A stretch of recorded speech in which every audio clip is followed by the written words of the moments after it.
Unmute test. Mute.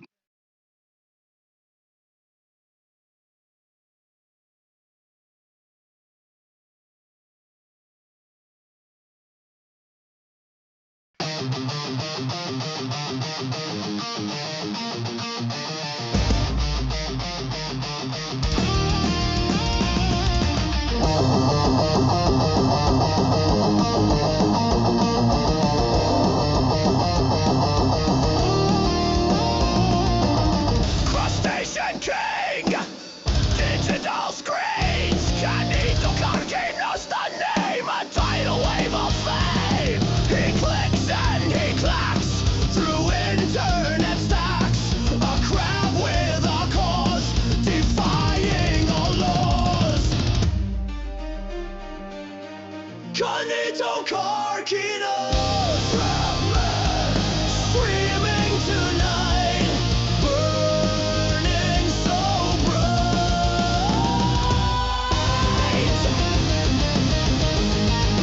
burning so bright. Pokémon hacks, Yu-Gi-Oh attacks, GTA madness, MRPG madness. Horny crab scuttles through digital rumbles. No sleep for the wicked. This crab is addicted. Canito Carquitos, crabman, streaming tonight, burning so bright.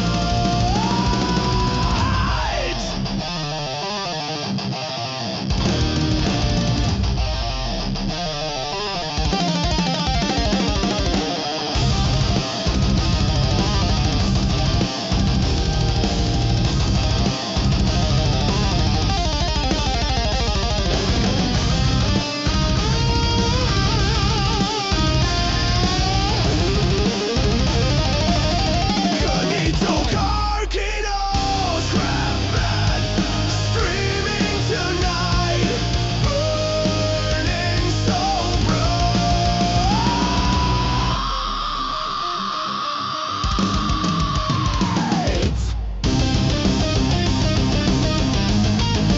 Burning so bright.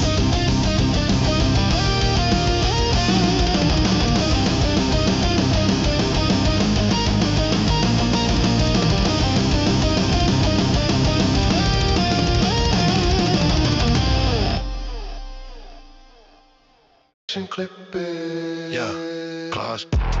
Claws clicking on the mouse after midnight. Shell hard, but my heart soft in the neon light. Another stream, another scream, another late night. Got that digital sea legs walking upright. Sipping ain't easy when you're rocking chillin', but the dopamine be pumping hard to quit it. Crustacean clickbait. Yeah, that's my name. React to the flames, all for the fame.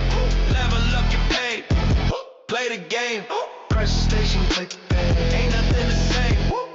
Pokemon rhyme hacks, yeah, I beat 'em all. From Lavender Town to Victory Road. Standing tall, emulator flow. Dropping dimes in the digital mall. Card game simulator, watch the metaphor. They say I'm down bad. Crab with a screen, but I'm building an empire. A digital machine, so let the haters hate. Let them see them clean. I'll be counting my clam. Living the dream.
Good evening, everyone.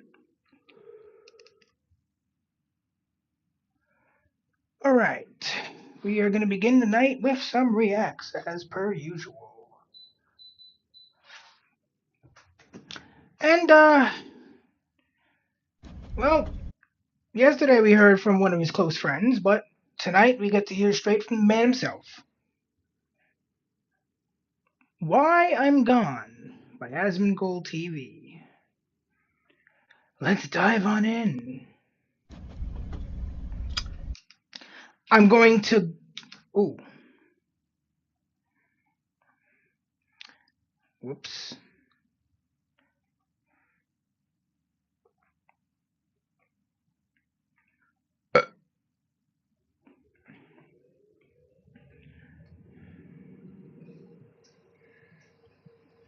Okay.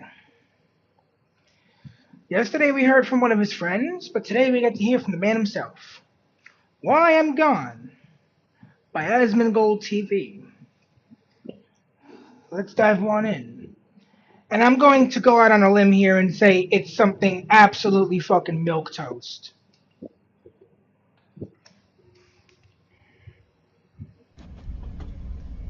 Hey guys, it's me again, and usually at this Another hey guys, it's me again video. This happens pretty much every time he gets a fucking ban on Twitch for no damn good reason. point, I've already made like 2 or 3 other videos about why I got suspended on Twitch, and I've been farming this a lot, but unfortunately something that has nothing to do with Twitch at all actually took precedence over this, and that's why I haven't really made any comments or said anything on anywhere about any of this. And so first part of this video is going to be talking about that, and then the second part is going to be talking about the Twitch suspension. I got suspended for 2 weeks. I'll probably try to appeal it, see if I can get it down to 2 weeks? Holy fuck. a week. We don't really know. If not, maybe I'll stream on Kick or something. Maybe I'll just take a vacation. I'm not really sure. I haven't decided yet. But anyway, that's the TLDR. So about 3 or 4 days ago, because the day that I got suspended, I actually didn't even go live. Now, why is that? Well, it's because the day before that, I had a health symptom that was identical to my dad's health symptom before he was diagnosed with pancreatic cancer. So this, yeah, I got really upset. I was freaking out. Yeah. And so I'm laying in Rightfully bed. so. I'm fucking petrified. I mean, that is 100% a reason to freak the fuck out. I'm like panicked. I'm looking things up online. I'm messaging people. And that's a double-edged sword, because the more you look things up online, the more you can dive into, like, the worst of what it could be. And I mean, the best thing to do is go to a doctor. You should definitely, like, look shit up to be like, yo, should I go to the doctor, like, right now, or should I go, like, tomorrow? But like, I found sometimes, like, looking up symptoms, I'm like, oh fuck, I really hope it's not that. Let's go and see what else it could be, and let's hope it's one of these other less crazy things. It's just kind of the health things that happen when you get older. I eventually go to the emergency room and I go through all of this. Oh shit! So it was emergency room level urgency. Damn. And I don't want to get into the details of what the symptoms were or anything, because honestly it's kind of gross. But all you need to know is that that's pretty much what happened. And so I fell asleep on the futon over there, and I wake up, and this is like the day I got suspended. And I had been, like, at this point, I had not been on my computer at all in like 24 hours, right? Because I was so stressed out and upset about this. All I could do was just lay down. And I didn't know, like, am I dying? Is there something wrong with me, right? And so I look at, and I see the reflection. Like, this is just stupid, but like I can see the reflection of this monitor from this monitor, and I can kind of see, like, are there new messages? And I saw that there was like a post about like a tweet, and I'm like, I just had a feeling that I was getting suspended, right? I just had a feeling, and I looked and I got suspended, and I was like, this is the first time I got on the computer. I'm like, well, how long is it? I said 14 days. I said, thank God. Right? Thank God. Now I'm gonna have 2 weeks to deal with this problem, right? So And honestly, that's the way that I felt. Like I wasn't really even stressed out or upset about it. I'm still really not. I mean, it is what it is, right? I mean, Twitch is fucking retarded, and what do you expect, right? But His famous catchphrase, "It is what it is," and yeah, Twitch is fucking retarded. anyway, so all this happens, and I immediately just got off the computer. I didn't really think about it, honestly. So because I was so worried about this health problem, then fast forward to the following day, I talked to some couple of people that I know that I could ask about this, and I get one person. I go and I finally go to the emergency room after talking to one doctor, and they looked at everything. They basically said, "Calm down, retard. It's okay." And That's the best thing to hear from the doctor, though. Um, I'm okay. I'm okay, especially this morning. These symptoms have totally gone away. If you want me to be honest, like just completely, like 100%, like just transparent, I'm still worried. I am. I'm 36 years old. I have had really no health. 37. Yeah, and it's like in your 30s, you start to realize, it's not all at once. It's little by little. You start to feel things slowing down, wearing down. I'm feeling it. I'm only a year older than Asman here, and I can definitely notice within the last 10 years how like I've slowed down and how some of my stats have gone down. That's what aging does. Getting old is a bitch. Problems ever in my entire life other than my teeth. And I see all my friends that are like, now they have this issue, now they have that issue. And it's like, when is it going to be time? My mom used to always say, and this would always upset me, but it's true, something's going to take you home, right? And it I mean, yeah. My mom would always say, "No one gets out of this alive." This being life. And yeah, it's true. Look, we all gotta meet the Reaper when our fucking appointment comes, and there's no putting that off. It's gonna come when it's gonna come, and it is what it is. We're here for a short time, and then we're not. So make the most of what you got. does really scare me a lot. And like a lot of times I like to think of myself as being above that, right? But whenever you're faced with it, I realized that I was very much below it. I was extremely scared. I was very upset and I was really worried. And so I've been dealing with that for the past about 3 or 4 days. And now that it's at least partially resolved, I'm probably going to get a follow-up appointment and have, like a bit more like testing done about this to make sure that I'm Always a good idea. okay. But otherwise, like that's pretty much the reason why I didn't make any comments about it. I was just so preoccupied with that like I just didn't really even give a fuck about Twitch, right? I mean, Yeah, at that point, it's like, oh, cool, yeah, whatever, I don't care. You know, who cares if I'm suspended from Twitch? I'm about to be suspended from life, it's funny how you can have something and there's no appeals. that's like one of the biggest parts of your life, which is like my stream, and then like something else can happen and it's like the other thing just doesn't even exist anymore, right? It's very, very weird paradox of life. But anyway, so that's pretty much what happened with me a couple of days ago and a few days ago. That's why I even taken a day off that day. And so this happens and I'm like, oh wow, I'm such a relief. Now I don't have to feel bad about not going live, right?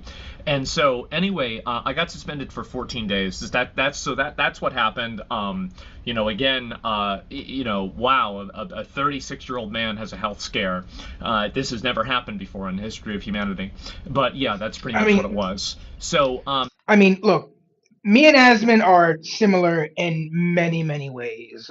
We're both in our late 30s, long hair, subsisting on a lot of soda and processed foods. Um, Not living in necessarily the best of environments.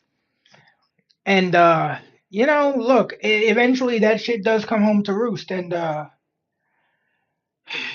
I know that in the coming future, I'm going to have to make more changes to my lifestyle in terms of like drinking less soda and more something that's not soda. I've grown moderately fond of these flavored waters I get on Amazon that are pretty good.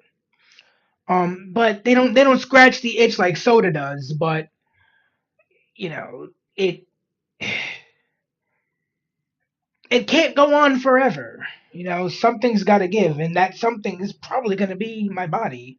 So yeah, yeah, this is around the time when shit starts happening, especially like me and Asmund seem to lead. Well, I mean, me more than him. Well, I don't know how much Asmund moves around. Excuse me. But we have pretty sedentary lifestyles, not necessarily the best at diets, and that will catch up to you and bite you in the ass. I'm learning about it the hard way, and I'm trying real hard to turn the ship around before it hits the iceberg. Anyway, the second part is going to be about why I got suspended. So I got suspended because and just to add some context, because this has been very editorialized on the on Twitter and everything. Yeah, a lot of people have had like their own spin on why. That's why I want to hear from him, because like he would have. I'm pretty sure I've never been suspended from Twitch yet. Surprisingly. But I'm fairly certain they'll be like, yeah, in this timestamp, at this, on this stream during this day, you said a no-no word, so bye bye for 14 days. But I don't know, but I'm pretty sure you get something like that. So let's hear it from him. Like this. But basically what I said was that so Cuda, which is and a little bit of geography here. So Spain. Oh, yeah, the Spain thing. Yeah, Cuerta. I think it's Cuerta.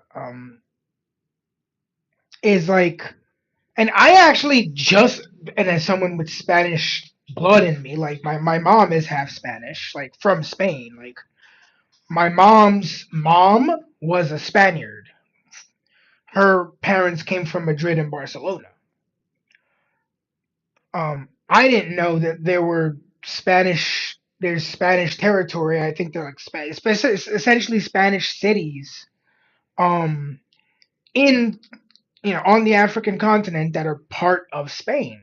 In the same way, like I guess you can kind of view it as a parallel to Alaska, which is just as much a part of America as Wisconsin or Pennsylvania or New York, but it's connected to Canada because just how the fucking maps were drawn out. Spain is like on the top of the Mediterranean Sea. Strait of Gibraltar is like right here, Spain, right? And so underneath that is Morocco. And in the very, very tip of Morocco, there's a city that's owned by Spain. And it's been owned by Spain for hundreds of years. This isn't like something that's new. This isn't like a recent occupation. This has been going on for like, since before like it's like the Ottoman Empire time days, right? I don't know. I remember reading the date that it happened, but it was like literally hundreds of years ago. So I believe it was in like the 1500s. Had this city, it's called Cuda, for a long time. City has a population of about 80,000 people, and 40 to 60,000, obviously just by the nature of this, it's not really verified how many, random migrants just all came over in about basically one day's time into this small city. Now, this has, in my opinion, like in any other point in history, this would be viewed as a military invasion because 100%. 100%. Of course, the overwhelming majority of these people are military-aged men. And so what I said is that I think that if you have that many people pouring over your border and you just can't deal with it all, like you can look at the footage of this and it literally looks like it's World War Z. Yeah, that footage has 100% been compared to World War Z, and the parallels are unmistakable. Looks like a battlefield, right? It's like a hell on earth type situation. There's trash everywhere and everything. I think I'm straight up. I think you should shoot these people, right? I mean, like I believe. I agree. That I do. I mean, this is a violent military invasion into a city, and after they got into the city, obviously these people were smashing out windows. They were obviously, breaking into stores, stealing things out of stores.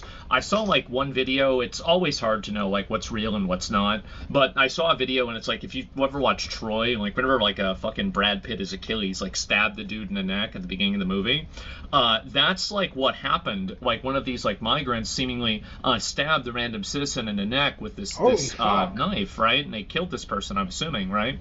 Or at least they're in critical condition. So basically, the city is being terrorized by a mass invasion of military-aged migrants that have come over for various different reasons. And people are saying that you couldn't do that because, well, there might be kids in the crowd. And my response to that is that you should shoot them anyway. You should do this anyway. Yeah. And it doesn't matter really what the collateral damage is. You should defend your borders, especially when you're being invaded by such a massive force of people. Okay, let's think about it this way. You know those baby Bjorns, the thing where it's like a front facing backpack that you carry the kid on? Imagine a dude is carrying his kid on that and he's violently trying to break into your house. What would you do? I'm sorry, kid, but this is you got really bad dad RNG. So this never really was a conversation about like, baseline immigration enforcement. It was never about like, using kids or anything like that. But the reality is that with a lot of these third world countries and a lot of their cultures in the world, if you use a Western frame of reference to look at the values and the morality of the third world people like this, you're going to render yourself blind. You will not understand their theory of mind. They don't look at things the way that you do. That's why Joseph Kony has his child army, and there was Kony 2012 and everything. That never really went away, by the way. It's still happening. It might not be necessarily him, but there's other ones that are just as bad, if not worse. So the problem is that a lot of Westerners' morality is built off of the concept that everybody else thinks the way that we do, and unfortunately, that's not the reality. And so what these people will do is that they will bring kids with them, and they will use these kids as effectively human shields in order to invade the country and then take advantage of the people in the country. I view this a lot like a trolley problem, and so the reason what I mean by that is that basically you're choosing to stop the invaders here rather than creating a reward structure and an incentive structure around using kids, trafficking children, Yeah. and effectively using them as political You're only capital incentivizing to them to do it fulfill more. an invasion's goal, which is to effectively take over this country. We're not take it over, right? But like, invade this city. No, 100%, because there was a time when Spain was conquered by Islamists, and so they believe that any land that was conquered by them at any point in history will always belong to them for all of time. And so they essentially think that they're just going to take back Spain one day because it's rightfully theirs, because they claimed that they conquered it once, but we reconquered it in the Reconquista. And then use the city as a way to get into mainland Spain and then disperse themselves all over Europe. This is, I think, a very bad thing, and I think it should be stopped by any means necessary. I think this is a horrible problem. A lot of the people that are coming over there, many of them could be criminals. We have no idea. People said Morocco emptied their prisons and let those people come over. I have no idea if they did that or not. I would assume many cases they did. That's what Russia's done. Yeah, there are many historical examples of that happening before. Apparently with Ukraine, and so I don't really think this is the first time this has ever happened. There's many precedents for this. A lot of people look at this from the perspective of human rights or something like this, and I find this to be one of the most malignant and pernicious abuses and inversions of morality that we have nowadays, and I'll explain why. Never once have I ever heard about the human rights or the privileges or, what's the right thing to do for all of the people in the city who are now having to be terrified in their homes, boarding their houses up. You have these migrants banging on their doors, smashing their windows, destroying their businesses, potentially violating them, attacking them, and doing whatever they can to these people. Not once in my entire life have I ever heard about the concept of their human rights. I never hear about the people who have been the victims of these policies and this lax enforcement, whose lives have been effectively destroyed. And then for some reason, we never think about them. We don't care about them. The only people that we care about are these invaders that are going around trying to take advantage of the country. And I think this is a profound inversion of morality.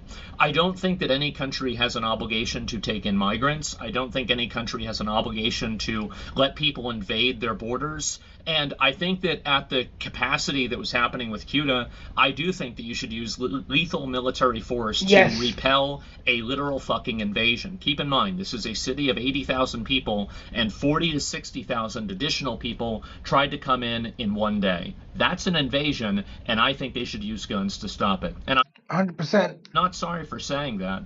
And it doesn't matter what you try to use as, emotional blackmail or something like that. Fundamentally, all of these different tools that these people use will never actually be applied in a universal way. These are the same people whose ideology leads them to thinking that 6-year-olds can transition to another gender. They're the ones that lead themselves to, defending Hamas and terrorist propaganda, because terrorists like to use kids as human shields as well, because they like to shoot rockets from schools. The reason why they do that is because there is a reward structure inside of our society that puts the damaging and the harm to children and women at a higher standard than the harm to like a military-aged man.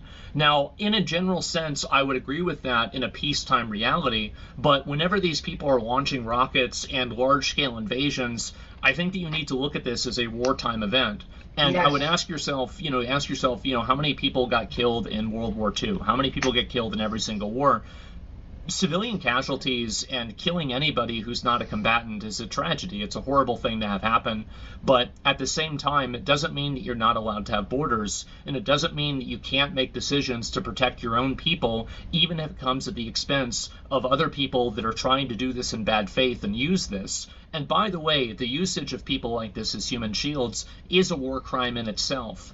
And that's, I think, the biggest issue that I have with a lot of these people that are criticizing this, is that I don't think that they really care about these kids. They don't give a shit about them. Like, these are the people, they'll bring kids to an ICE protest. Why would you bring a kid to a protest where there's rioting and there's flashbang grenades and tear gas being set off? And the truth is, there is a reason for it. The reason why they do that is because they want to use these kids and the harm that these kids will inevitably go through because of collateral damage, and they want to use this as a political tool so they can advance their agenda. These people they're sick. They're sick, evil people. And I also referred to the people that use the human shields as animals. Yeah, that's exactly what I think. I think they're fucking animals. If you use children as human shields you're an animal. order for you to invade a country or in order for you to do terrorist attacks, I think that you're a fucking animal. And I'm not sorry for it. And I honestly think that most people agree with me. I think that almost everybody does. But unfortunately, we've had this inversion of morality where these truly evil, malignant, pernicious people have been allowed to use this fake moral authority that they have to dictate that we have to allow terrorism, violence, and complete societal collapse. And if we don't allow this, somehow we're the ones that are evil. I reject this completely. And I understand that in doing so, there might be some people, this isn't a very comfortable thing to say. It's not a very polite thing to say. This isn't something that you'd read on a bumper sticker. But I think this Unless that bumper sticker's on my car. is the nature of the world, and it's the nature of the reality that we live in. And I don't want to use a bunch of euphemisms and other types of vague and pacified language to discuss this in a way that is not authentic to its true harm and its true existence, which is what I think that's what it is. And I think that there are definitely criticisms people have of me that are valid, where I probably do dial it up a little bit too much, and maybe I could use different rhetoric, etc. But I want to let you know that I apologize for nothing. I meant exactly what I said, and I think that these Based. borders should be defended with lethal force whenever it's being invaded by 40 to 60,000 people at the same time. That's an incredibly dangerous thing for all the people that live in that country, and I don't think that a government has an obligation to allow a bunch of invaders to pour over and potentially kill their own citizens. I find this to just be horrible, and Yeah. ultimately it should be stopped. Yes. Also, there are a lot of other patterns. Like I'll give another parallel to this as well, is that in a lot of gang culture, what they do, and this is, of course, nothing like this is a monolith, but many of people like this, what they do is they'll use children to commit crimes because they know the children will not be sentenced in the same way that an adult will do. And what my biggest argument for all of this is that I generally, and I know people might not believe this, I think most people do believe this, but the people that don't like me don't believe this, or they don't want to, is that I think that I really do have the most moral and ethical position on this. Because the moment that you create an incentive, you also drive a behavior.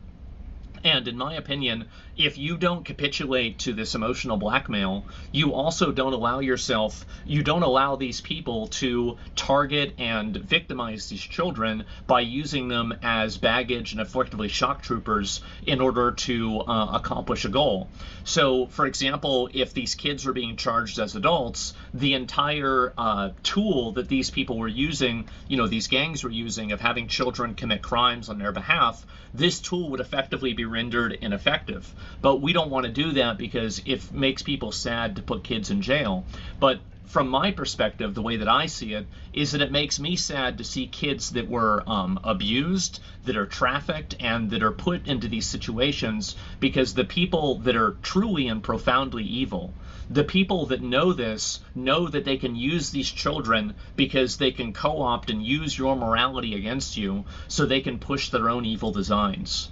And I think that you do have to reject this in its entirety in order to have a society that isn't ruled by evil, inversion, and other types of just completely horrible people. And ultimately, you do have to sometimes make hard decisions like that, but ultimately making a hard decision like that should never have... that's my alarm. I was supposed to get up. It's 2:46 p.m. And so, excuse me on that.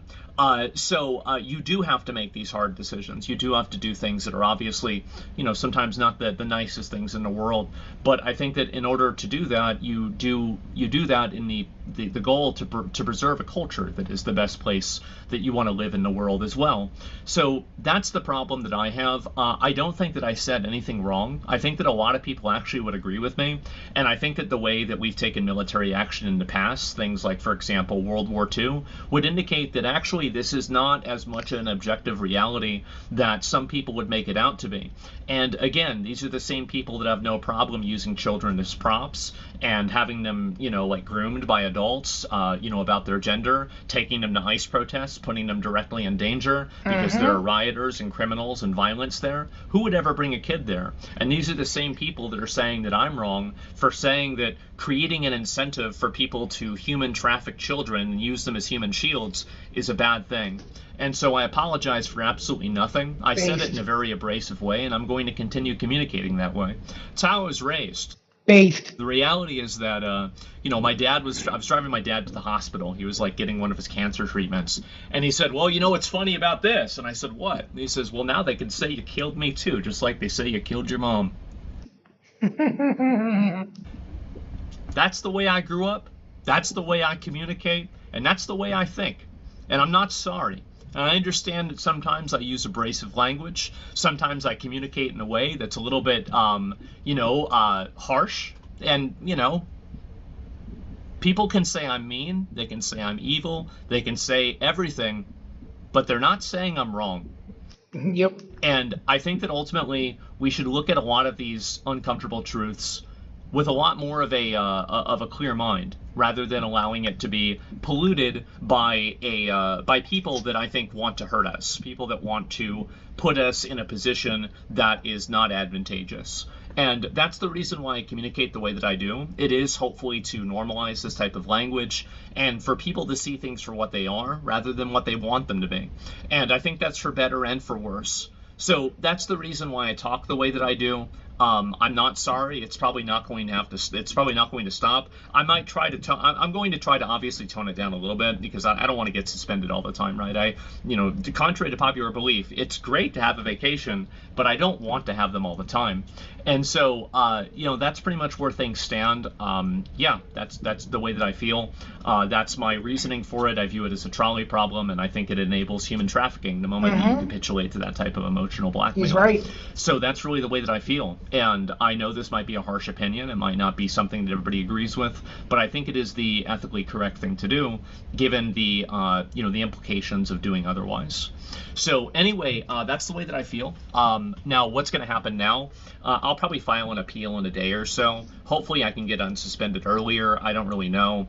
I'll probably, I can try to, I wish I could just talk to them. It's really funny. So, Twitch emails me, and they say, yeah, you had an accidental content violation because you accidentally showed something on your stream you shouldn't have showed. And, they sent me an email for this. So I said, I respond back. I'm like, oh, yeah, my bad. I'm sorry. I didn't mean to do that. And so then I get suspended for 2 weeks. No email. I don't have any email. So this is the funniest thing, by the way. I actually don't even know this is why I got banned. Twitch has never communicated to me what the thing is that I did wrong that got me banned. I'm just guessing it's probably the thing that everybody was mad about, right? So I don't know. Maybe it's actually some other random clip that had nothing to do with this. Maybe. But that's generally what my thinking on it is. Will I be back? Yeah, sure, I'll be back. It's been nice to have a little bit of a vacation. I've been stressed out about other life stuff. I feel like I'm in kind of a position in my life now where it's like, what am I doing with my life? Where do I want to be in 5 or 10 years, right? It's like, kind of midlife crisis type stuff I'm dealing with. I don't talk about this a lot on stream because it's stupid, boring, and it's also, it's indulgent, and I don't want to treat my viewers like my own personal diary. But I have been going through my own personal issues as well, especially right after losing both my parents, and I'm living here by myself. And, it gives you a lot of questions for what to do in life. And, I don't want to get too into that, but, just know that that's the backdrop for a lot of the ways that, I'm dealing with things personally off stream. And so, yeah, and then all these things happen. I have this health scare, and it's like, oh my God, this is, am I dying, right? Is this happening? And so that's really kind of why I haven't immediately responded. It had nothing to do really with Twitch at all. I was worried about something that was a lot more important. So anyway, guys, thank you all very much for watching. I'll be back really soon. I haven't really decided. Maybe I'll just come back and stream on Kick. I can just wait out the suspension. I don't really know. I'll probably get a few other real life weekly and monthly quests done, and just try to relax a little bit, which has been great. I slept for 10 hours yesterday, so I'm in kind of good mood right now. And so yeah, anyway, that's pretty much what the plan is, and yeah, that's about all I've got. I'll be back, and yeah, see you next time. But anyway, guys, thanks a lot for watching and sticking around this long. Sorry it's such a long video. There's a lot to talk about, and a lot that's happened. So yeah, that's the way I feel. That's where I'm at. That's what's going on, and I'll see you guys very soon. So until next time, boys. Peace. See ya. See ya, Asmund. What are the most hated?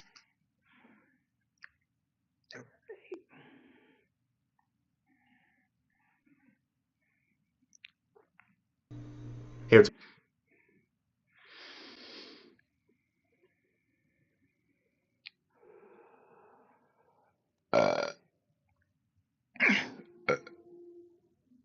All right.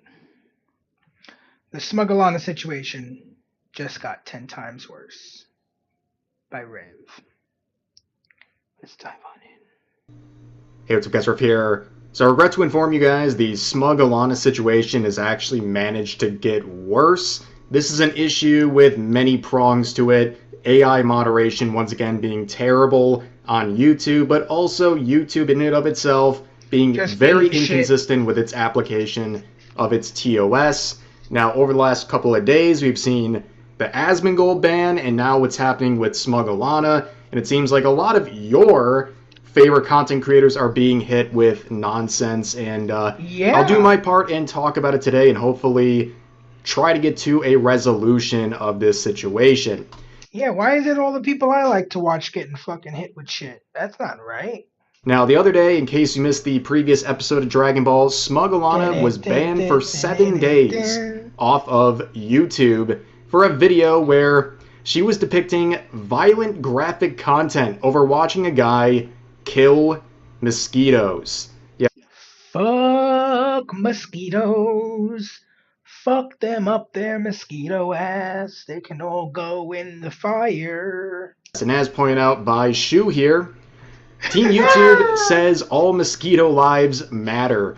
It's a very weird situation where, of course, the main video is totally fine, but reacting to it somehow got her in trouble. And also she points out that there's a lot of AI slop videos that are doing essentially the same thing that got her in trouble. And she says, you know, maybe it's unfair to point this out. I think it's very, very reasonable to point this out. There's a lot of double standards. There's nothing more frustrating than getting hit with strikes and other punishments for reacting to things that other people are doing, and the original videos she's reacting to are completely fine. Now, Team YouTube would respond saying, we'll share the next steps via DM. We totally understand your frustration. And of course, their solution provided to Smuggalana was basically to go and report Go and snitch. the other videos as well. Amazing move right there, and that's really what we covered up until that point in my video from yesterday.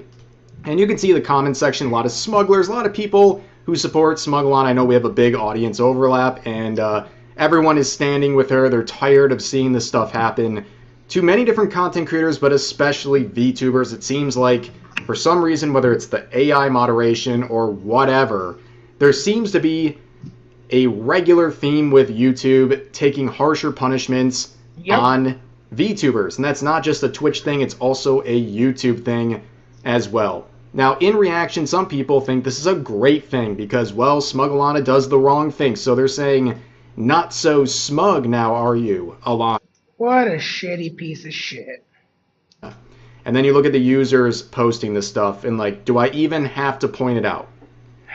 Ugh. Brother, ugh. What's that, brother? Ugh. Ugh, let's see. Ugh. Ugh. Ugh. Yeah. Yeah. Do I even have to point out that every time you see these terrible takes, it's from someone with pronouns and self-described socialists, among others, and also a Dragon Age fan in 2026 is just tough sledding. But you can see people like Ember here saying, hey, why don't we get some humans to look at this issue and Oh shit, look who it is. correct this very obvious misstep. And wackadoos like this say same regard that thinks AI is a good thing, go figure until something bad happens to you and then you screech, but my AI. This person is missing the point entirely. Nobody 100% missing the point. There's a difference between using AI to make cool music videos and using it to moderate a goddamn platform where people get strikes because the AI hallucinates shit. And I mean, nobody is happy about AI moderation on YouTube. Okay, it's one thing to not have an issue with people making AI art or memes. It's a whole other thing when it comes to moderation, especially when such critical Exactly what I just said. decisions are being made by AI. Nobody likes that. But unfortunately, these people are very intellectually dishonest. They know there's a difference, but they want to make statements like this anyways. But here is the latest involving Smuggalana. I guess when it rains, it pours, because she has had another video taken down. This time a video from 5 years ago. She reacted to a 5-year-old Joe Rogan clip where, of course, in the video there was a mention of a link to an adult website. And, well, she got smoked. Now, of course, right now, it's very tough, right? Asmongold got banned, Smuggalana got banned. But did anyone see them in the same room at the same time? Tinfoil hat, guys. It's definitely another crazy rabbit hole, potentially. But in all seriousness, this is Smuggalana's video. She linked. It is still down for violating YouTube's policy on nudity or sexual content. That's Now, retarded. of course, she points this out, and it was for linking adult websites, which is exactly what happened in the video, where they were just talking about links to various websites. And of course, the inconsistency with YouTube is always a concern. Here is the clip from 5 years ago on the Joe Rogan Experience Clips channel, and it's still up. No punishment here. And that is the main problem here. How do you punish someone for reacting to a clip that is still up? And much more popular, by the way. This has 4.4 million views.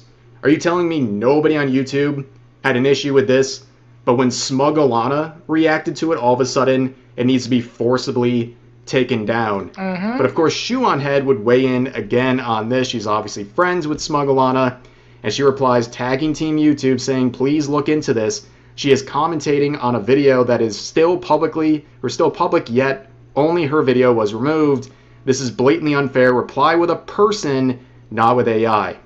And I also talked about this in the previous video. The worst thing you have to do as a YouTuber, I've had to do it myself many times, when you have something unfair happen to your account, you have to contact YouTube on fucking Twitter, which is absolutely insane.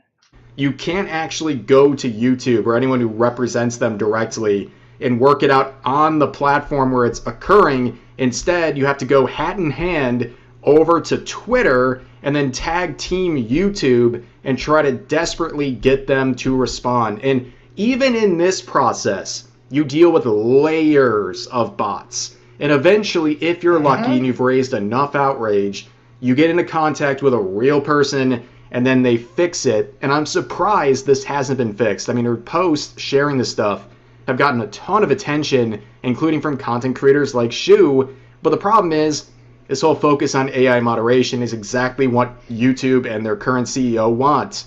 In fact, this year, he said that the platform will proceed with expanded AI moderation tools despite any sort of backlash. And he believes that AI will enable a new class of creators, which is so ironic given all this. Again, to understand, people who are okay with AI for art or meanwhile, YouTube demonetized Don P. Bongwater for unoriginal content. Fucking retards. memes or stuff like that, or at the very least don't think you should be like blacklisted publicly for doing so, they don't want AI moderation on YouTube. Of course, some AI moderation is expected on such a massive platform, but when it comes to something like a strike on your channel, that should not be handled through AI, especially when the appeals are denied within seconds. I mean, that's what always happens. I can speak from experience with my situations. My most recent one, when I cyberbullied EDP445, I mean, my appeal was rejected in a smaller window of time than the timestamp of the clip that got me in trouble, which, again, as I described in my last video, my case was reacting to EDP getting caught in another little sting operation. I said, if this is all true, he should face legal punishment for this. That was apparently cyberbullying. But you can see people saying this seems extremely targeted to be a regarded AI moderation issue anymore. And Smug Alana says, I just refuse to believe that I'm someone that pisses off at YouTube staff that much to be targeted. Surely it's just a regarded mistake and they're doubling down because we don't have other options. I feel like they're just not noticing anything. I feel like they put no effort into asleep at the wheel trying to fix issues like this, and that's how it's been for so many years. And we live on a very fickle platform at YouTube. And I'll get into that more in just a second, but here's another quote saying, VTubers are the most oppressed group on the internet at this point. It's wild to me how so many corporations and platforms show their true colors the moment a creator dares to prioritize their privacy by being a VTuber when streaming or making videos. Now, which way, Western man, who is the most oppressed group out there? Is it gamers or VTubers? That's a debate that'll rage on for many years, but what if you're a VTuber gamer? Like me, goddamn, it's fucking cooked. You're just cooked. Ah, no! Oh, I'm cooked, brother, I'm cooked. You're just cooked, ladies and gentlemen, but this whole thing, again, really reminds everyone of how fickle this platform is, and of course, I'll put a link to the latest, or actually I'll give both links to Smug Alana's posts so you guys can share that and hopefully force a response out of YouTube. But given the very unstable nature of YouTube, it's good to have other things, other options, and I'm going to take this opportunity to glaze myself, ladies and gentlemen. We're about halfway through my limited edition birthday merch drop with Uwu Market. As you can see, the only fundraiser component of this entire campaign is this acid wash t-shirt, and with nearly 14 days to go, we are 187% funded. So if you guys want to check out this campaign, I'll put a link to that in the pinned comment. Support on this not only supports the channel, but also helps ensure future merch drop opportunities as well. And here is the hoodie as well. Always a big hit with Uwu Market. And you can see the design here. It is always a classic with them. The front and back looking great. Again, I will always glaze my own merch because the artists over at Uwu Market do an amazing job. There's also a hat and, of course, a mouse pad as well if you are interested in that. I know a lot of you guys are. They're always a big hit with the community. And on top of that, last but not least, we also have these jet tags and a standee. And, of course, you can check out my other merch as well, the ones that are still available, of course. But that is the new drop. Just about 13 days left, so make sure to check that out while you still can with a link in the pinned comments. Thank you all again for the crazy support on this campaign and all campaigns and my videos generally as well. But for now, that's going to do it for this video. Hopefully something is resolved here with Smug Alana. But if you enjoyed the video, please consider giving it a like, consider subscribing and turning on notifications for daily uploads as well as multiple streams every week live here on YouTube. But overall, hope you guys enjoyed the video, and I'll see you next time. We've got 4 Zelda games over. Not yet. Not yet. Not yet.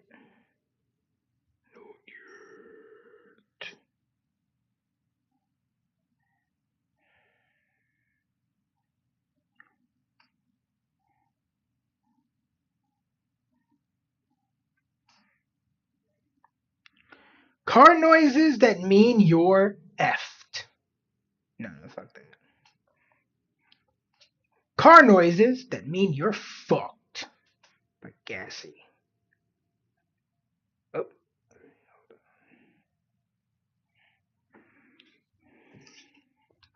Actually, yeah, let's use the remote. Okay. Car noises that mean you're fucked. By Gassy. Let's dive on in. Cars make noise all the time, so sometimes it's hard to tell which noises are good and which noises are bad. Ooh, that's not good. These car noises get more and more expensive as the list goes on, so be sure to watch to the end. Number 1, light squeak while braking. You do not have carbon ceramic brakes. Your is just worn out. Go grab some brake pads and probably do the rotors while you're at it too. Not too hard of a job and your car will stop. Nice. Number 2, ticking engine. Lower your cortisol immediately. This one also isn't that bad, unlike the next one. You either have lifter tick, which just means you should go for a spirited drive, or maybe you need to top off your oil. Usually not a huge deal at all. Number 3, whining while accelerating. This one is not for the Hellcat drivers. You guys are fine. For everyone who doesn't have a supercharged car, you might want to worry about the whining just a tad. There are a few things that could be going on. First, you're broke and use a Bluetooth adapter. Second, it could be the transmission, because when these things need a fluid change, they'll let you know. But if it's making a whining noise, then you'll probably feel the other issues like slipping or delayed shifts and stuff. It could also be a belt. Be sure your power steering, alternator belt, and all the other ones aren't wearing out, because if they are, they'll kind of scream at you a bit and sound like a supercharger. Yeah, I remember my old Jeep had that for a little while. I had to get a new belt put in. It was super loud, especially like on a cold start on a cold morning. That shit would screech like a motherfucker. If you want to ignore this, no worries. At least your car sounds like it's supercharged. Number 4, clicking while turning. Unless you're driving on a keyboard over the Logitech G29, you don't want to hear clicking while turning at all. I hate to be the one to break the news, but your CV joints might be cooked, especially if you're driving a front-wheel drive car or an all-wheel drive car. If your CV axle fails, then that sucks, man. I don't know what to say. So basically, be sure to check on the CV joints if you feel or hear a clicking noise while turning, or simply turn up the music and ignore the problem until it solves itself. This is my personal favorite option. Number 5, low humming at high speeds. You might want to sit down for this one. If your wheel bearing springs. That's gonna be expensive. Bearing needs to be replaced, you're completely fried, dude. Not because it's insanely expensive or anything, but it's just such a pain in the ass to replace a wheel bearing. Holy shit. I pray the low humming you're hearing is just an exhaust leak or something. Like, this isn't insane by any means, especially if you're a seasoned mechanic, but it's just one of those things that sucks to do, you know? Like, if I'm gonna go out of my way to do all that and spend all that money, I'd at least want the car to be faster. But alas, sometimes you just need to make a wheel spin, I guess. That's a part of being a car guy. Number 6, rattling from under the car. This usually isn't detrimental at all, and usually it just means you're a shitty welder. If you hear a rattling noise under the car, it's most likely just a loose heat shield or maybe a worn out exhaust clamp or something. This issue is one of the less expensive ones, especially compared to the next, but it's still annoying nonetheless. I've had to deal with a rattling exhaust a lot. My car has 2 pipes that run parallel, and when I was modifying the exhaust, I accidentally made them go a bit too close to each other. That's how a few days of laying under the car started. I still feel the slag from the welder weighing down my lung. Number 7, grinding brakes.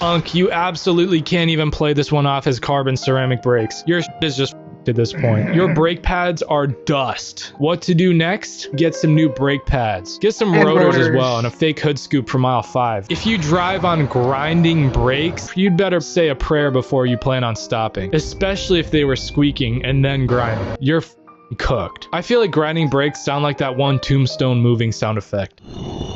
Number 8, loud exhaust. Hear me out. If you want to loud... Someone stole your catalytic converter. Probably a meth head or a crackhead. Exhaust, you absolutely have my permission. If you didn't do anything to your exhaust and it's loud, one of the following things may have happened. Option 1, your catalytic converters are gone.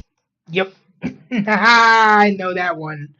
I know that one from fucking personal experience. And some dude named Owen has them laying in his trunk next to a cordless Sawzall. Option fucking Owen. It's always Owen. 2, maybe you drove over a rock or something that put a hole in your muffler. Not a huge deal, but it might sound like...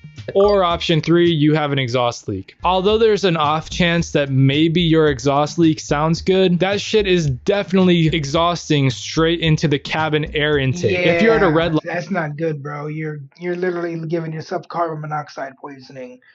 And that's not fun at all, trust me. For too long and you have an exhaust leak, you're definitely going to get faded. Not only is it bad for you to breathe exhaust, but also your car is just going to deter the huzz, dude. You need to get that shit fixed immediately. And no, I'm not talking about lathering JB Weld on the hole or even using exhaust wrap. You just need a good old-fashioned welder. Just get the cheapest one at Harbor Freight and you'll be fine. Number 9, bouncing car syndrome. If your car feels like it's jumping when you go over a bump or any bullshit like that, you're definitely riding entirely on springs, dude. While it is doable, it just sucks. Oh, does it suck? This is my second time in my life I'm riding on springs. I don't know if it's both fucking, like, I don't know if it's all the fucking way around or what, but I know at least one of my car's struts is absolutely cooked, and this shit is bouncy as a motherfucker. Don't expect to do any canyon carving with cooked springs either. It's gonna feel like you're driving a land yacht. It's surprising how much of a difference nice shocks make. And while you're doing all that work down there, you might as well pick up a nice set of lowering springs or even upgrade to some coilovers. It makes it a lot more fun to drive the car. If you're just concerned about comfort though, just do the shocks. Number 10, hissing after you park. This one is just absolutely cooked. You probably have a coolant or vacuum leak. If it's a vacuum leak, you should probably just look at your idle to see if it's seeking at all, meaning the RPMs go up and down until it settles. It's easiest to find a vacuum leak with a smoke machine and just pump smoke into the air intake and look for leaks behind the MAF sensor. I made a smoke machine with a pickle jar, a sock, Diddy oil, and a bike pump. Let me know if you want to hear what? more about that because it actually worked. Number 11, clunk while shifting. This one just sucks, but it also opens up some fun opportunities. There's a pretty solid chance that your transmission needs some work, depending on the clunk severity, of course. Let's just say your transmission turned into metal glitter. Maybe it's a good time to swap to a DTC or even something more fun like a ZF 6-speed. I don't even know. Just swap a cool transmission in there and have fun. Number 12, high-pitched belt squeal. Number 13, exhaust popping. This one most likely doesn't apply to the BMW owners. A lot of people Oh, I see these motherfuckers all the time on the highway. Pop, pop, I'm just like, cool. Like pops and bangs and burbles, but dude, this one can actually be pretty bad if it's not intentional. Basically, your engine's timing is slow, so there's a bit of gas left over and it explodes, which makes that awesome noise that all the BMW kids love. If your car isn't tuned to do this, or you don't have a modified exhaust, you should probably get it checked out. Number 14, knocking noise coming from the engine. I pray this isn't actually rod knock, but if it is, here's what to do first. Sign up for therapy. Yep.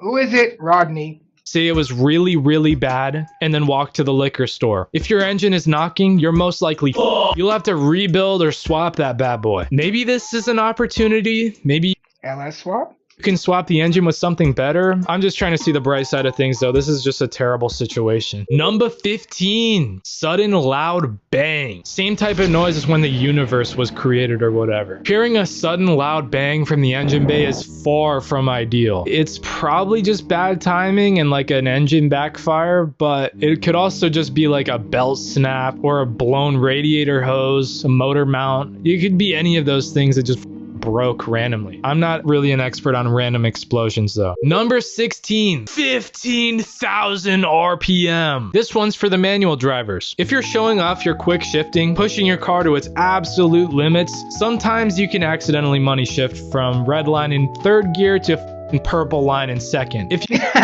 Whoops. actually money shift really badly, your can just explode on the spot. I'm talking like a Oopsie daisy. chunk out of the engine block. You are absolutely cooked. If you do this Yeah, you're cooked, bro. That's cooked. to your car by accident, it's most likely gonna break. Chances are you're gonna need a new transmission too. I think the most profitable way to go about this is just begging the junkyard to take this car for at least $5. Number 17, rapid clicking while starting. This is probably the starter solenoid or starter motor. This isn't that bad, but it's really annoying. Replacing And depending on where your starter is, it can be a fucking task and a half. a starter can also be a pain in the ass depending on the car. And Why did you show a Corvette? Are their starters hard to get to? Because I'm going to buy a really good one when I get my Corvette. the type of work area you have. It's not too expensive though, and your car isn't ruined. It just won't start for you. A grinding noise while trying to start is pretty similar, but it just means the little gear on the starter is worn out and not catching where it's supposed to. Fix your crap, twin. Number 18, extremely loud wind noise while driving. So from my professional diagnosis, you either need to roll up your windows or you don't have a windshield. Be sure to keep your mouth shut for the flies and put on your safety squints. Number Yep. 19, siren noises behind car while driving. For some reason, Oh, you're super cooked. this noise only appears after you commit a traffic violation, but it's usually just safe to ignore it. Just drive faster, turn up the music, and it should eventually go away. Number 20, the worst noise of all, silence. If your car doesn't do at all, I don't even know what to say. Just check all the other basics. If it doesn't do at all, probably just bring it to LS Customs and they'll get it sorted. Silence is the absolute most scary thing that can happen to your car, and I pray it doesn't happen to you. And it probably won't if you hit the subscribe button. Hey, what's up, guys? Rip here. Hey. Something crazy.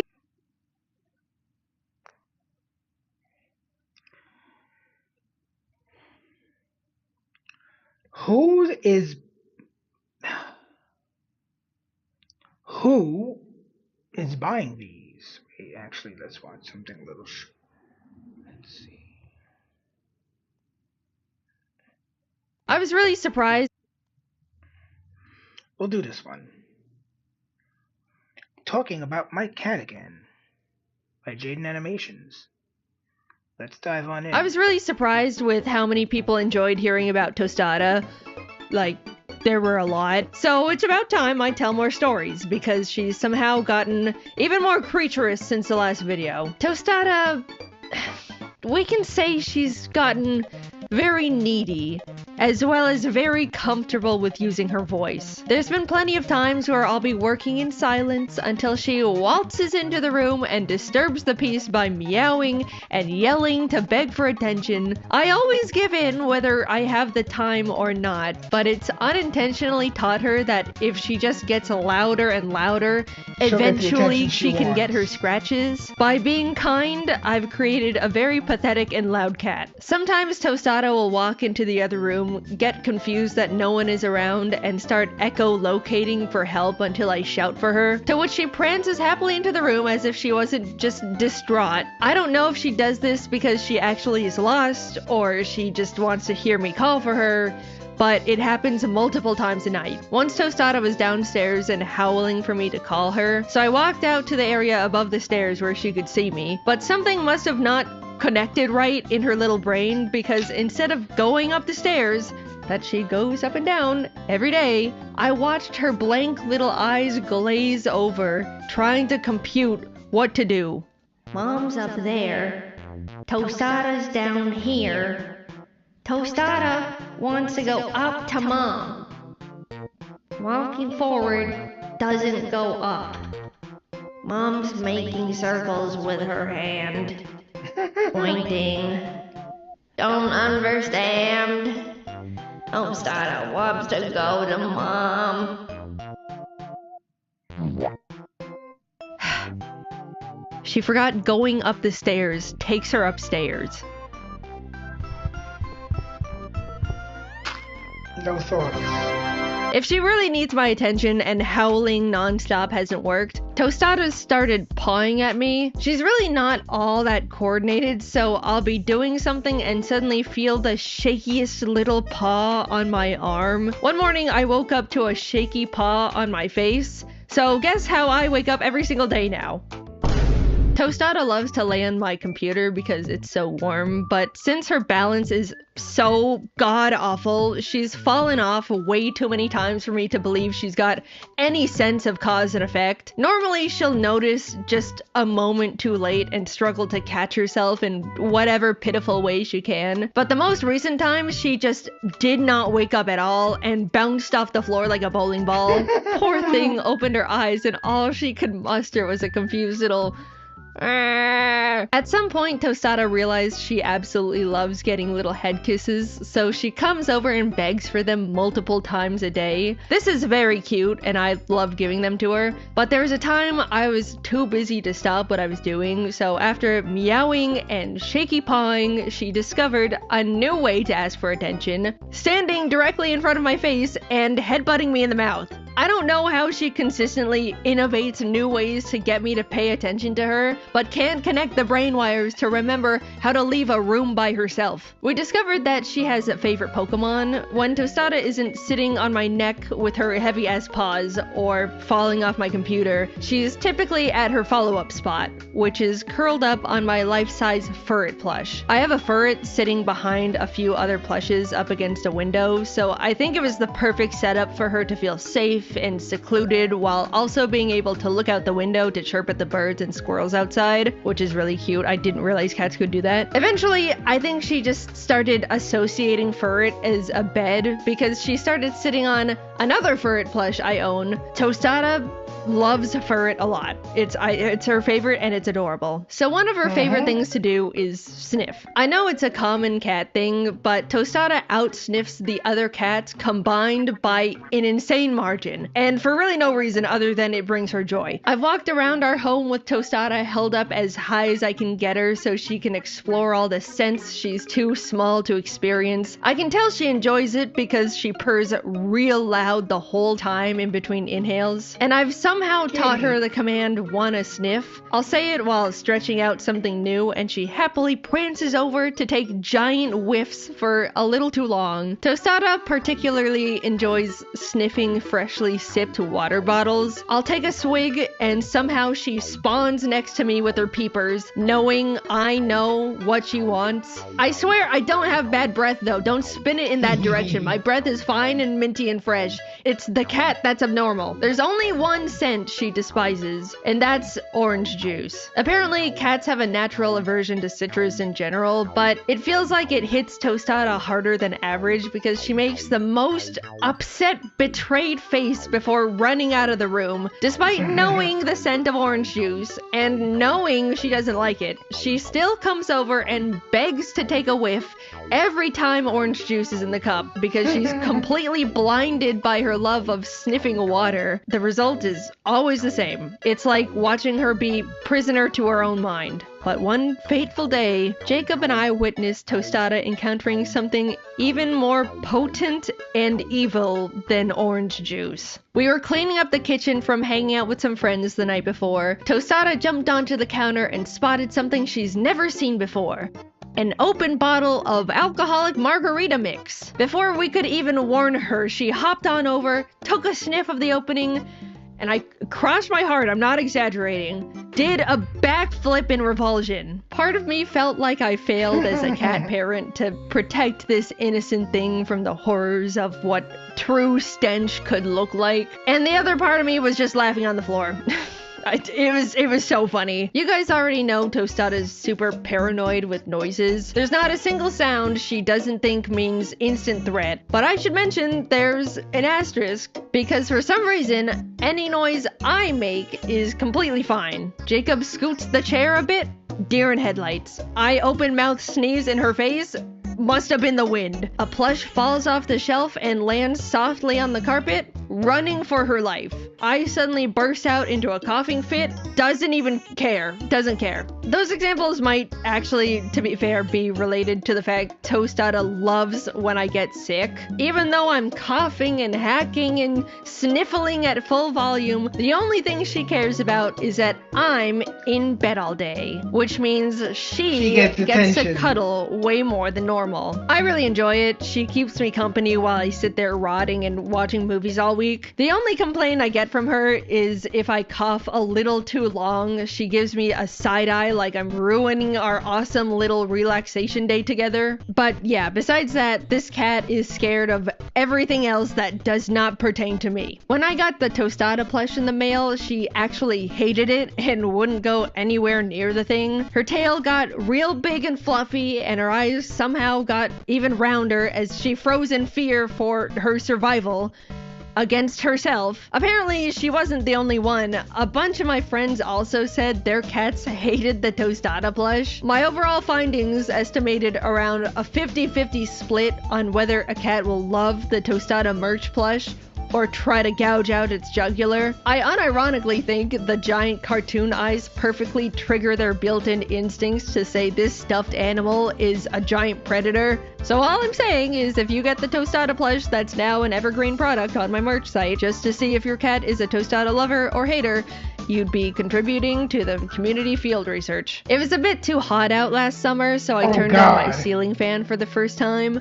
Tragically, since Tostada's never seen it move before, she was petrified and refused to come into my bedroom anymore. Normally, her fears don't interrupt her or my daily life, but I was really upset she wouldn't fall asleep curled up on me anymore. The fear of the in-motion fan overpowered her love of bedtime, and it was a dark period for the household. Eventually, I was able to condition her to the fan, but she still needs to look directly at it for a bit every once in a while to make sure it isn't gonna fall down and slices into cubes. How ironic it is that my birds, who can be killed by a ceiling fan, have no fear of them at all, but my cat, who cannot be killed by the ceiling fan, needed exposure therapy. I think the objectively wackiest thing Tostada is actively terrified of is Frasier after he gets a haircut. Once a year, we take Frasier to get his fur shaved down because it gets way too long for him to take care of, and he quite literally will try to slit our wrists if we try to brush him. It's been the best system that works for all of us,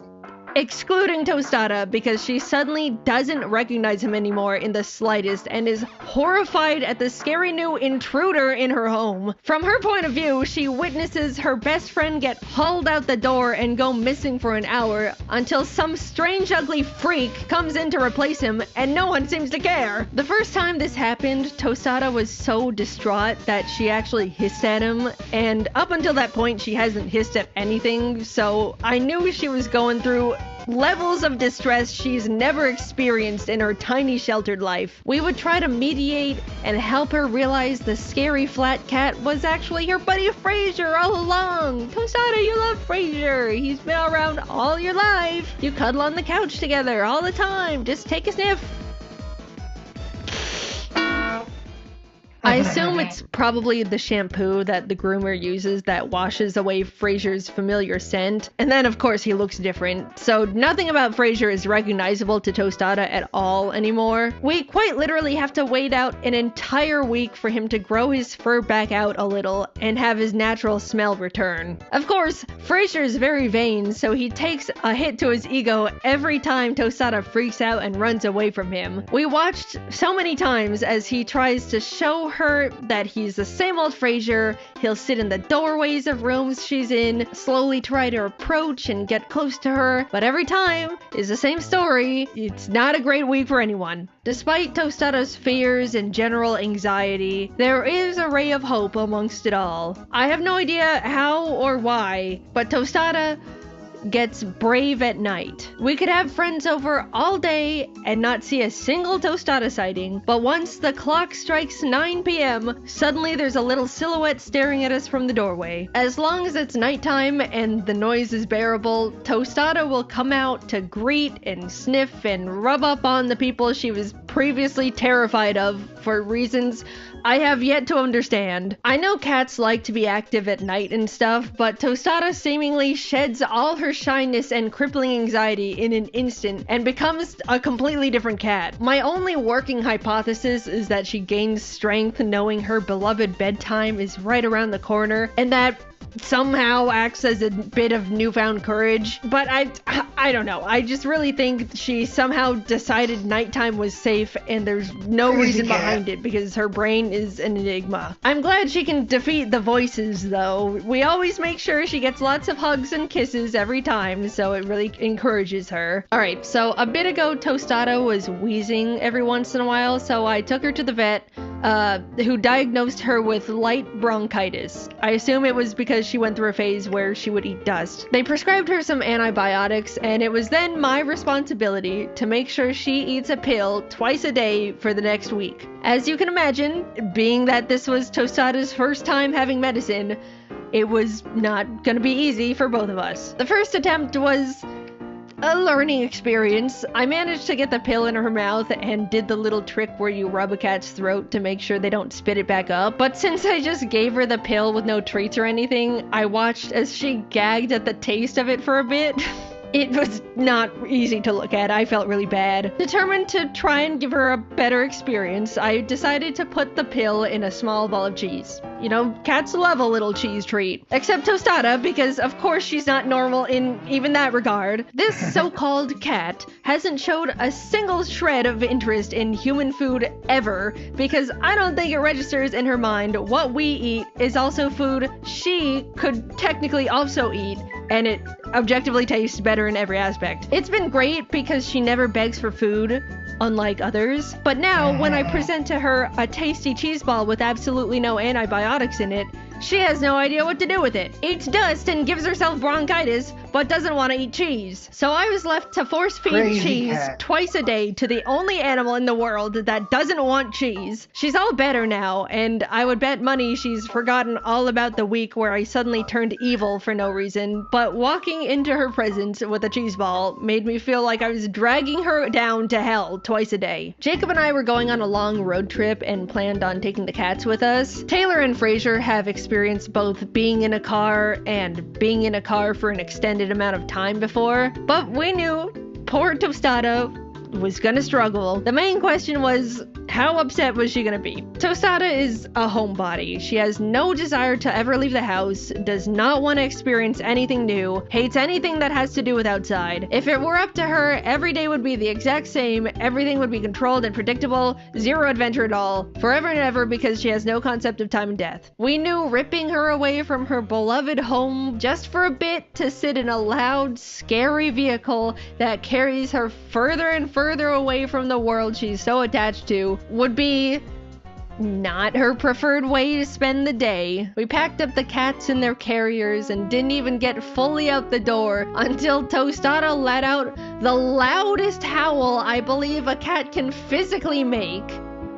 This might be the worst day of her entire life. On the road, we let them out of their carriers so they could be as comfortable as possible. Fraser sat on the middle console as if he was a co-pilot to the ride. Taylor sat in the back on top of all her snacks and bags, creating her own little cove of solitude. And Tostada hid in the dark under the dusty seat. After a few hours with not a single peep or sign of life, I decided to drag Tostada out from under the chair, both to try and convince her to sit with the rest of us, and also do a wellness check for my own sake. I peeled her out from the floor, and oh my god, are you crying? Tostada's humongous eyes were wet and glossed over, and she had a single tear running down her cheek. This poor thing was so heartbroken over the car ride. She was defying her biology and crying tears of sorrow. This absolutely was the worst day of Tostada's life. She will never be able to understand how lucky she is that the worst thing to ever happen to her is a ride in the car. After a while, she did start emerging to look out the window and wander a bit before going back under for a few more hours. Maybe she was just checking if she'd somehow been magically teleported back home before slinking back under the chair to wallow. But at least she wasn't crying alone on the floor anymore. The sun started setting and the day was fading away as we drove onwards until... Oh. Hi, Tostada. What's got you climbing around and exploring? Oh my god, she's brave at night, even in the car. I just do not know what comes over Tostada at night. At this point, I don't think there's a single thing she'll back down from as long as the moon and stars are out. She was hopping around to all the windows, even though she couldn't see anything because it was all pitch black now. Happily climbed over to the passenger seat to sniff around, started meowing and chatting up a storm, kept trying to weasel her way into my lap to take a closer look at the gas pedal. Despite me knowing everything about this cat, every habit, every trait, every quirk, downloaded and forever locked into my mind, I just don't understand how. How is she her own being? She has her own little consciousness in that smaller than average skull of hers that makes her live her own life and makes her own decisions, even though they're very dumb. She shares the same world I do, and yet she digests it so differently. How can a creature like her even exist? And how did I get so fortunate to be the one that has her? Tostada experiences so many pointless fears and harmless anxieties that are gonna stick with her until her final days, but her unwavering happiness and joy pierces through all of it effortlessly. And it makes me so proud knowing I'm the one that's giving her this perfect little life. Every day I think about how lucky I am to have the perfect cat made for me. No one else could possibly understand and treasure her more. Tostada was simply meant to be mine, and we make each other so happy. Aww. If you haven't seen, the new merch is still technically available. We worked hard to put together a really fun lineup of new Tostada and Ari plush keychains, Hawaiian shirt, beach towel, and fanny pack. It all goes away on August 10th, which as of right now, if you're me posting this video, is in a few days. So you should probably run over to jadenanimations.com right now if you're even thinking about grabbing anything. Just a peek won't hurt, right? Thanks as always for watching. I hope you enjoyed me just talking about my pitiful little cat again. I will tell her that you all say hello. Alright, bye-bye. There are about 500 million privately owned firearms in the... Alright, we got like a 5-minute video. Yeah, we do.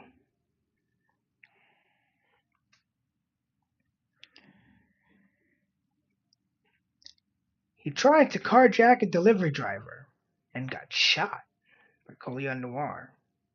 Let's dive on in. So there is a fine irony in a guy who should probably go get a job deciding to rob a man who has a job while that man is out there doing his job. Richmond, Virginia. Yo, that's a real shitty thing, yo. Like, people who are at work probably not having a great time, and then you're gonna come and fuck this shit up even more? Come on, man. Virginia, 10:30 in the morning. It was 10:30 in the morning when Richmond police get a call for shots fired in an attempted carjacking here in the 2800 block of Fairfield Avenue. When they get on scene, they find a car that was shot up. The person shot, according to sources, was a teenage boy. Hey. He was found close to the fired in an attempted carjacking here in the 2800 block of Fairfield Avenue. When they get on scene, they find a car that was shot up. The person shot. It's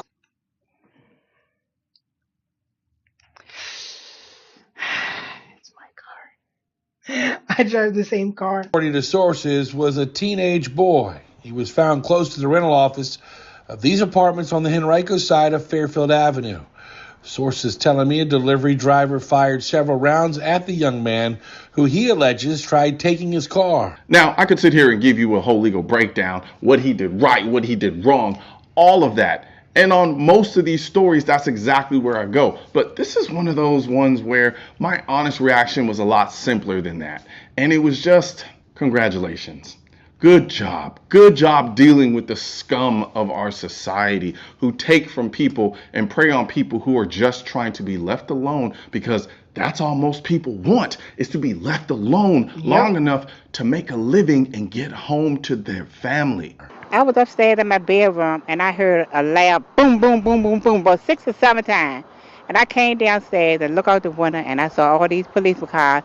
And I saw a guy walking, pacing back up and down the sidewalk. Sources say the guy pacing was the driver of this car, and rounds were recovered near and a little bit down the road from where it's being loaded onto a flatbed. That pacing is the part they never put in the movie, because in the movie, the guy holsters up, says something cool, and walks off into the sunset. And out here in real life, he's on the sidewalk with his heart going 400 beats a minute, trying to understand what just happened to his entire life inside of that 9 seconds. Whatever you think winning looks like, that's it. That's what winning looks like. Just last year, you know, a little baby across the street got killed, and it's just been chaotic around here ever since. I mean, it's a nice apartment complex, but... Her hesitation to show her face, she says, speaks volumes about the current environment in her East End neighborhood. Adding just shy of 2 years living in this area, she's learned to tell her family members to avoid contact and confrontation with anyone who lives in and near her community. Yeah, I'm a mom of 3, and I'm ready to move already. So far, no charges have been placed against the delivery driver. So she's got 3 kids and 2 years of lessons, and the only strategy she's been left with is teach the family to shrink. Keep your head down. Don't make eye contact. Don't respond. And hope it's somebody else's turn today. Ma'am, I'm not knocking you because you're working with the tools you believe you have. The delivery driver had one more tool than that, and it's the only reason we're talking about him instead of about him. And here's what people who don't do this work don't understand about delivery stop. He's out of the vehicle on somebody else's block, hands full, back turned, engine probably still running, and he's standing in the middle of the single most vulnerable stretch of anybody's workday, which is exactly why they picked him, because predators don't pick hard targets, they pick the busy ones. Awareness buys you the half second to recognize what's happening, and the firearm is the only thing that makes that half second worth anything. Because you can see the whole thing coming with perfect clarity and still lose if all you've got is a phone and good intentions. And take a second and actually imagine this country without that option. If we didn't have the Second Amendment, if a man like that couldn't legally own the thing that ended it, how many more of these do you think happen in a single day? And what exactly is the plan? Call somebody who's 8 minutes out and hope the guy taking your car is patient? That's a nation of perpetual victims waiting on response time, and understand 100%. what they were actually taking from him. Because that car isn't just a car. That car is the job. It's a tool. It's the tool he uses to do his job. Without that car, he can't fucking make money. Once it's gone, the income's gone with it. And the man who was doing everything right ends up with nothing, while the guy who did everything wrong drives off in it. Which is why the advice they keep handing you is to make yourself smaller. Move, avoid, comply. Don't make eye contact. Hope whoever came to take from you happens to have mercy on you that day. The Second Amendment exists because the founders understood that a citizen who can't say no is just a subject with better furniture. That's the whole idea behind the America hat that I'm wearing right now. Have America across the front with a bullet for the eye, representing what this country was founded on, which was the Second Amendment. We also have them in hats. We have them in different colors, different styles. I'll put a link in the description section of this video so you can go check them out. So that's it for this one.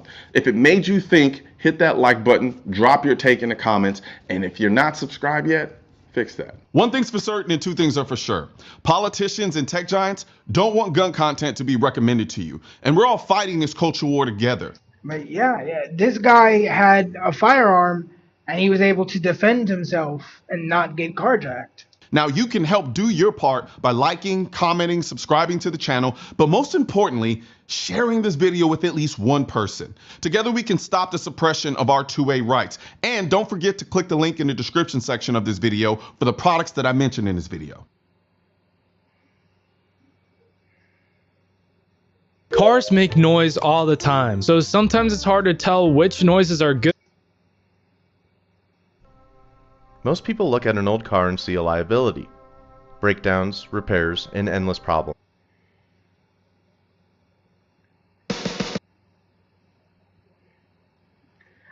Alright. Shockwire. I drive the speed limit because there's drugs in the car by Shockwire Rock. Let's check it out.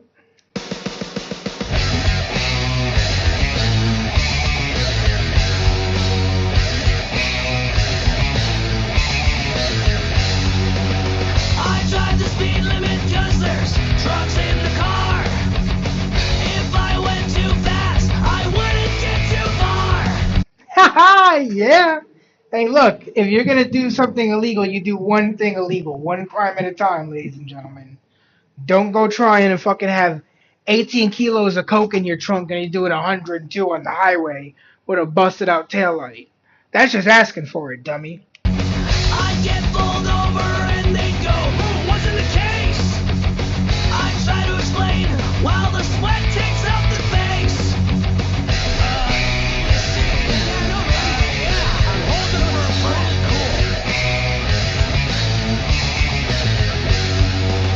I drive the speed limit 'cause there's drugs in the car. But if anyone asks, I don't know where they are. I'll cruise past the cop, hiding on the roadside. He won't suspect me with the casual way to drive. I drive the speed limit 'cause there's drugs in the car. I drive the speed limit 'cause there's drugs in the car. I drive the speed limit 'cause there's drugs in the car. I drive the speed limit 'cause there's drugs in the car.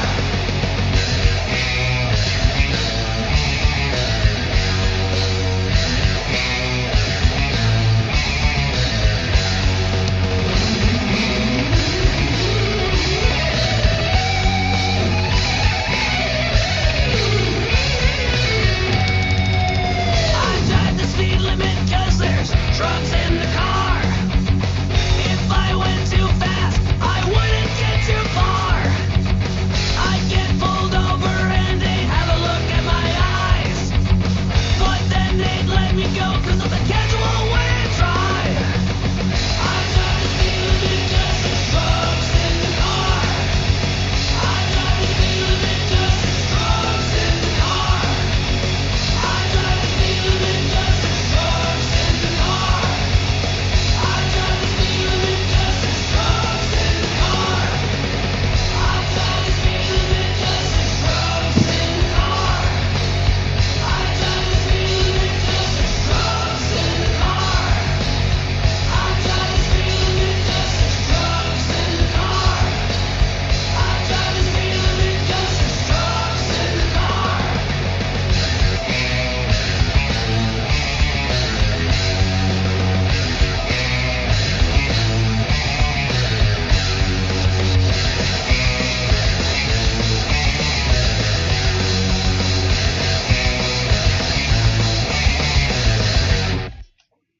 The very people that had. Alright. Give me 1 second.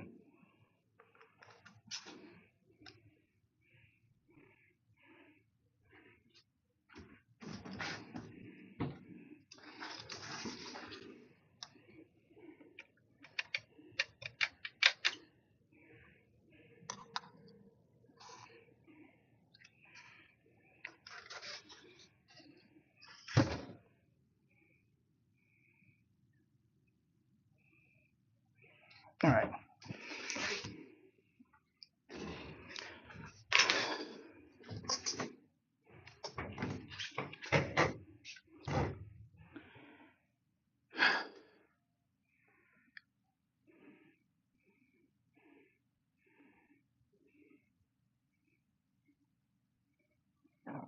Hey,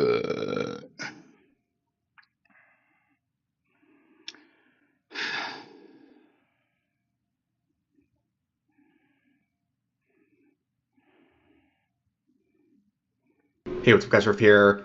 So in this video, The Asmongold ban situation has gone nuclear by Rev. Let's dive on in. Hey, what's up, guys? Riff here. So in this video, I'm going to be talking about the Asmongold situation. As I'm sure most of you are already aware, he has been once again banned on Twitch. This appears to be a temporary suspension, so likely end up being a 1 to 2 week vacation for Asmongold from Twitch.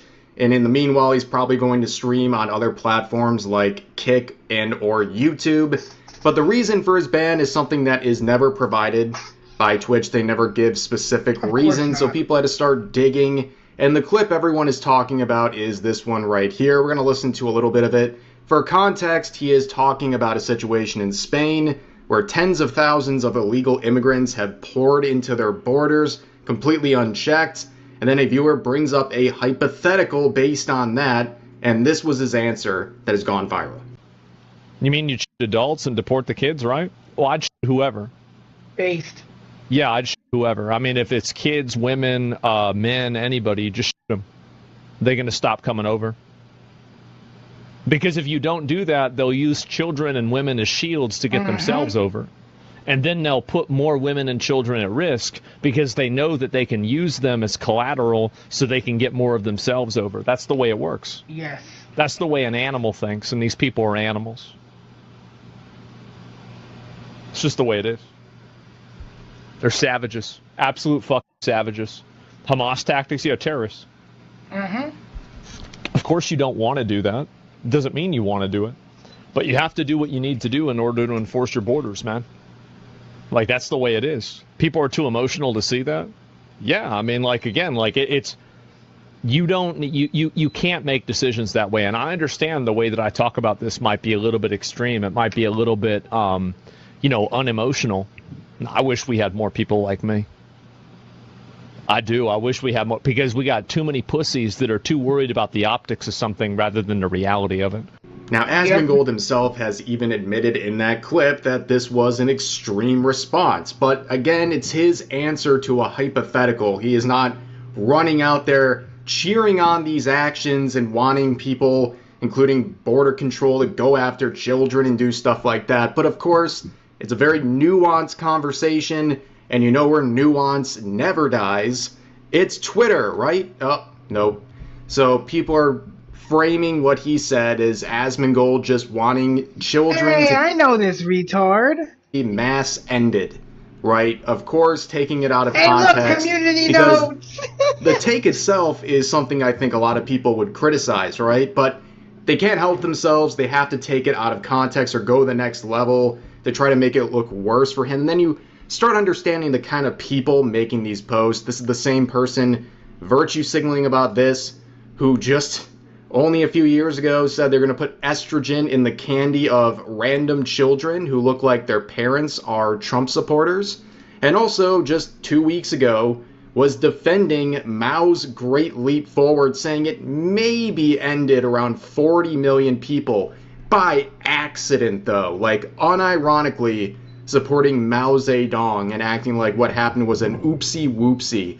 That gives you an idea of the type of people who are really mad about this. Again, they can't even criticize the actual points. They have to make an even more extreme version of what he said to justify it. But people aren't happy, not necessarily about the ban. They think the ban is not enough because it appears to be a temporary one. So you can see people saying should be. Let's see if there's gonna... Oh, I think, yeah, it's that. I know this retard. Not know them, but I saw this retard's post. A permanent ban. It should be permanent. We've had enough of his stuff.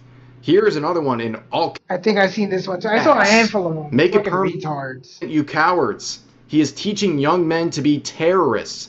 Yeah, I definitely saw this one. Teaching them that unarmed children should be ended.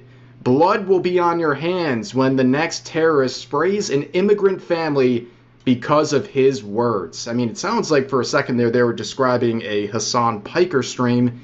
But also, you see the lengths they're going now. They're trying to say if something happens it's Asmongold's fault because he's been teaching them Olympic level mental gymnastics, by the way. this stuff. I mean, to say that's a stretch is an understatement, but on top of that, it's so ironic that they're gearing up to blame future events on Asmongold when just in the last 2 weeks alone, a Hassan Piker fan just got arrested for harassing and threatening a politician, which is exactly what Hassan encourages his audience to do. Like, no self-awareness whatsoever, but of course people point that out to the original poster saying, why are you describing Hassan? And they say, you are a leech on society's resources. What a great comeback. That right there is a true Hassan viewer. No counter-argument, just straight to insults. Yep. Amazing stuff. But, of course, more people are unsatisfied with the length of the ban, or at least what appears to be the length of the ban, saying, unless it's a permaban, I don't give a F. Twitch has allowed this unwashed, smelly cockroach, white supremacist, brain-dead F-wit Asmongold to spew his extremism with little to no pushback. Perm or shut up.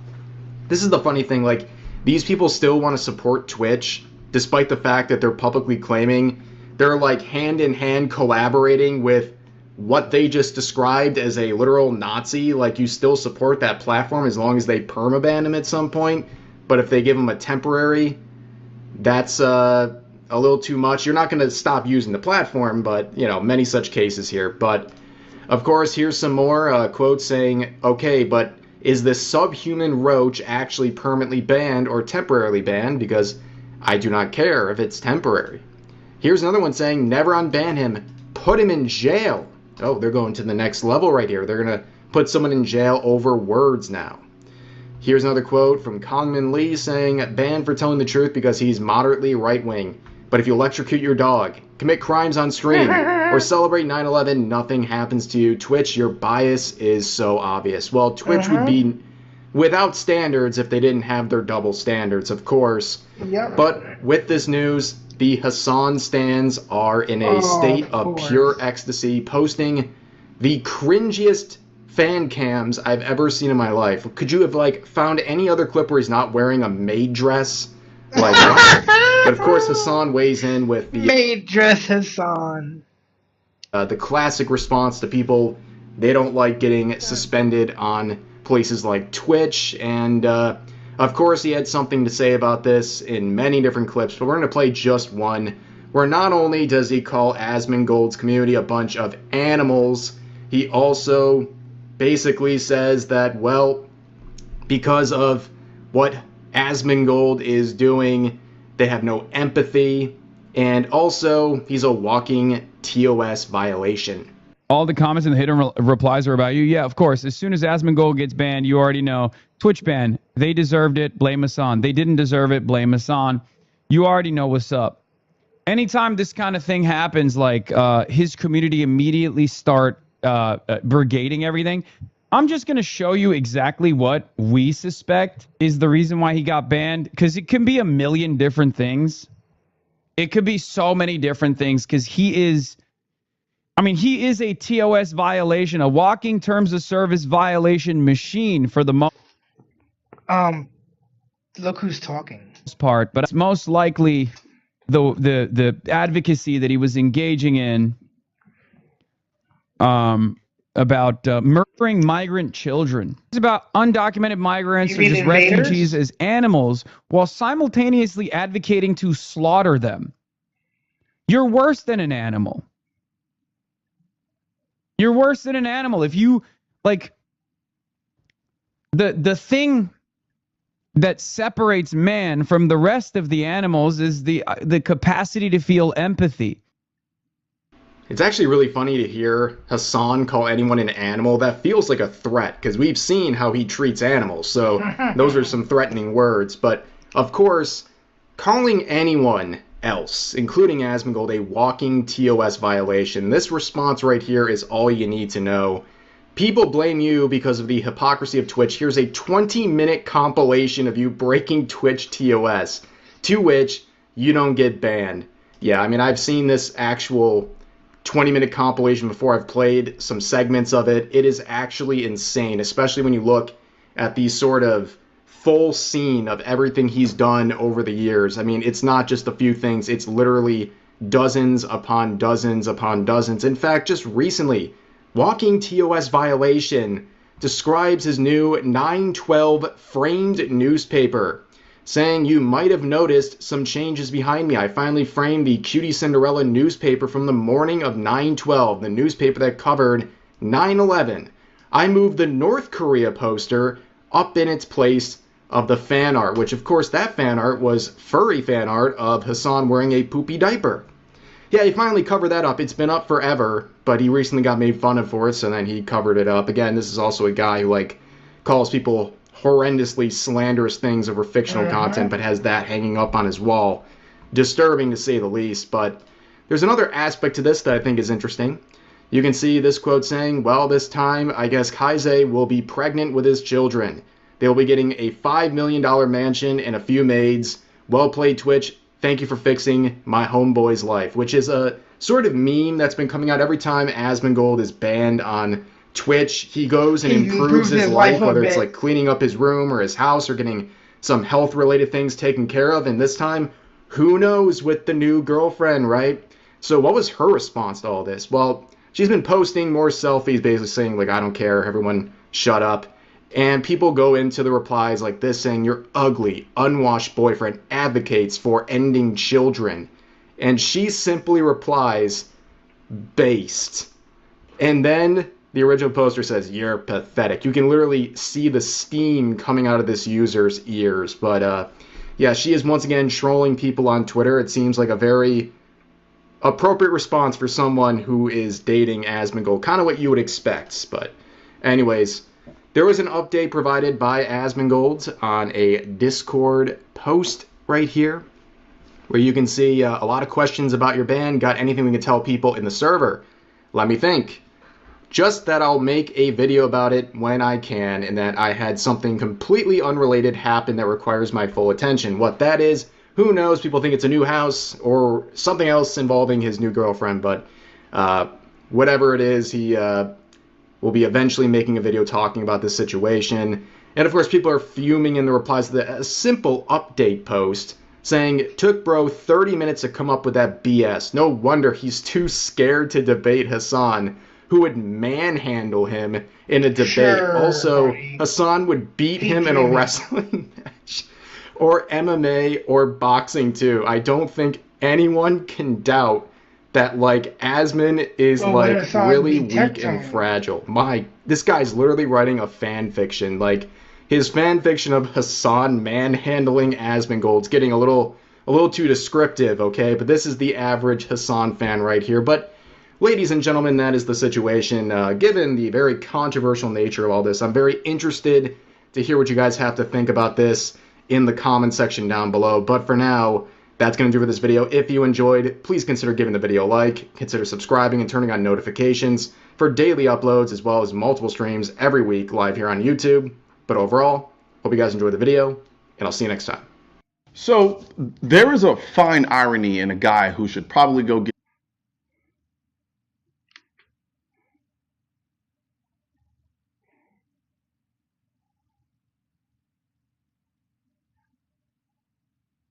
I was really surprised with how many people. What are the most hated?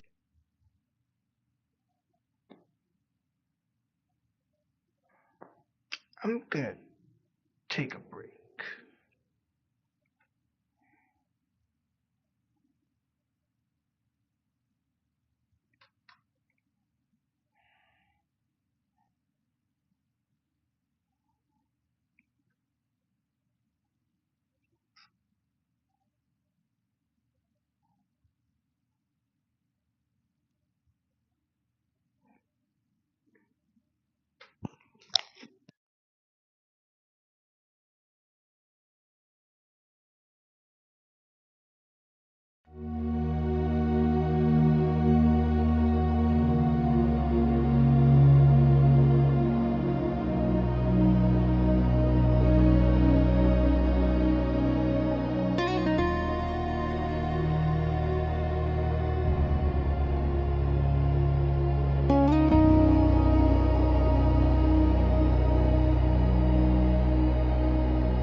The 20 Most Hated Pokemon by M&J TV.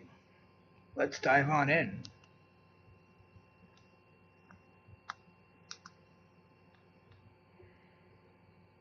What are the most hated Pokemon? More than forgotten, more than unpopular, Pokemon that many people wish to see deleted from existence. You told me who they are. I posted this survey asking respondents to checkmark every Pokemon they hated, with explicit instruction that they must strongly dislike the Pokemon. Nearly 20,000 people replied. Today, we're going to take a look at the top or bottom 20. However, I will, mostly, not be joining in on the dog pile. When I was a younger man, there were plenty of Pokemon I despised, and I made videos insulting them. But now that I'm in my 30s, I've mellowed out, and frankly just don't care that much anymore. Plenty more important things to get mad about. So for this video, I gave myself a challenge. I will tell you the most hated Pokemon, but then for every single one, I'm going to say something defend nice about it? something about it. Okay. Find at least one aspect that I like, even for the Pokemon that I do genuinely despise. But before we get started, I should warn you, there's going to be some Pokemon on this list that might upset you. So, let's be chill, okay? Okay, we begin with number 20, Okie Dokie. 905 people marked it, 4.65% of the total respondents. That may not sound like a lot, but 5% of all the people saying they hate this thing is quite significant. Now, a lot of the Pokemon in the top 20 didn't really surprise me. I've been around Pokemon for a long time and know a lot of the hated ones. Okie Dokie did surprise me because I didn't remember that was a Pokemon, to be honest. I personally just generally forget that it exists. Yeah, yet same. 5% of you hate it? Okie Dokie is one of the most recent Pokemon, a legendary from the DLC of one of the most recent games. I'm surprised it's even had time to upset anyone. Now, unfortunately, with almost 20,000 responses, I cannot possibly get specific replies for why people happen to hate the Pokemon featured in this video. So the best I can do is make educated guesses. And for Okie Dokie, I have two guesses. People think it's ugly, and it's one of the villains of the Ogerpon story. In regards to the first reason, I do agree it is kinda ugly. But far from one of the most ugly, and it being a bit ugly suits the lore. Desiring power, it is corrupted by the toxic chain and transformed into a stronger but brutish version of its former self. That leads into the second reason for why people might hate it being the villain of the Ogerpon story, but that's actually my reason to defend it. It's part of a cool story. Scarlet and Violet's strongest aspect is its story, and that continued. Yeah. I played through, what was it? Violet, I think? And it was good. Story was really engaging. Hey, Red, what's going on? Into the DLC. I enjoyed the subversion of expectations about the Loyal 3, and of course, Ogerpon 2. And yes, Ogerpon is the cute one that's the misunderstood good guy and thus really easy to root for. But well-written villains deserve some appreciation too. Next is a Pokemon I expected. Number 19, Purugly. People tend to like cute or cool Pokemon, not so much the ugly ones. This one has ugly in its name. When you got ugly in your name. Purugly got 973 votes, selected by 5% of respondents. And I get it, it's hideous on purpose, which is an all-new kind of hideous. Additionally, Mars's Purugly was responsible for my Yeah, that's also another reason. very first death in my very first ever Nuzlocke. So I'm personally not a fan. Purugly is tougher to defend than Okie Dokie, but what I can say is this: it's funny. Glameow is fancy, regal, glamorous. But then it doesn't take care of itself, gorging on food and lazing about, and thus becomes so fat and ugly that it has to use its tail to trick everyone into thinking it has muscles. It's a cat that let itself go. That's pretty funny. Next is number 18, Hypno. It got exactly Yeah. one more vote than Perugly. 974, 5.01% of responses. Hypno is likely hated due to how creepy it's believed to be, Yeah. hypnotizing children I and can see that. leading them away. Yeah, bad connotations there. Additionally, it looks creepy. I think the nose is a big reason for this. It's like a beak made of flesh. Ugh. And then when it's staring you down with those menacing eyes, I am indeed creeped out. Wait, hold on though. Lots of Pokemon are creepy, but they're not hated. Why is Hypno singled out? Well, that's because those other Pokemon are supernatural creepy, while Hypno is person creepy. For example, Stranger Danger is creepy, but it's a shadow inhabiting a rock. Hypno is mostly a guy doing an action that people do. Human-like Pokemon are fine, creepy Pokemon are fine. But when you combine those things together, it's quite upsetting because it feels too real. To demonstrate this, take a look at Sandream, the Hypno evolution I made for my Every Original Pokemon Game Freak Still Forgot video. Inspired by the Sandman, this psychic ground type immediately looks less creepy because it's not holding the weird tool, but more importantly, it's got Drowsy's nose again. But I can't defend Hypno by just saying, oh, it could have a cool evolution. I have to find something good about it as it is now. I like its origin. In addition to tapirs and hypnotists, it may be based on Baku, Japanese supernatural beings that are said to devour nightmares. According to legend, they were created by the spare pieces that were left over when the gods finished creating all other animals. Additionally, the Japanese term Baku both refers to this creature and the Malayan tapir. Drowsy and Hypno are based on a pun. And I happen to like puns. That's pretty cool. Okay. I don't like Drowsy. Don't make this weird again. I'll give it. Number 17 is Gumshoes. It got 982 The Don. votes, 5.05% of responses. Now, I'm pretty confident that the reason this Pokemon is hated is because it bears a striking resemblance to someone widely and justifiably despised. That's right, it's Shieldbert! Stupid blonde hair, pompous posture, a superiority complex? Ugh, can't stand him. But that's not Gumshoes' fault. Gumshoes is just a goofy lookout trying its best. And I, specifically, could never hate it. The first Pokemon I caught in Pokemon Sun was a shiny holy fuck. Yungoos that I named Hero. And of course, it eventually became a shiny Gumshoes. So yes, I will acknowledge that Gumshoes looks like someone horrible. Shieldbert. But they are not the same, and therefore hating Gumshoes feels excessive. And yeah, I wasn't a big fan of Shieldbert. And what was the other one? Swordward or whatever? Those guys were pompous douches. Just focus on the shiny. It's quite nice. And also, mine. Number 16 is Smoochum. Damn, y'all got it out for blondes. Smoochum is the first one to receive over 1,000 votes, being selected by 5.17. You know, I'm surprised it got more. Well, actually, I think it's less unpopular than Jinx, which would make sense. But I'm surprised that this thing got some, unpopular votes. I get that it evolves into Jinx, which is categorically one of the least popular Pokemon designs, like, fucking ever. But this thing's kind of cute.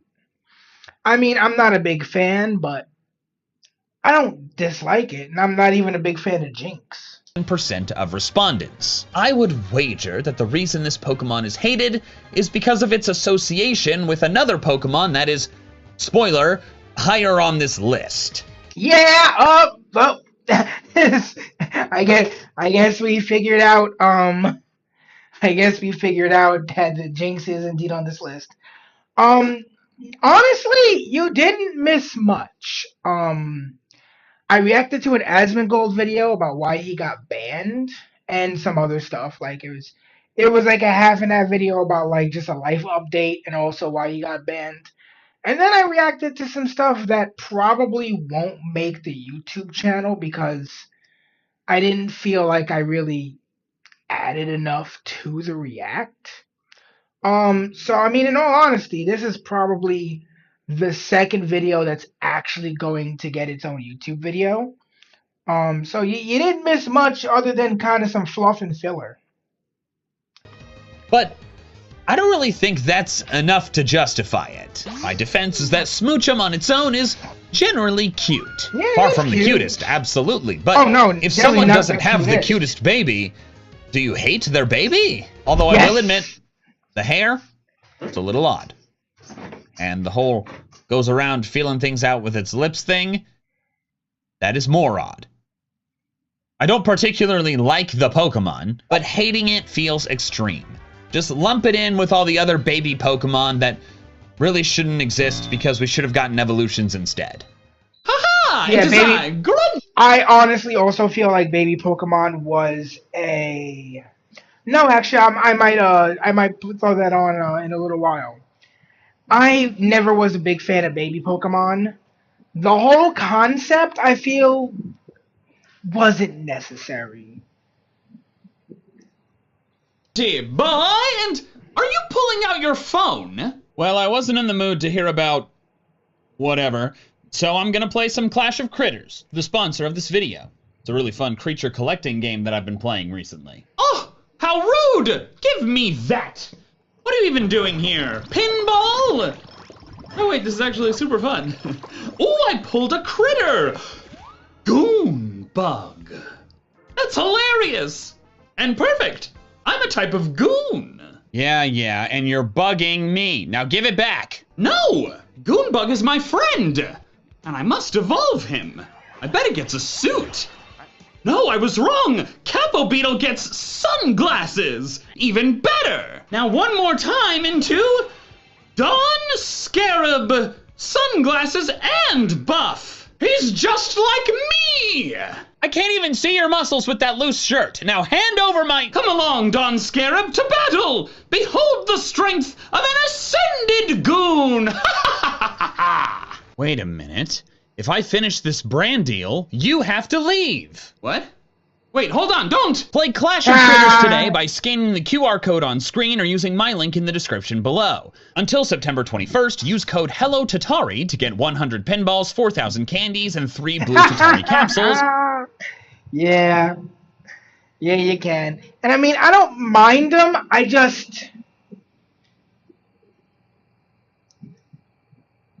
like if there's the option to catch the baby Pokemon and then train it up, or to just catch the evolved version, I would just catch the evolved version. Mostly because a lot of baby Pokemon are friendship evolutions, and those just honestly wear on my sanity. And then code GOONBUG to get 1 Goonbug, 1 Lunchbox, and 4,000 candies. Codes are redeemable once per player. No! Ugh!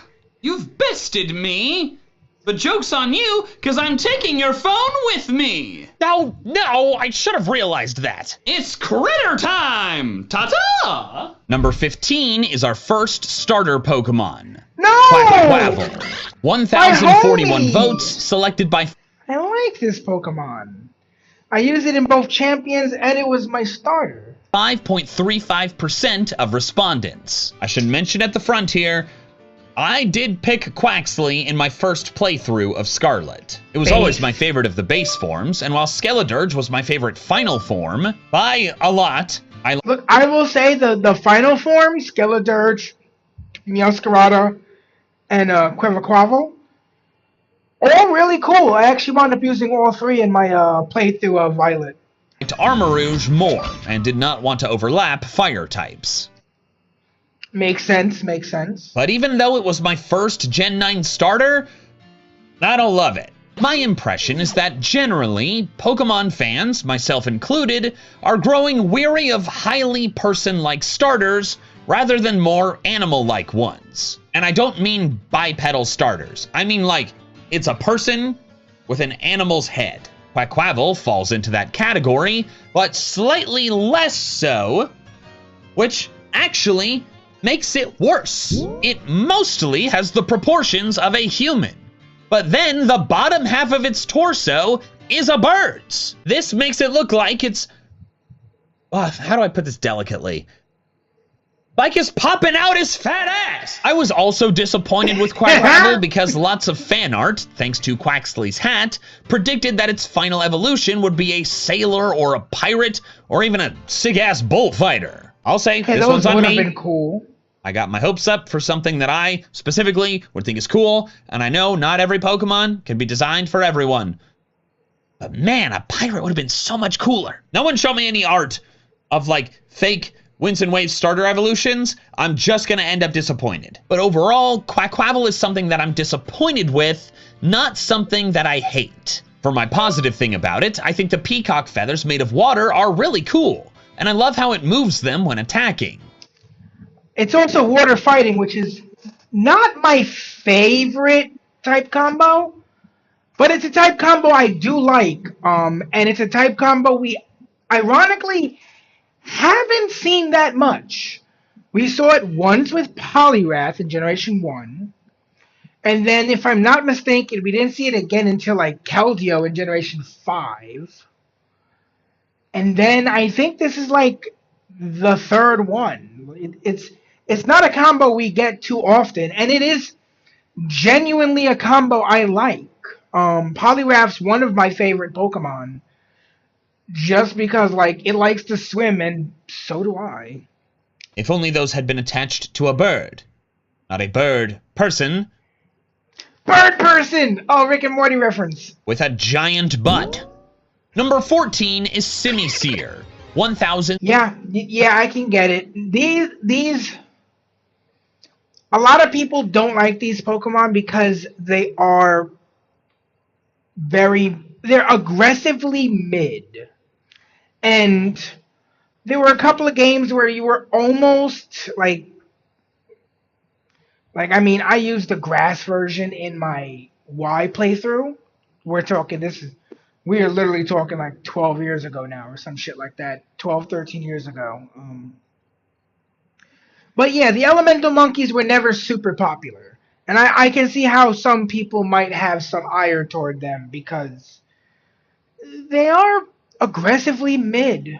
79 votes, 5.55. And not even in just design wise, stat wise, they're meh. Like, they're okay. Like, I honestly probably could have used a better grass type. But for whatever reason, I used the grass monkey because I had it. I don't know. Maybe I couldn't get up a hold of a grass stone for Victory Bell or some shit. I don't remember. 5% of responses. Look, the Unova monkeys as a whole are an unpopular group, including with me. In my 2018 least favorite Pokemon video, I put Simipour at number 10 and Simisear at number 4. But why? It's mainly their looks. While the base forms are generally cute, the evolved forms look strange and off-putting. Plus, their role is to be a second...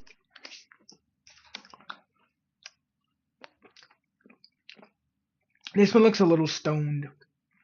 ...starter trio, but they look worse than even the least popular starters. I would choose Quackwaddle over Simipour every time. Same. But it's Simisear that is generally singled out as the worst of the three. And I think a big reason for that is because of a meme. Quoting from Bulbapedia, Simisear ranked last in the Japanese Pokemon General Election 720 poll to decide what would be distributed at Japanese showings of Volcanion and the Mechanical Marvel. It was distributed at Pokemon centers and Pokemon stores to commemorate its loss. This is objectively funny, and it went kind of viral when we learned about it, and so for a bit it became kind of a thing to hate Simisear. And I took part. It was number 4 in that 2018 video. But now, and this is my defense of it, I think it's the best of the three. Simisage has bad hair. Reminds me of Swordward. Yeah, actually. Simipour looks like a slight breeze would make it flash us. Yes, it definitely does look like that. And it also has bad hair. Yeah, kinda. But Simisear has cool fire hair. Straight up, it's the best part of its design. To be clear, I do not love it. But now that the meme of its unpopularity is kind of past, I don't really think it's that horrible. Numbers 13 and 12 must be lumped together because somehow they're an exact tie. Both got exactly 1,112 votes, 5.72% of responses. They are Alolan Persian and Illumise. Let me hit Alolan Persian first. Not great. The head, not good. Supposedly, it's intended to be a nod to selective breeding for rounder face shapes in cats, namely the British Shorthair. But this was too far. It looks like it should be walking around on only its front two legs because its head is too damn heavy. But I do have to offer a defense, and it is this. If not for Alolan Persian, I could not have written one of my favorite jokes that I've put into a video in the last few years. It comes from if every Pokemon was dual type. Alolan Persian would be dark grass, because it can't be dark normal due to regular Persian, so instead it wields the power of the watermelon it swallowed. As for Illumise, why the hell is it here? What? I'm not trying to imply that it's popular, it's just it's totally forgettable. It's weak, appears in almost no regional dexes, and it's just a random filler Pokemon. But that doesn't warrant hate, it warrants apathy. Are y'all just mad that the official pronunciation is Illumise and not Illumise? Because if so, yeah, all right, yeah, that's kind of fair. It is weird, I don't fully get it. I only knew it was Illumise because I happened to watch an episode of the anime as a child where they said Illumise. I do need to defend it, and I guess I kind of just did, but I'm not sure you shouldn't hate it, you should forget about it is sufficient. So instead, I offer you this. It is a firefly, which reminds me of Fireflies by Owl City. Oh. I actually like fireflies. They're one of my, I would definitely say top 10 favorite animals. Unfortunately, the representation they've gotten in Pokemon has been absolutely piss poor. Why are Volbeat and Illumise pure bug types, even though I know making them bug flying type would lump them in with all the other useless bug flying types and give them a double weakness to rock. But I mean, they're already bad Pokemon. Like, do you really think you're gonna be disrupting the fucking meta by making them slightly worse? They're not good in general. Now what you could do is make Volbeat bug electric and give it levitate, and make Illumise bug fire and give it levitate. That would be fucking cool. But Game Freak's too much of a fucking coward to do that. Which is one of the greatest songs ever made. Number 11 is another starter, Quilladin. 1,000. Yeah, I can see that. And that's cool that you still have them around your place. There's some around where I work every once in a while. 222 votes, 6.28% of respondents. I vividly remember being a freshman in college and Quilladin being revealed in an issue of Koro Koro, because that's how that worked. Back then, we had to get scans of a Japanese magazine to learn about the new Pokemon. And when people saw Quilladin, everyone lost their minds. It was widely considered the ugliest, worst middle stage starter ever. Now, I'll be real. It ain't great. It loses all of Chespin's cuteness, but gains none of Chestnut's coolness. The eyes look... That's kind of the point, though. If you think about it, the middle stages are supposed to be like the awkward teenage years, where they're kind of like growing into their adult selves.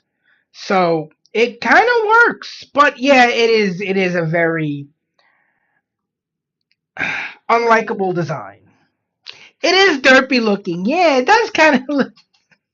It kind of looks like you got to tell it to do the attack twice in order to get it to fucking get in gear. Weirdly dead, despite the seemingly jovial personality, and the nose is strangely large when Chespin's and Chestnut's are small. And then its issues are made even more glaring when comparing it to other awesome middle stage starters, like Bayleaf, Grovyle, Quilava, or Frogadier. But hold on a moment. And I mean, some people are pretty popular in high school, so I can see why there are some cool Pokemon that some starter Pokemon that still look cool in their middle stages. Some people are cool in high school. Comparing it to other middle stage starters. Why don't we just keep doing that? Like Prinplup, Combuskin, Brionne, or frickin' Quaxwell.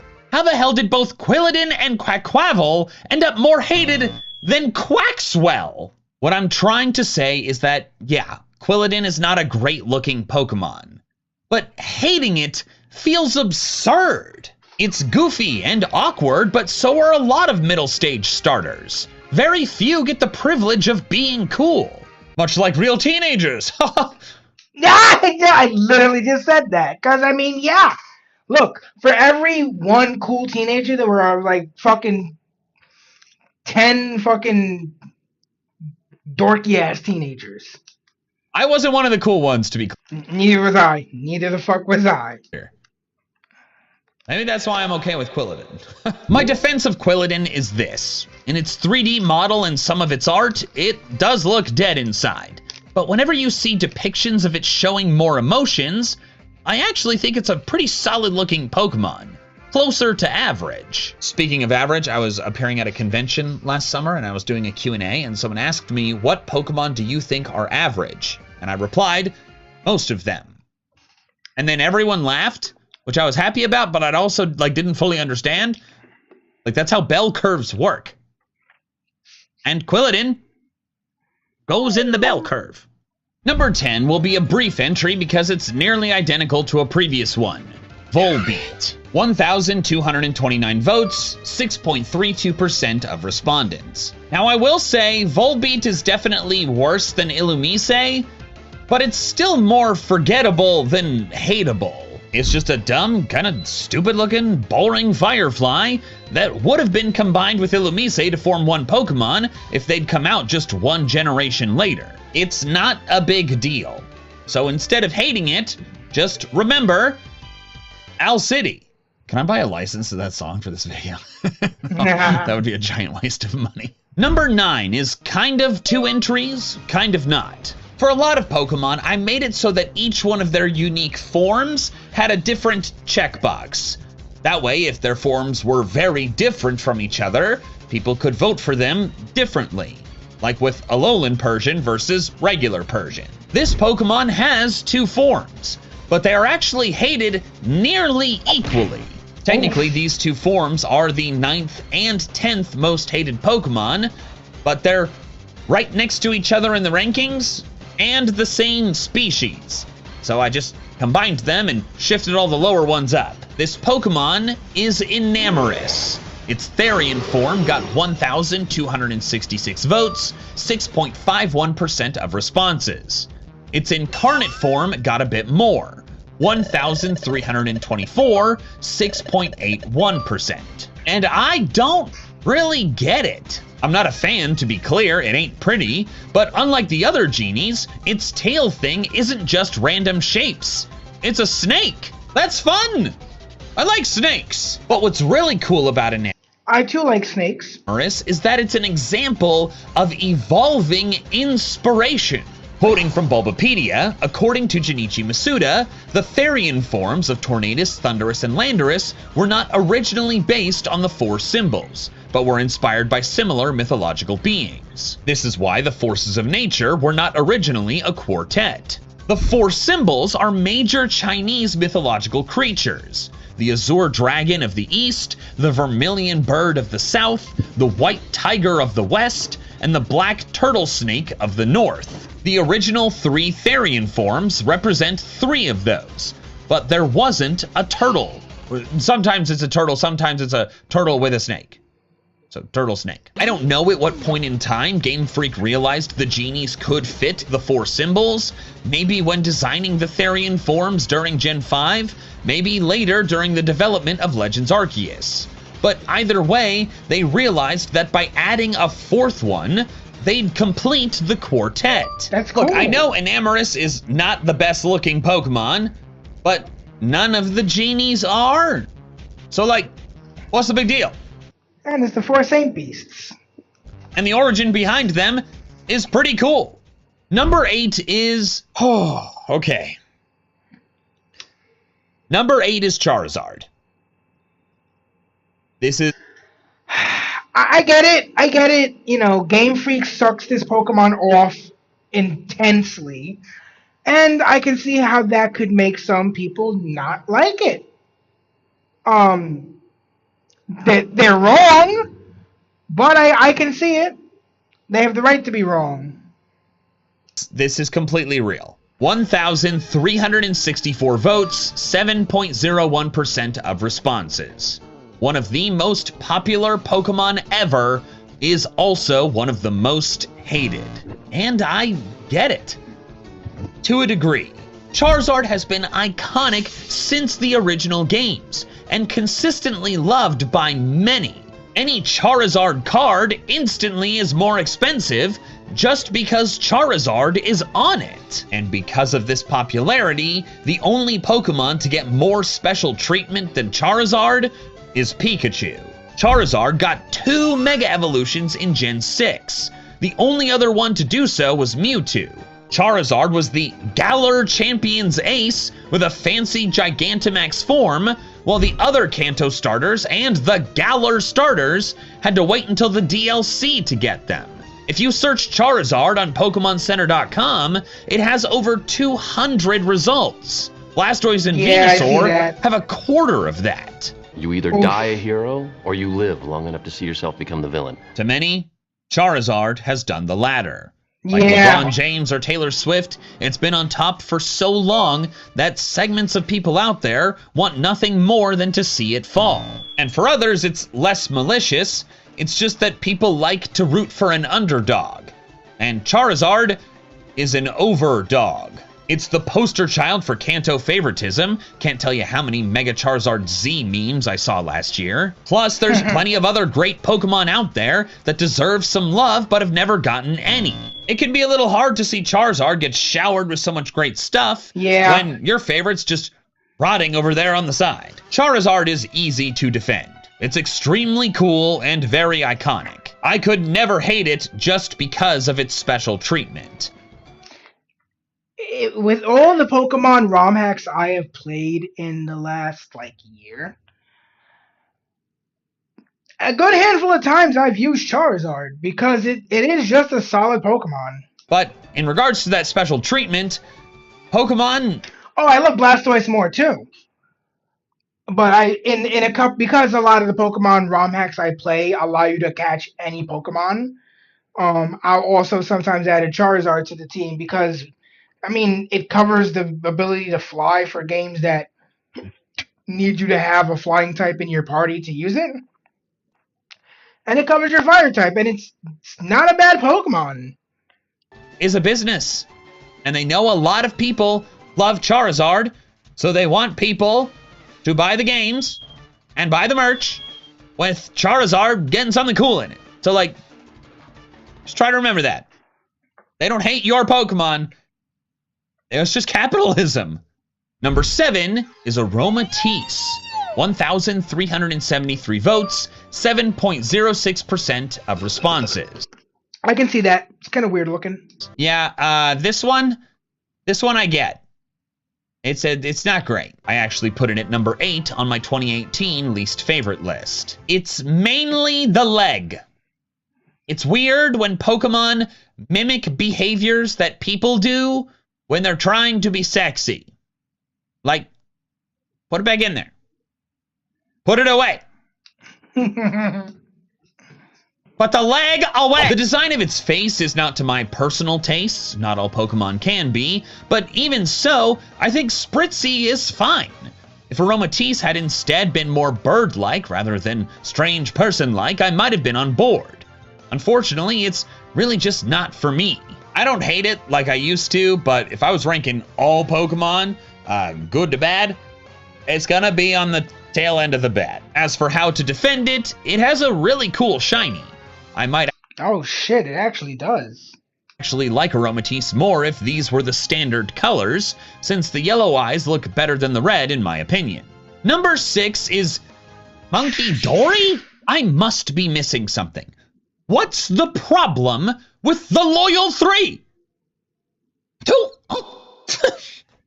of them in the top 20? Monkey Dory is the 6th most hated Pokemon? What? It got 1,462 votes, 7.52%. That's a lot of people that hate this Pokemon. Why? I covered some theories about Okidogi earlier, so maybe those explain it, but even then, my personal ranking of the loyal 3 best to worst goes Pheasantipity, Monkey Dory, then Okidogi at the bottom. Monkey Dory is just a stupid monkey. Why are you devoting some of your finite mental resources to hating this monkey? Wait, Ask Frieza. I don't think it's good. I don't think it's amazing. I just think it's like, who cares? It's just a monkey. My defense for it is the same as Okidogi. The story behind it is interesting. And speaking of that story, I played it, generally enjoyed it, and then moved on. I do not understand why 3 years later, y'all are still mad about the frickin' monkey. I understand number 5 a lot more. That Pokemon is Mr. Mime. Yeah, this thing is legitimate nightmare fuel. 1,483 votes, 7.62% of responses. Yeah, a lot of people hate this thing. I've seen several maximum security prisons built in Pokopia just to house Mr. Mime. What? That is hilarious. Yo, they just put him in jail. And then I saw one guy just bury it alive. People just, they really do not like Mr. Mime. And I gotta admit, I was included. It was my number 4 least favorite in my 2014 video, then number 3 in the 2018 video, where I railed against its creepy, spindly legs, deformed feet, and empty, evil expression staring at you through your bedroom window. But that was then. Now, I don't know. Yeah, it's kind of ugly, kind of weird, but also kind of funny. You ever see this thing run? It looks dumb as hell, but in a funny dumb way, not an angering way. You could say my defense of Mr. Mime is like the ridiculous spell from Harry Potter, where when you realize just how silly and stupid it is, it becomes a lot less creepy. Yeah. Mr. Mime. Number 4 is another Pokemon I've personally hated in the past. Watchog, 1,486 I got that high vis on. votes, 7.64%. Oh shit, if I ever play a game, if I ever use this thing in a playthrough, I'm gonna nickname it high vis. Of responses. It was number 6 in my 2018 video, number 3 in the 2014 video. Now I'll say I don't much care for how it looks. One single buck tooth and alarming eyes that look bloodshot, just not really a design for me. It's a stoned crossing guard. But what made me truly hate Watchog was not its appearance. It was, I think in the game, the fucking evil team uses it a lot, and it has, like, hypnosis, what was it, Super Fang. It has a lot of fucking annoying ass moves. It was battling them. There we go. A lot of them. In Black and White, Lenora uses one with hypnosis, an incredibly annoying hacks move that either misses and does nothing, or ruins your day. Combined with Leer and Crunch lowering defense and Retaliate is the stab move, it becomes one of the hardest gym battles in Pokemon. But then after that, Plasma Grunts love this thing. So many of them use it, and most just spam Hypnosis, Confuse Ray, I've been watching this guy for a while. and Super Fang. The only way they could have made it more annoying to fight would be giving it frickin' double team. And you gotta Yeah, I don't think NPC Pokemon should be allowed to use double team. like 15 to 20 of these things. In short, Watchog is infuriating, but really only in Black and White. The grunts in the sequels use a much wider variety of Pokemon, and it's barely appeared in any games past that. And they say time heals all wounds. So while I'm certainly not fond of it, it's been quite a while since Watchog has actually made me angry. My defense of Watchog is this. PM7's shiny Watchog cookie was very funny and single-handedly improved my opinion of it. Look at him go! Come on, buddy! We now move to the podium, or whatever the opposite of that is. And before I reveal them, I'd like to ask you to consider subscribing to the channel if you have not already. It's a great signal to YouTube to show you more of my videos, and if you've watched this far, you'll probably like my videos. I don't know why I'm turning into a little mouse guy here.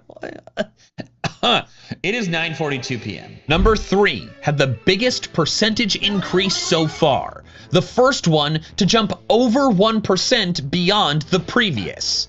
With 1,730 votes, 8.89% of responses, the third most hated Pokemon is Miltank.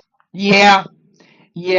This thing ruined a Pokemon Stadium 2 playthrough for me where I just could not seem to get around it. It was just so fast, took so many hits.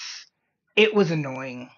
What you mean only number 3? Remember how I Yeah, he does not like Miltank. said that I've mostly mellowed out and that I don't really hate very many Pokemon anymore?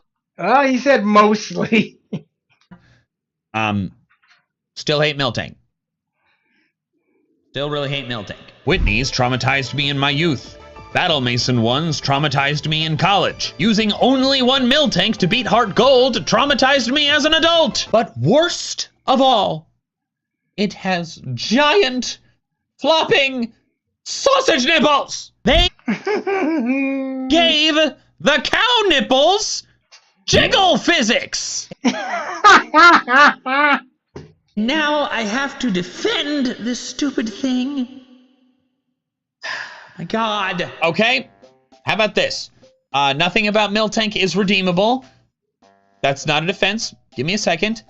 However, if not for my hatred of it, then I never would have done the Miltank playthrough in Heart Gold, which was generally unpleasant, but that video does end in a sequence that I edited, and when I was doing so, I laughed so hard I cried.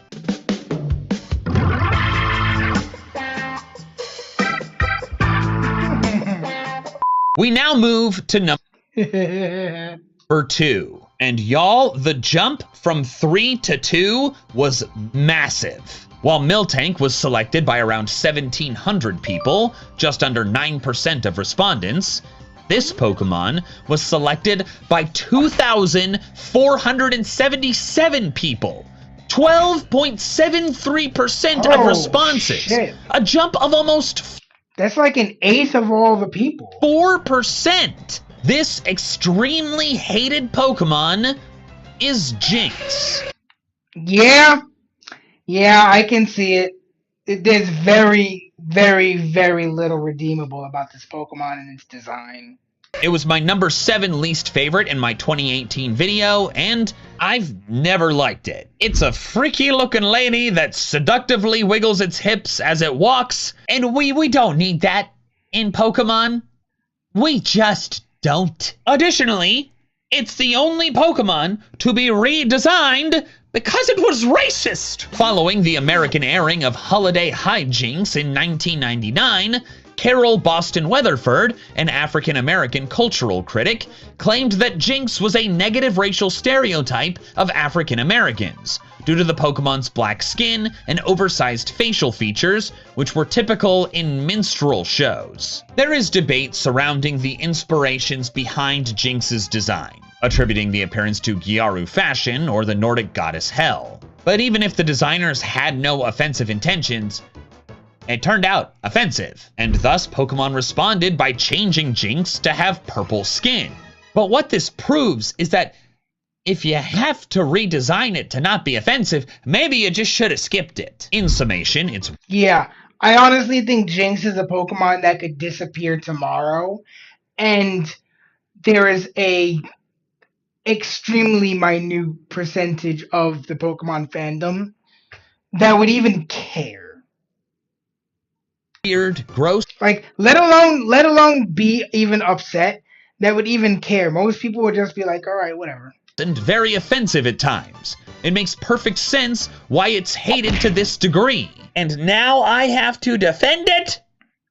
Why did I do this? It is actually unironically fairly good in a Gen 1 playthrough. Ice and Psychic happens to be a stupidly broken fucking combo. So eh, you can use it in Gen 1. I guess the name is good.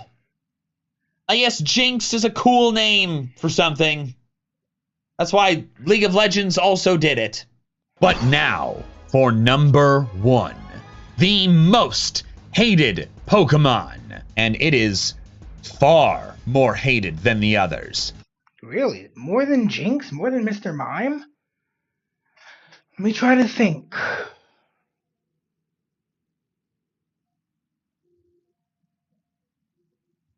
I can't think of anyone. I couldn't believe it. While Jinx got nearly 2,500 votes, this Pokemon got over 30,000. It is astronomically more hated than any other Pokemon. And it is Bulbasaur. Huh? One of the original Gen 1 starters? Really? I mean, don't get me wrong. I'm not a Bulbasaur fan. My best friend is the Bulbasaur fan in our group. I've always been more partial to Blastoise, the Squirtle line, ending with Blastoise, or the Charmander line, ending with Charizard. But I don't dislike Bulbasaur. I mean, it's an okay Pokemon. Let me explain. Remember how I said that my survey, it got, like, a little under 20,000 responses? That wasn't exactly true. In reality, I capped the responses at 49,500. Google Forms said it would delete the summary screen if it passed 50,000, and that would have been really bad. The problem was that over 30,000 of those responses were Bulbasaur and nothing else. For context, the large majority of responses included multiple Pokemon, whereas these just had the first one on the list and nothing else. About an hour Maybe people just clicked it by accident? after I posted the survey, a flood of responses with Bulbasaur and no other Pokemon began pouring in, several every second. This continued for about 1 hour and 45 minutes until abruptly stopping. From that point on, only a couple more Bulbasaur submissions came through, each including other Pokemon alongside it. I don't know if Google Forms glitched and just turned a bunch of responses into just the first answer and nothing else, or if someone built a bot to do this and just really muck everything up, or they just really hated Bulbasaur. Who knows? It was all very weird, but also completely invalid. So I subtracted the 30,048 Bulbasaur answers and recalculated the percentages based on the number of valid responses, which was just under 20,000. This does mean that some legitimate votes for Bulbasaur ended up deleted, and the percentages I've been saying in this video are slightly off, because you know what? I don't need to get into the math. They're basically the same. Almost no one legitimately voted for Bulbasaur because, of course, it's Bulbasaur. Yeah. Who would hate Bulbasaur? The true number 1 most hated Pokemon. And grass is one of my least used, least utilized, least like cared about types. Like, I'm not really a big grass type stan. But even I'm not against Bulbasaur. It's an okay Pokemon. I mean, it certainly is easy mode in Gen 1. Like, you're gonna waffle stomp the very first 3 gyms. Is Bruxish. If I can see that. It's a very off-putting design. We'll say it like that. It's a very off-putting Pokemon design. Jinx was a fish. Also, I just was... Oh my god! If Jinx was a fish. Yes! Yes! Oh god, that's spot on. Hold on, let's go back. True number 1 most hated Pokemon is Bruxish. If Jinx was a fish. Yeah, it's very off-putting. Everything about it, its weird grin, the lips, the color scheme, that weird bulb on its head. Nothing about it is appealing. It's I think it's good in like stat wise. I think it's decent, but I don't remember because I could not be fucked to use one. If Jinx was a fish. Also, I just want to say, it seems Pokemon with kissy lips are just generally not very appreciated. I wonder if that would be the case if Pokemon was a majority female fandom rather than majority male. Bruxish got 2,548 votes, 13.1% of the valid responses. Over 1/8 of all the people who opened this form hate Bruxish. That is a huge amount. And I don't really get it. I definitely understand disliking it. It's ugly as sin. The person lips with sharp teeth look odd and gross, and the eyelashes are a strange choice. It's also unfortunate that it looks like this because it's based on a cool-looking fish, the fish with the best name, the Huma Huma Nuka Nuka Wapwa Ah, which might I say I knew about before the High School Musical 2 song. I was taught that fish as a little child. Bruxish is definitely bad. But number one? Over Jinx and Miltank? Like, I get it being in the top 20. I don't understand it being number one. Jinx, Miltank, and Bruxish are all ugly, but Jinx and Miltank have baggage that make them far more hateable. Like the racism controversy, or the weirdly sexual parts of their designs, or just being infuriating to frickin' fight. Bruxish has neither of those things. It's just ugly. It came out, it was revealed, I thought, ew, and then I moved on. Not only do I think other Pokemon deserve more hatred, but I can offer other defenses. It has a really cool shiny, and it taught me what Bruxism meant. Okay, no, that shiny does slap. Nah, that shiny does slap. I'm not gonna lie. Not great defenses, but look. Bruxish is wearing the hated crown, and I genuinely believe it belongs on another Pokemon's head. Thank you so much for watching. If you want to see a video where I talk about Pokemon that I do actually like, and where I make them stronger in the process, then check out my video, I fixed my favorite bad Pokemon. I was really surprised with how many people enjoyed hearing this, but I'm not gonna do the. All right. You know what? Actually, yeah. I haven't watched these guys in a while. But we're going to check out who is buying these. Buy donut. Let's check it out. Something crazy is happening in the car market right now. Boring cars like these are going for collector car prices. So today we're going to be trying to guess the prices of real cars that recently sold and trying to figure out why anybody would pay that much money for them. Playing today, we got Tristan, Steph, and our buddy Scotty Bands. Hit us with the first car, Pablo. Up first, a 2011 Honda Element.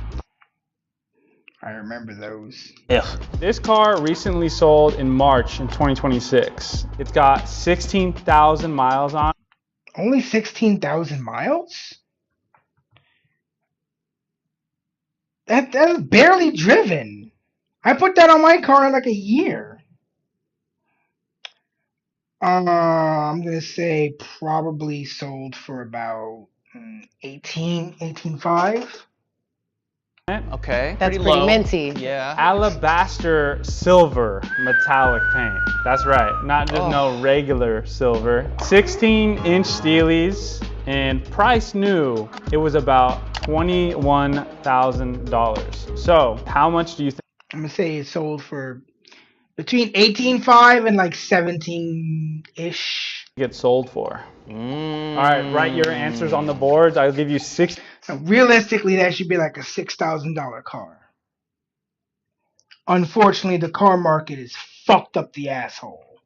seconds. Don't I'm cheat. just gonna look at Scotty's answer. Is it ridiculous to think that it would go for 20,000? I can't help but like linger. Nope. Honestly, no. No, it's not. These have an absolute cult following, and I feel like somebody who had one of these new would pay a lot for a nice one. Here's a detail that you should take into account. I think that these cars were advertised to pet owners. You can hose them out. You can hose out the whole interior of these Really? things. And I know that's like looked at pretty fondly. So that's going to be included in my little number. Oh my gosh.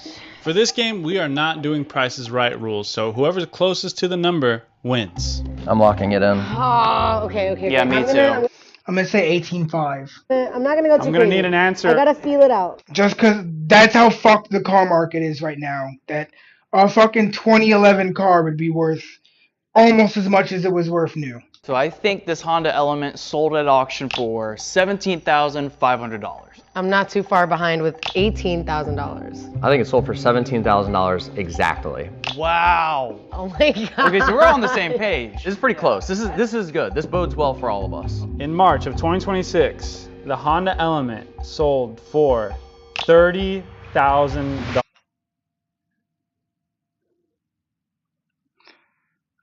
What the actual fuck, bro? That's more than it was new. Are you absolutely shitting me? $30,000? Nah, you can't be fucking right. That can't be fucking right. $30,000. The car wasn't even $30,000. That was fucking new. Cars are supposed to be depreciating assets, motherfuckers. What in the actual fuck? What? My god. Look at that ride, man. That's a collector car right there. I mean, it is clean. It is clean as a motherfucker. But 30K?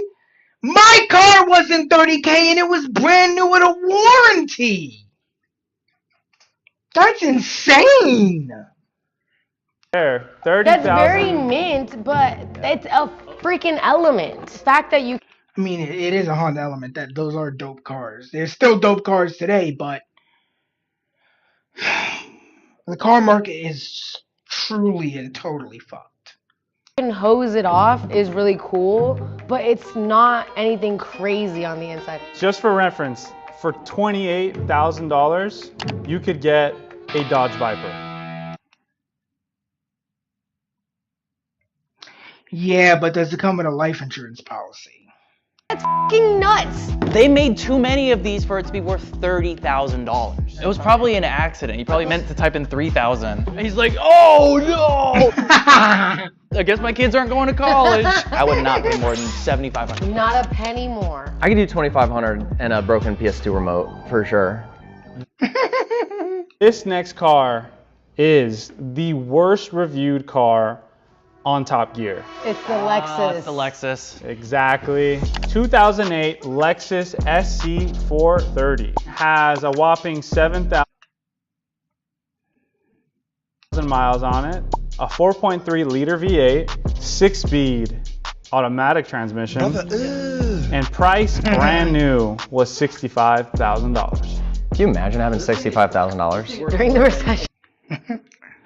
I'm gonna go with 70K. In today's money, $100,000. That blows. This is such an ugly car. It's really ugly. It's so ugly. I never understood why they made this car, why they designed the way they did. It looks like a dolphin as a car. It looks like a bathtub. Let me see those guesses. Go ahead. Oh, here we go. $65,000, 7,000 miles. Here's the other thing. I think that you have to take into account before you write down your number. I think that being the best or the worst at anything is notable. The worst reviewed car on Top Gear, like you're already on the map. Even if it's the worst, it's kind of cool. I feel so ridiculous for this answer. I genuinely do. $45,000. All right, Scotty. $70,000. Oh my I believe God. this to be true. Right, nope. That's a $70,000 car. 7,000 miles is pretty low. That's a brand new car. You're looking at a brand new car. It's got a couple test drives on it, but it's a brand new car. Okay, well, I'm at 42.5, so pretty close to Steph. I'm gonna say 70 or 80,000. Two of us are severely wrong. I am like dumbfounded right now. This is crazy. Tristan got it right on the money. 42.5. Exactly? Exactly. Okay. How did the Lexus lose value but the Honda gain? That's fucking weird. Oh! I knew it in my bones. 42.5 On the dot. Life is a simulation. Wake up. Just for reference, these cars right now on Facebook Market are fetching 5 to 10K all day. Girl, are you dumb? Yeah, for real. I mean, honestly, look, I would drive a Lexus. Toyota quality, but a little more hoity-toity. Yeah. Next car. It's something that you would definitely see in The Sopranos. I am talking about a 2003 GMC Yukon. Sold new for $50,000. This is 2003.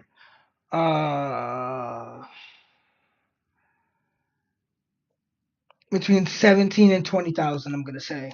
This car was built on the GMT 800 chassis along with stuff like the Chevy Suburban and Cadillac Escalade. Tristan loves that. 2,400 miles on it. Whoa, it's brand new. Price 2,400 miles. That's nothing. That's like a week of fucking doing back and forth to work for me. brand new was $50,000. The leather. I've always loved how the dashboards on these kind of face towards you, almost like a fighter pilot cockpit. God, these things look so cool. Just imagine sitting in traffic and just getting absolutely rear-ended like 45 miles an hour by one of these things. That's always the kind of car that hits you. They're even measuring the paint. Oh, you know he didn't come to play. For a freaking Yukon. Look at the house the dude is living in. Context clues. What the is that house? Context clues out like where your head's at. Yeah, dude. I mean, it looks like it's in perfect condition. It doesn't All even right, look dirty, I'm gonna give you guys 30 seconds. All right. Just imagine shoot. our boy eating some gabagool in this. Yo, it has the tags from the deal, like the little airbag tags. You see that? I did a coward's answer. I don't know how confident I feel about this one, but I put down $50,000. I put up 64,200. Okay. I put up $40,000 exact, and I feel very confident about that. How much would you guys pay for this car if you like? No more than $10,000. If I had the money, I'd 10 pay to 12. 17,000, honestly, because I do see the collector aspect of this. Like, this was the ultimate era of SUVs in the United States. Like, it was all about luxury and how big and rich you could feel. I mean, and, yeah, that is a really nice car. I feel like this is a piece of history right there. Like Tony Soprano, gangsters, rappers, everybody loved this car. And it's practically brand new. Like, good luck finding another one of these. So this car sold on Bring a Trailer in 2025 for $75,000. Wow. Another car that's just a normal ass fucking car that went up in value, and by a lot too. Wow. That's a lot of money for a You could buy like a used 911, like a really nice one, Ferraris for that money, and you're choosing a Denali. You could buy 3 Honda Elements with like 7,000 miles on it. Yeah. Can you imagine telling your collector's insurance, like, yes, this is worth $70,000, and they're like, where are you getting that number from? You're like, I paid that much. And they're looking at you. They're just like, shut the hell up. What is wrong with your brain? All right, so that's Steph with 2 points. These cars are dumb. These cars are dumb prices. Who's buying these? I want to figure out, like, who the hell is buying these. Delusional people? Yes. I love working on cars because there's something so fulfilling about working with your hands and completing a build until it purrs like a kitten. And thanks to today's sponsor, WD-40 brand, you too can turn your love of vehicles into a professional career. WD-40 brand, Napa, and TechForce are all teaming up to offer $50,000 in scholarships to passionate technicians who are either getting started in the field or leveling up their craft. If you're interested in hands-on automotive work with a clear career ladder, then you should definitely check out these scholarships. Technical education prepares you for a variety of careers in the automotive industry, such as service tech, collision and repair, diagnostics, and a whole lot more. These are real scholarships with a real opportunity to help you become a working technician. WD-40 brand, Napa, and TechForce Foundation have all teamed up to fuel the next generation of skilled workers in the transportation industry. There is an increasing demand for professional technicians, which means this is a promising career path. So if you want to get your career started today, go ahead and click the link below to learn more about the TechForce Foundation Scholarship. I gotta do something about all this tape, man. Next car, probably everybody's favorite Nissan product ever. I am talking about the 2013 Nissan.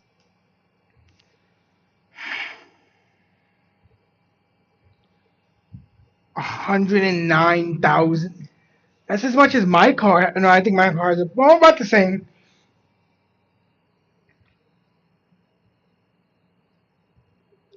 Oh. Nismo. You guys like that livery on it? No, it's good. It's hideous. It's 34,000. 197 I guess. horsepower, I'm just taking a 1.6 stab in liter the dark. turbo, 6-speed manual, 109,000 miles on it. MSRP on this thing was around $23,000 when it came out. That's not bad. Just for reference, a base 2015 R35 GTR sold for $66,000 this year, and a Nismo version of the same car was double that at $126,000.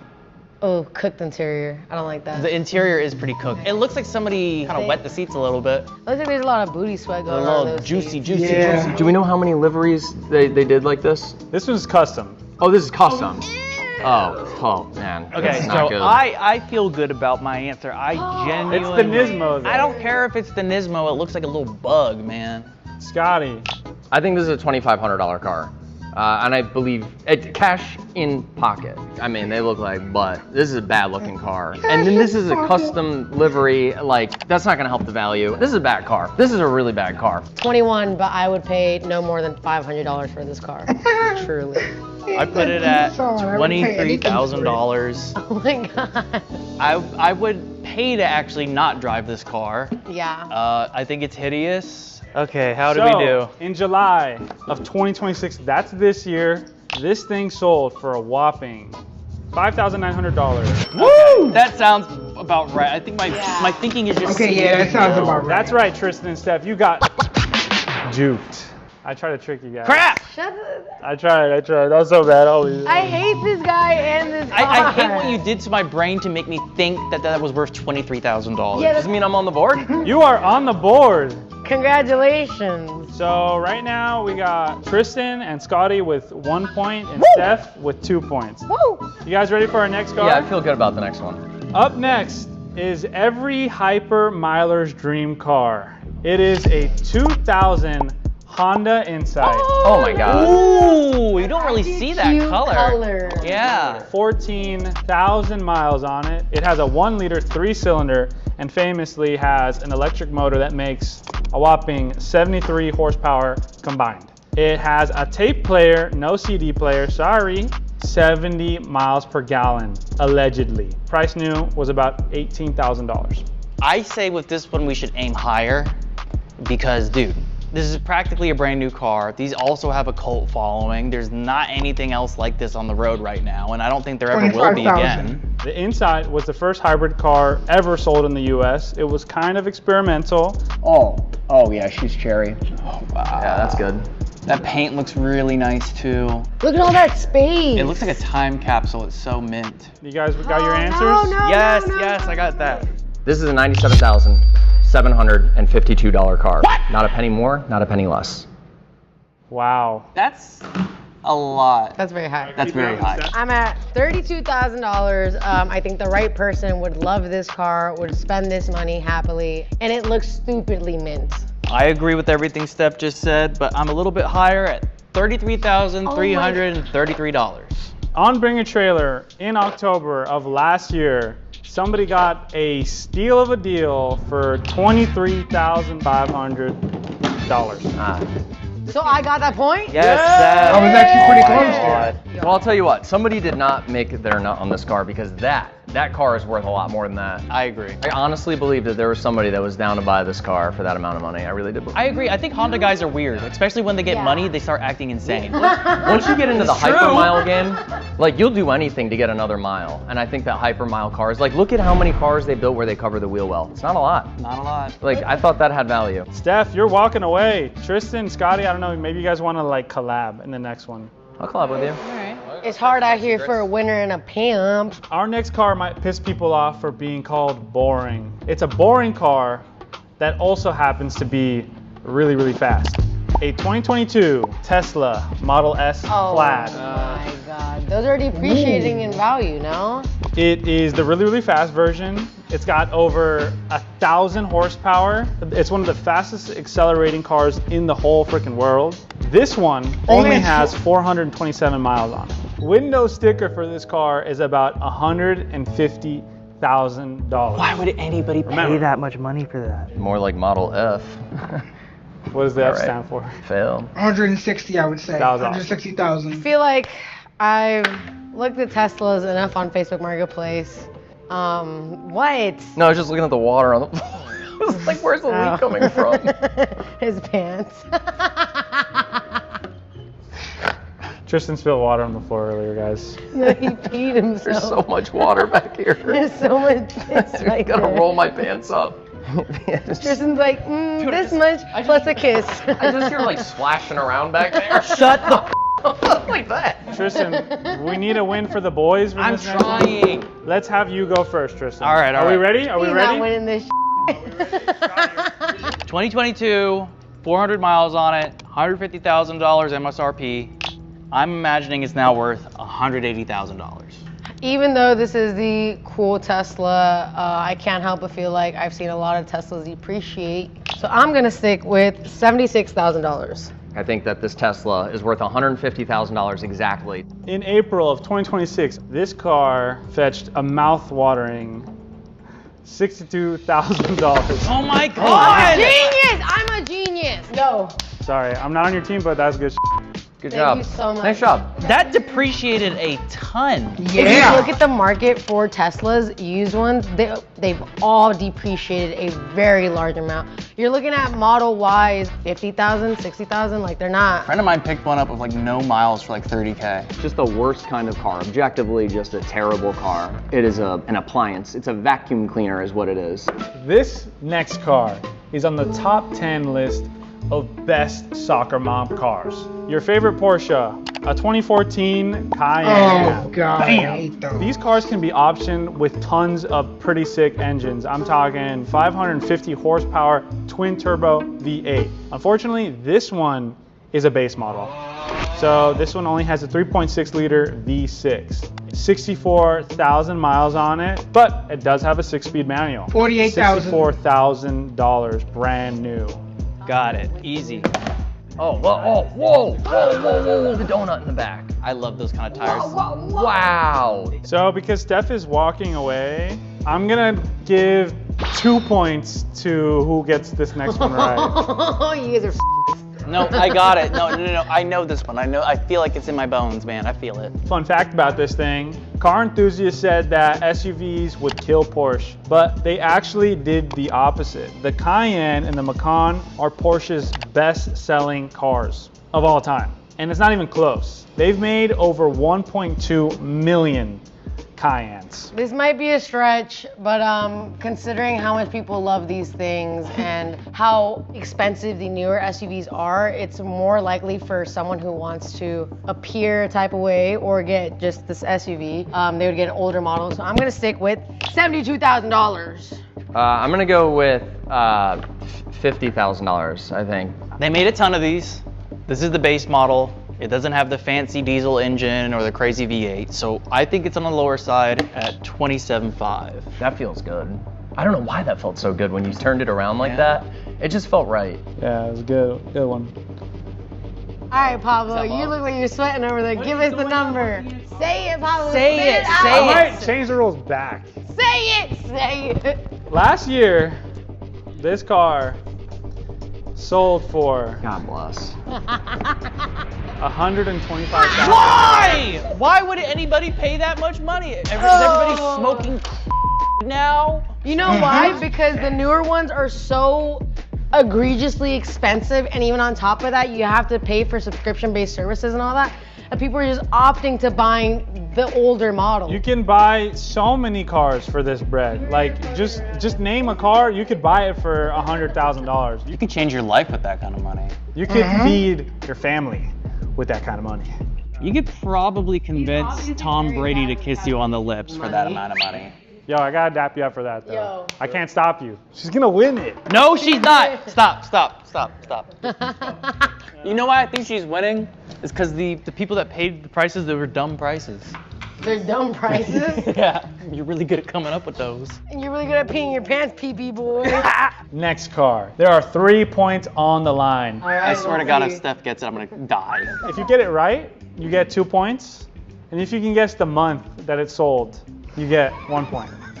You got 1 in 12 chance for that point, so. All right. I was like, I like know it. this is gonna help, but I'm trying. The next car might be the rarest car on this list. That doesn't mean it's not boring as hell.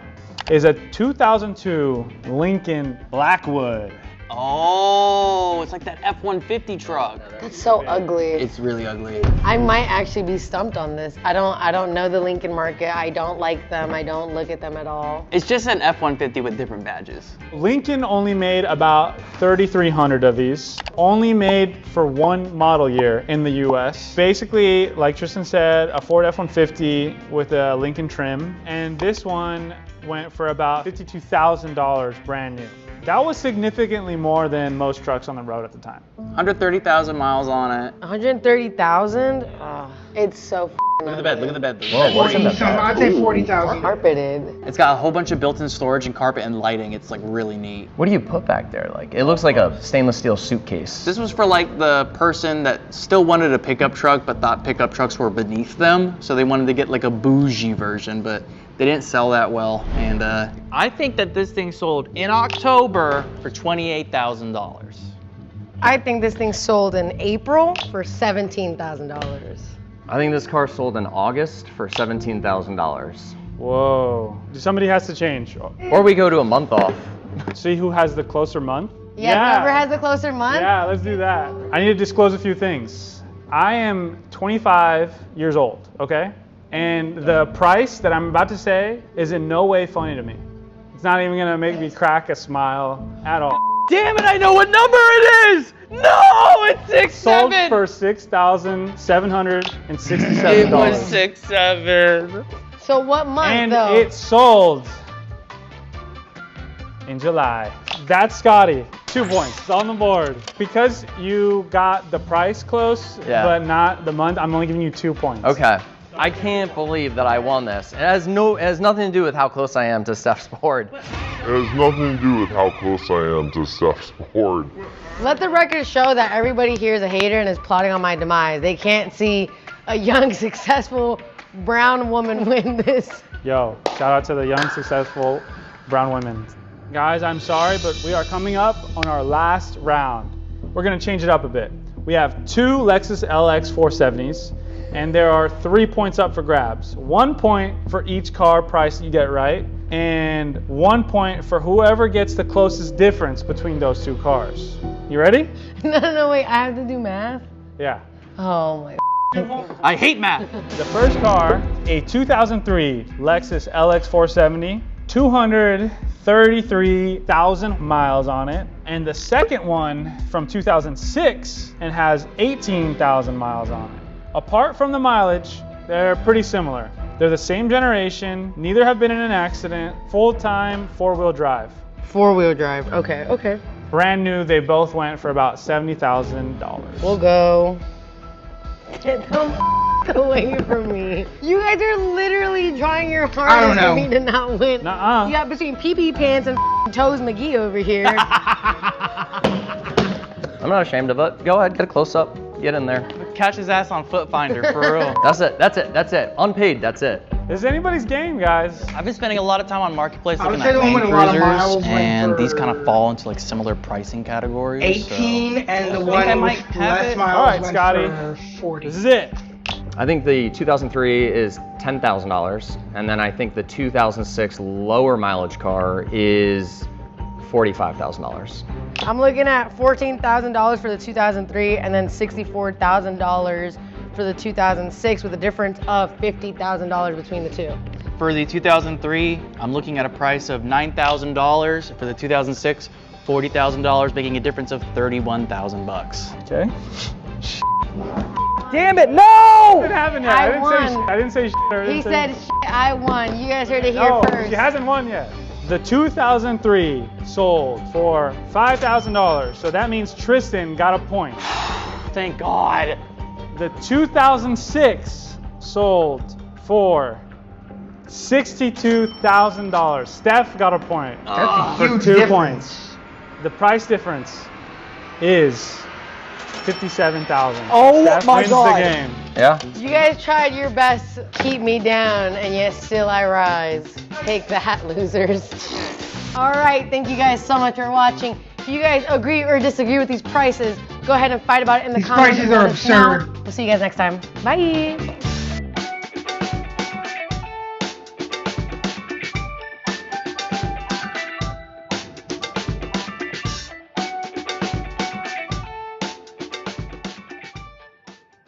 I have a cop question, also just an opinion question.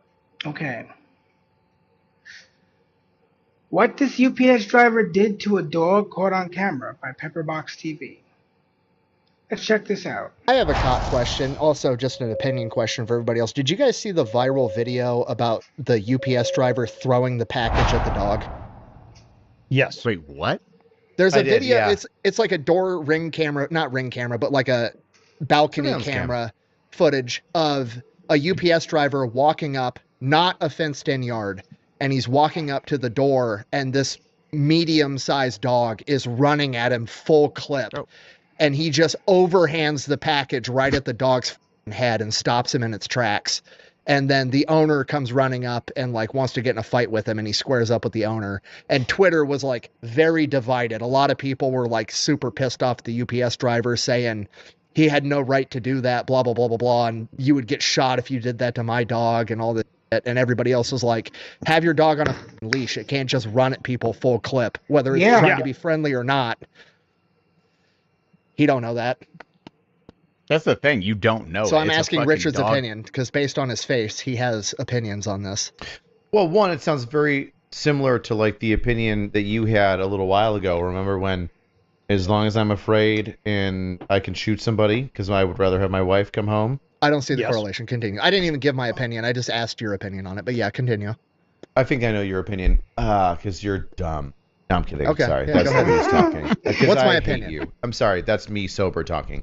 And so, I did see it, right? And there's a couple things to break down if you're looking at it from like a police perspective, right? Okay. Criminal activity. Yeah. There's civil crimes, right? You hurt my dog, we didn't need to. Like that's different than criminal, and you can sue UPS, and you'll probably get money. The criminal aspect of it, right, is okay. As a UPS driver, you're dropping off a package to a person. Cool. Do they have a fenced-in yard? You said no. I thought it was fenced in. Mm-mm. So if you're going, and that creates its own thing, right? Non-fenced and fenced, right? Because if you're going into a fenced area, you're kind of giving up. You already kind of know you're trespassing, even though you're not trespassing. You're doing an official business of dropping off mail, right? But you could drop it off to the front. So there is a little bit of liability when you jump over or enter a fenced-in yard. If it's not fenced in, now that's the owner's responsibility, right? It's non-fenced in. Now we go to the act, right? We take out the fence and non-fence. We got to break this down. Now you go to the act. You have a dog charging you, and you don't know what the dog's going to do, so you throw a package at it. That's totally legal. That's fine. It doesn't look great, but you're like, I'm in an unfenced yard, and an animal is approaching me. It's not in control by its owner because the owner's yelling stop or it's okay, it's okay. I don't give a fuck if it's okay. He throws a package at it. Pretty aggressive. It's a small dog. I think we can all understand. Sometimes you have to look at a scenario and go, all right, maybe it's not that bad. So, do I think that him throwing the package at a dog that seems friendly is overreactive? Yes, but this is a guy who doesn't know the dog. We gotta watch the video because I think that was a medium. How big's the sized dog? He it's whoops probably the shit out of that it's like package. 40, at that 50 dog. pounds. Oh yeah, I think, he maybe? overhands that for sure. It looks like that dude wanted to go fight anybody and just didn't give a shit. It looked like he wanted his way out of UPS. I completely agree. Squaring up with the owner was where he kind of became a idiot. Yes, thank you. Boom, boom. Right? I need to see this video. If we separate the I'm trying to moments, find it. if we separate the moments and look at them at their own, fence, dog, and then we go to engaging with owner, and the first thing he does is like, I'm going to beat up the owner. You're like, all right. We can excuse the first two, but the third point is like, this guy's an idiot. And that third point shows us the mindset through the other two like fractions of this breakdown. All right, you guys ready? I got it pulled up. Ready, break. Okay, so I don't see a fenced-in yard. Nick is right about that. No fence. Yep, white trash. Go on. Walk it up. I mean, that dog closed, like within a foot. Like, I can get it. I don't want to get bit by some guy's dog. Here we go again. I'm going to, yeah, boom. All right. And then back up and then run away. Now run away. Now what is he doing? Now he's like strutting around being like, let's roll. Oh, that's. Yeah, that's where he And lost he's like, Yeah. I was like, he squared up before this guy. That's where was. it's like, okay, now you're just kind of He's trying like, to be a dude, tough you were guy. pegged to my dog. What the Again, this is. Okay. And he's like, I'm ready to fight you now. You're like, what? I don't like it, but I get it. Right? Mm-hmm. And then he's just like, oh, I get confronted by the guy that's upset because I just smacked his dog's face with a package. So, I mean, the owner kind of had the right reaction, like, hey, man, what are you doing? I get that. I understand that. But the owner also has to have the understanding that dog should have, A, been leashed, or B, under some kind of verbal recall. I'm just tired of the hard shitty part dog is you don't owners. have the sound. I wish there was sound so you could hear what's going on, because that could change a whole bunch right there. And then if it's like the dog's like barking, like aggressive barking running up, and then when it gets hit, and then the guy goes like, I'm going to kill you. Now, oh, wait, there might be audio. his reaction make. Oh, hey. You muted it? There is audio. Sorry, my bad. My bad. Okay. I'm sorry.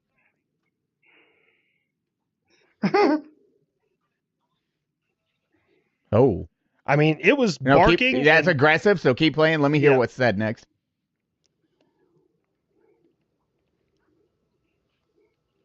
Oh, he goes, are you kidding? The guy says, now what? And then the owner says, you kidding me? Yeah, I think Mr. UPS driver's trying to be a I don't dick. think you get to say you need to back up after you approach the owner. Like, he definitely met him in the middle ground. Yeah. That dog was coming aggressive. Now with his barking, I would have been like, man, like The him actions- going at the owner. So the actions stupid. with the owner are stupid, but I think the throwing the package at the dog was pretty justified. Yeah. Barking that part, and running at him full clip. Potential threat. Eliminate the threat. Should have walked away. As for him squaring up on the owner, that's where I got an issue. Yeah. Richard has thoughts. Richard has thoughts. Am I good to I close would this say down? until I was like 18 or 20, I didn't like dogs because when I think it was like 4 or 5, I got attacked by a dog, like bit my face and my arm, and my grandpa hit it with a 2x4, and then I was fine after that. But I did not like dogs for a long time. Like I was just afraid. I was probably like 16 actually, but I was afraid of dogs because of that. So I don't know if that guy had like a bad experience. Did your mom but cook it up or? This. I'm sorry. That was a good one. What do you mean? Sorry, Rich, you had thoughts. Continue, please. Does anybody else feel like this is an over-energized veteran as a UPS dude? Like, I don't know I'm gonna about say vet, it. but I'm gonna say something. Oh boy, there are some veterans out there that are a little they feel a little high speed. You know what I mean? They feel like they deserve or have earned extra things, and they walk around in shirts that say "Follow me." You know, if I'm running, follow me. If you From don't, my you're dead coward. cold hands, Richard. Yeah, from bullshit my like that, dead right? cold hands. And I feel like it may not be. It 100% could not be. But I feel like there is an emotion, an aura, if you will, for me to get my ultra white woman. I feel like there is an aura about this that screams National Guard reservist who used to be active duty, who's upset about where he is in life now, and decided that he was just going to throttle a dog. And then... I could hate UPS. Could hate you. And he hates his supervisor so much that he looked at the owner when he started walking to him and was like, finally, somebody I can fight. And it just wasn't the right time. You're not that guy, pal. You're not that guy. You're not that guy. Do we have any more information on Captain Dog Hitter? I can look. UPS, Universal Piece of Shit. Yeah, news. Throws package. Oh, box of dog. Man, that's great. That was pop. Yeah, I can see how Twitter would be like, what the? So it's a 30-pound dog? Well, my thing is, the part that annoys me, and granted, is like, I just get really annoyed by shitty dog owners because there's so many people in the comment section that are just like, bro, the dog just wanted to be nice and lick your. It's like you don't know. Like everybody likes to like gleam. My Shih Tzu's really nice, so all dogs are nice to people all the time. And if you want to hurt a dog or defend yourself, you're a bad person. You should never hurt a dog. And it's just like, you're ridiculous. Like, those are the people that drive me nuts.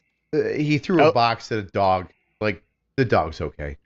So, I can. Okay, so what the homeowner did say after the box hit it was, "Why are you throwing shit at my fucking dog?" Because it's so sprinting 30 miles an hour at a that's, fucking dude. That's why. That's why homie, I think, got like aggroed and went because he's like, now I get a fucking. We need AI to remake that video where he just immediately pulls guard. That's the shitty dog owner where it's like, yeah. Obviously, that's why he threw that, because your dog isn't on a leash. It's barking and running at him at full speed. What is he supposed to assume happens? You know what I mean? Yep. Like, that's the point where you're like, you call your dog a dumbass and be like, this is my fault as a dog owner, which it is. If you know your dog behaves that way, control your dog. Mm-hmm. My dog charges the door. I love Knox, but anytime the door opens or the doorbell rings, he charges the door, and it can freaks me out, man. Because like, you know, if like what just happened to Cody happens to me, heaven forbid, dude. Oh God, they'll shoot him. Like, and I mean, I don't disagree with that idea because he's 70 pounds, full bark and charging towards the door. Like, I get that. I understand why they would do that, but like, shit, man. I'm gonna say something. Okay. And it might hurt your guys' feelings. Uh-oh. I think we're over internet feeling. I think that this is a situation where, yeah, it just kind of sucks. The guy's dog, you know, he's a normal guy. He's got a normal dog. Normally when people don't walk up to the door, he's fine. But somebody did when he was there. He's like, I was playing with the dog. He gets excited. His dog got biffed. He's like, because the guy's afraid of him. He's like, man, I wish you wouldn't have done that. And the guy's like, fuck it, if your dog attacked me, I'm ready. You want to know how many like incidents like this happen throughout the United States that aren't broken down by the internet, minute by second, by the bruh? Yep. All of them. Welcome to being a cop. And now imagine being a cop. That's what it's like. Years. That's what it's like, dude. Over interneting the out of a single scenario. This guy walked down my driveway and my dog's not that well trained, even though I'm on my own property.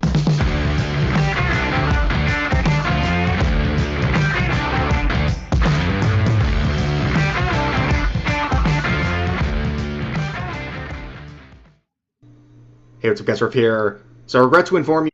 I am going to use the bathroom real quick. I'll be back.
Okay. Capcom's Zelda era still haunts every game since. At Triforce Times. Let's dive on in. We've got 4 Zelda games over 3 years and 2 companies that had no real business making a Zelda game together, but somehow made the best cult classics in the series.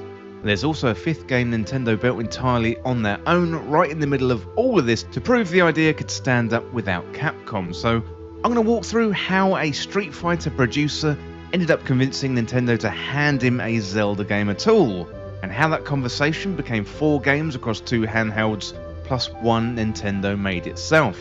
What those games actually did that the mainline series hadn't tried yet, where those ideas ended up years later in games that most of you have played already, why the partnership stopped in 2004, and what it would actually take for the partnership to start once again. Well, before we continue, welcome back. I am Triforce Times, and here we dive deep into The Legend of Zelda, its design, the lore, the hidden stories, and everything Nintendo leaves unexplained. So if you enjoy that, please consider subscribing. Members get access to exclusive Zelda videos, early access to content like this, and an invite to our Zelda community Discord. You can find that join link down below.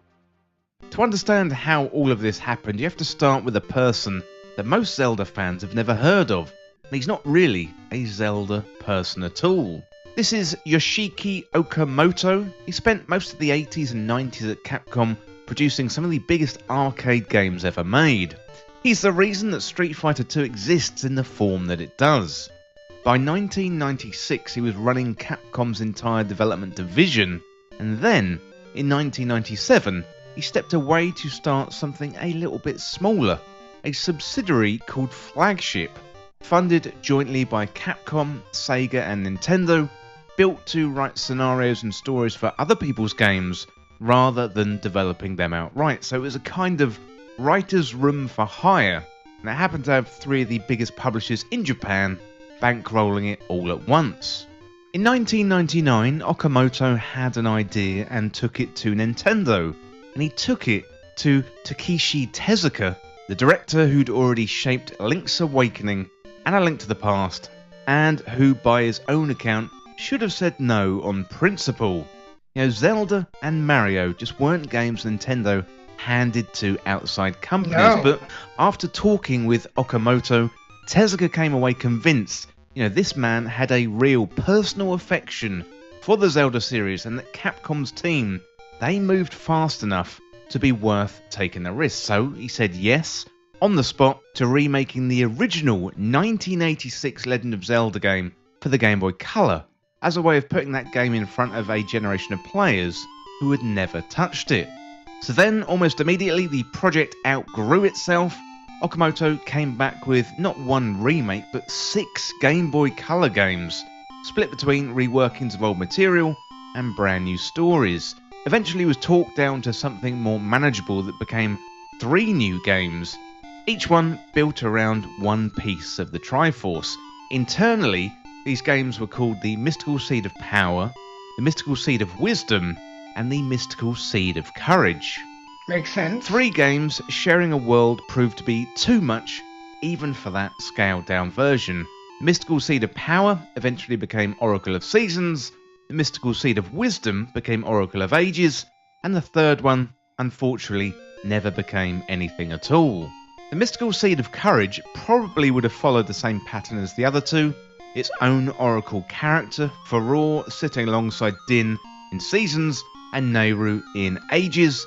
So where Seasons is built around action and Ages built around layered puzzle logic, Courage was supposed to be built around the time of day itself.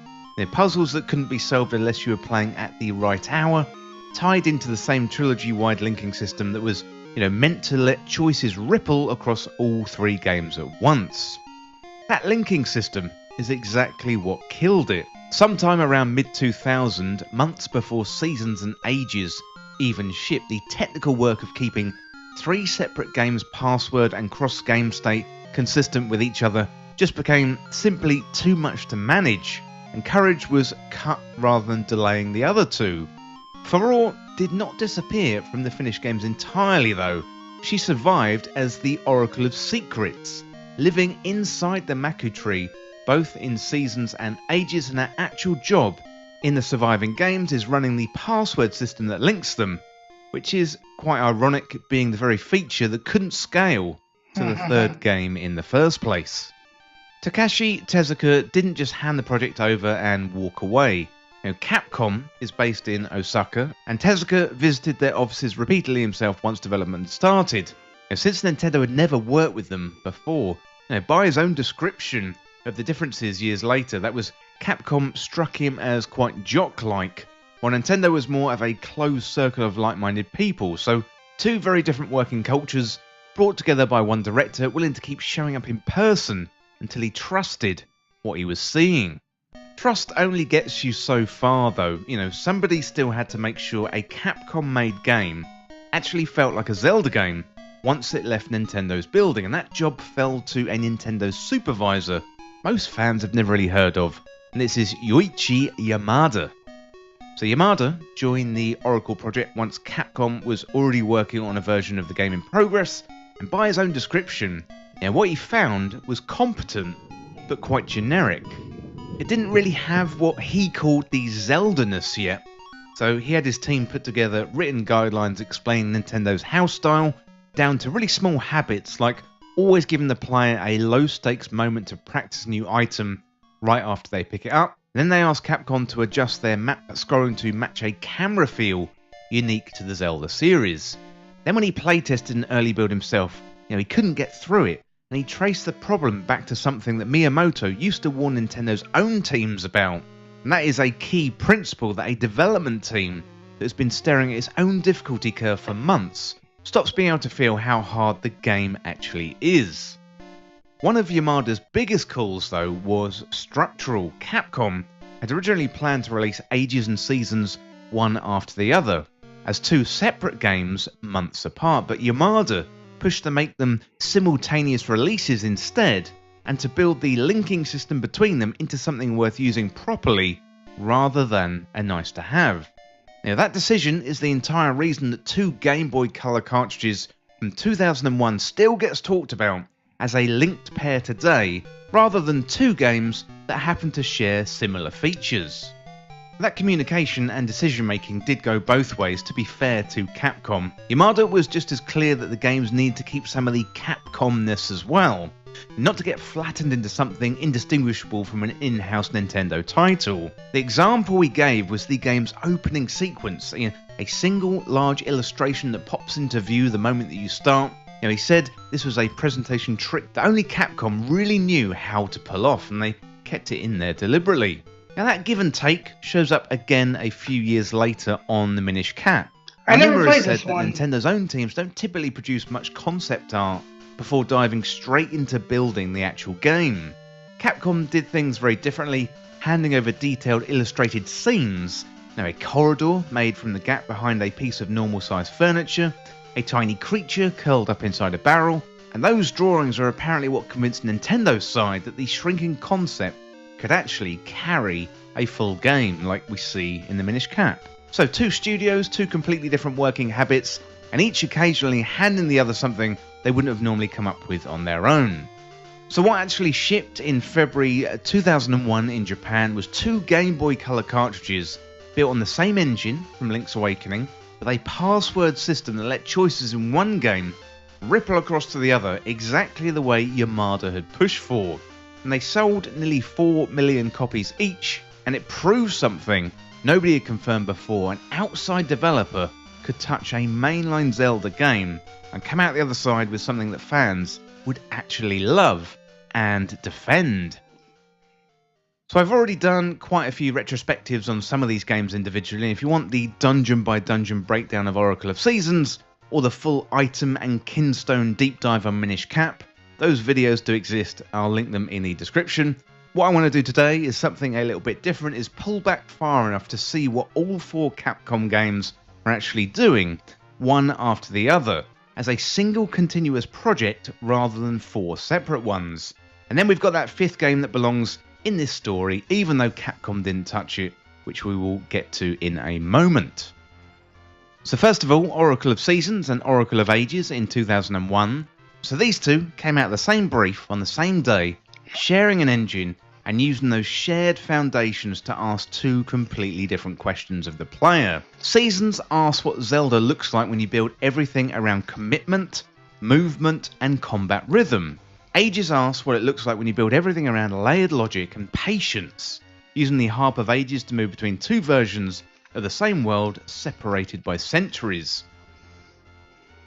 Neither game is the real Oracle game, and the other one a simple side dish. They are a matched pair deliberately split down the middle, and Capcom putting that off on a Game Boy cartridge in 2001 still doesn't really get enough credit.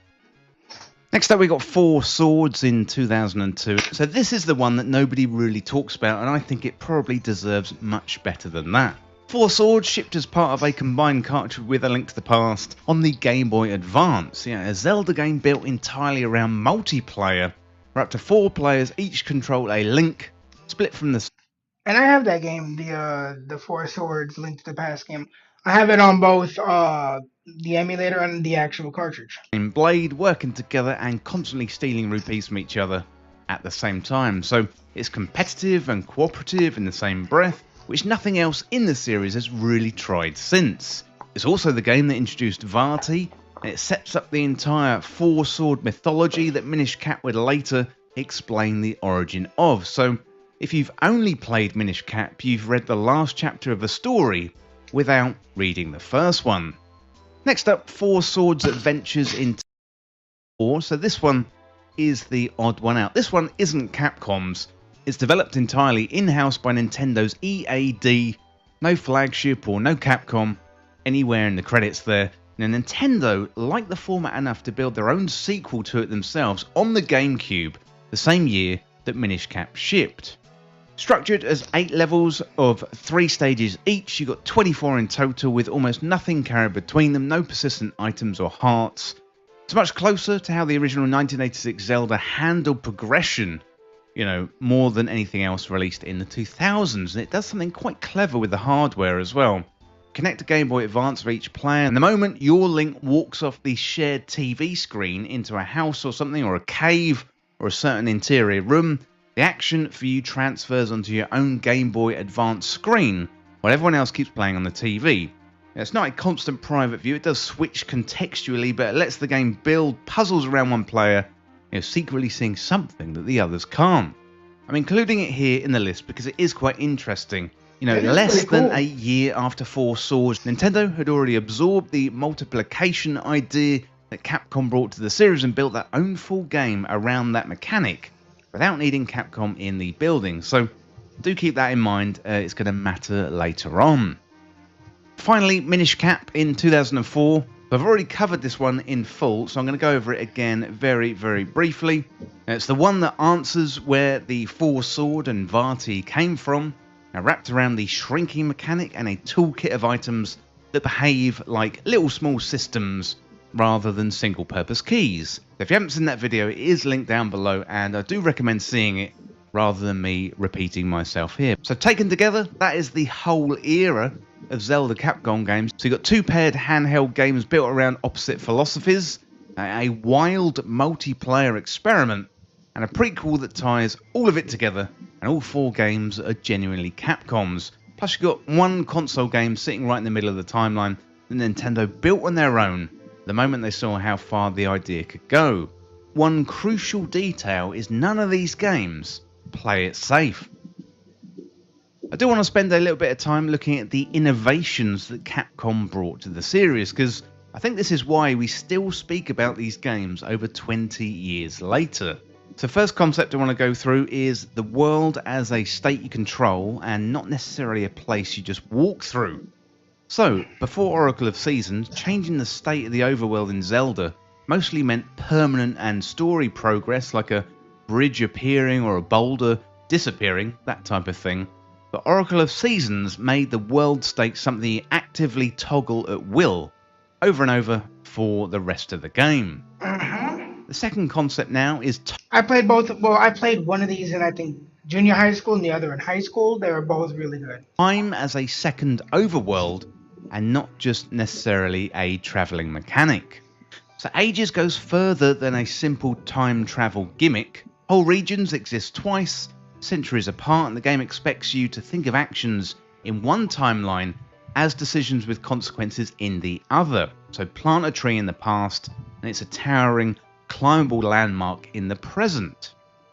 Third concept now, so splitting the player into multiple copies of themselves. Four Swords is the one that later in the Zelda series no one has really borrowed from directly, and arguably is the strangest idea that Capcom brought into the series, letting you exist as more than one Link at once and coordinating between them. It's worth remembering that the next time you see Link duplicating objects or working with a partner in any later Zelda game, it's because Capcom got there first and did it with actual human players instead of just a mechanic. And then we've got the fourth concept, so items as a small system instead of single purpose keys. So this is the through line I've covered already in detail in the Minish Cap video, so I'm not going to repeat the item by item breakdown here, but I'm going to zoom out and you can see it starting earlier than that game. So the Rod of Seasons and the Harp of Ages, they're not simple unlock tools either.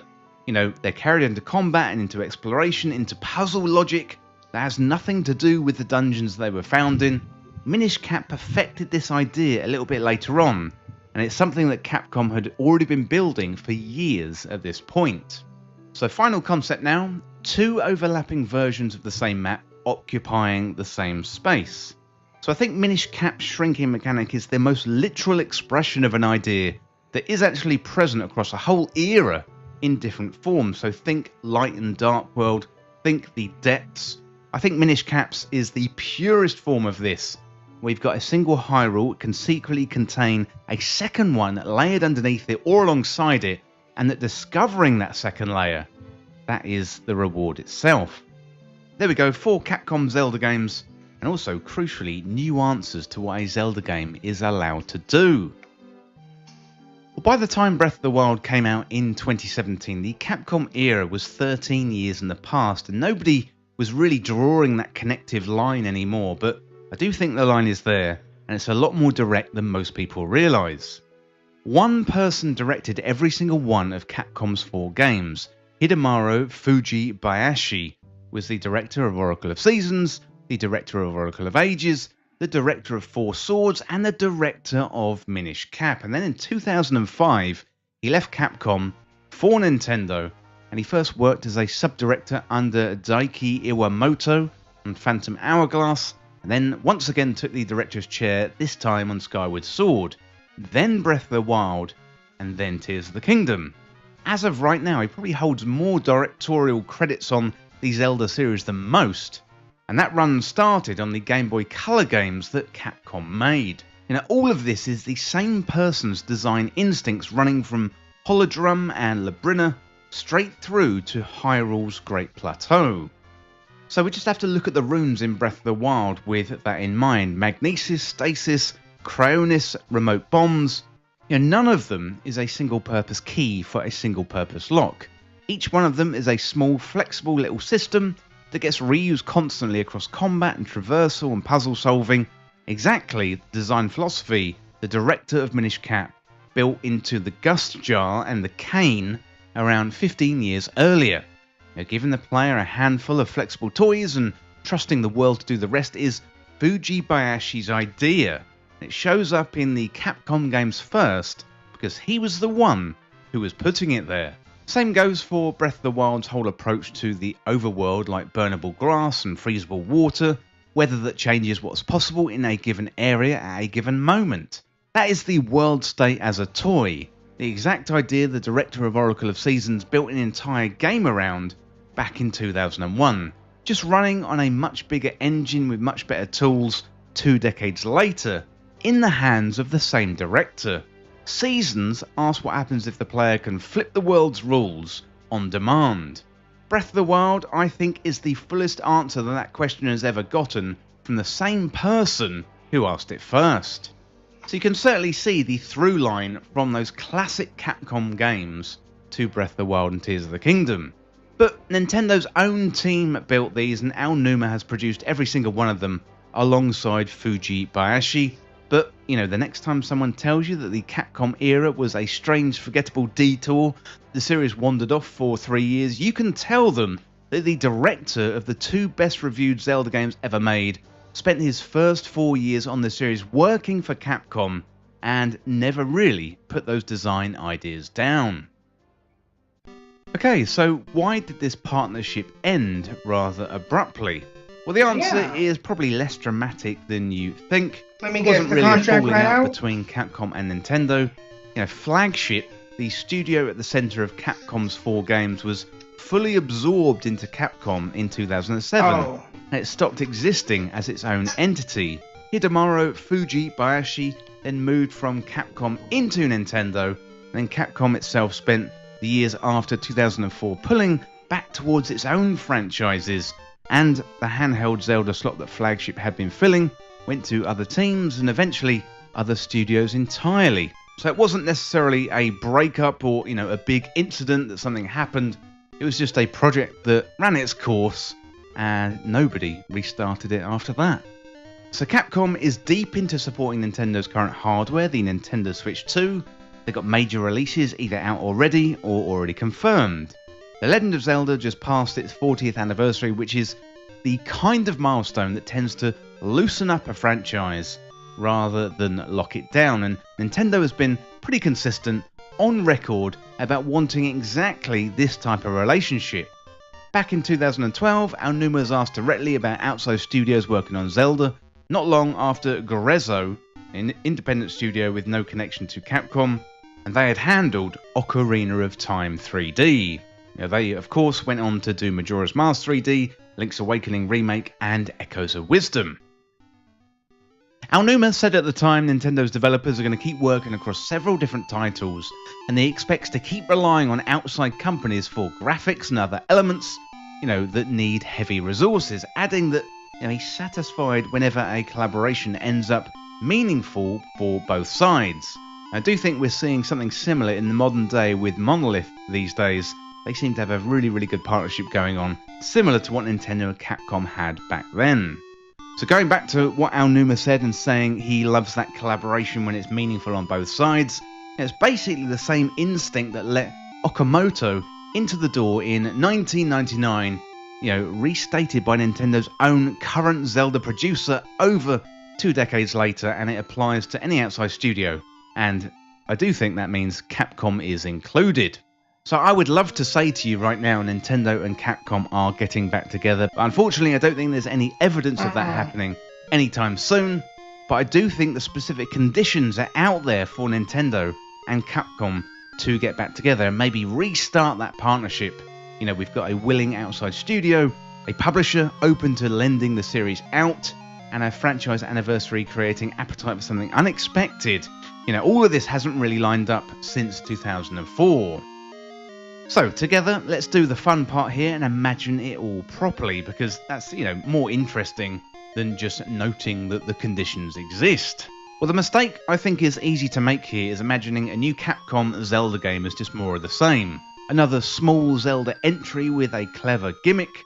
They got handed Zelda because they were fast, they were hungry, and they genuinely loved the series. Nintendo trusted them to do something structurally strange with a part of the franchise its own team wasn't actively using. So that's a really interesting pattern there. But I think the question we should be focusing on together is, what is Capcom good at right now, the way that they were good at 2D art and tight scenario writing back in the day? And where does that overlap with a corner of Zelda that nobody is looking at right now? So let's have a look at a few ideas in no particular order. So a proper multiplayer first entry built for how players actually play multiplayer now. So Four Swords was Capcom's most ambitious. That would be actually pretty interesting, like something you could play over the internet. I wonder how that would work. I feel like Nintendo could pull it off, but would they? In this whole era. Capcom currently ships some of the best tuned cooperative games on the market. For example, the moment-to-moment coordination needed in Monster Hunter. That has been... Yeah, that is definitely I almost forgot that Capcom did Monster Hunter. Yeah, that's a game where I would say multiplayer is at least 60% of the game. Defining for over 2 decades. A modern successor to Four Swords, dropping the second screen gimmick, and that feels like a really nice overlap between what Capcom does best today and a genuine gap in Zelda's own catalogue. I mean, just look at how popular the multiplayer mod is for Breath of the Wild, and imagine seeing that in an official Zelda game. Okay, idea number 2, so a combat forward spin-off that leads all the way into action. So, I don't think anyone would really call a mainline Zelda combat shallow, but it's never really been the series' whole focus. It shares space with puzzles and exploration and story. Capcom's action pedigree, like the precise stylish combat of Devil May Cry and what they can achieve in the RE engine, it's a real specialism that Nintendo's own team has never really dove into or focused on too much. So a side story built out specifically to let combat carry the entire experience, the way Oracle of Seasons let commitment and rhythm carry an entire Zelda game back in 2001, that feels exactly the kind of corner of the franchise Capcom could make their own once again. Okay, third and final idea here, so Capcom handling the remasters of their own back catalogue. This one is probably less imaginative and I would say maybe more overdue. Capcom has a really strong remaster and remake track record.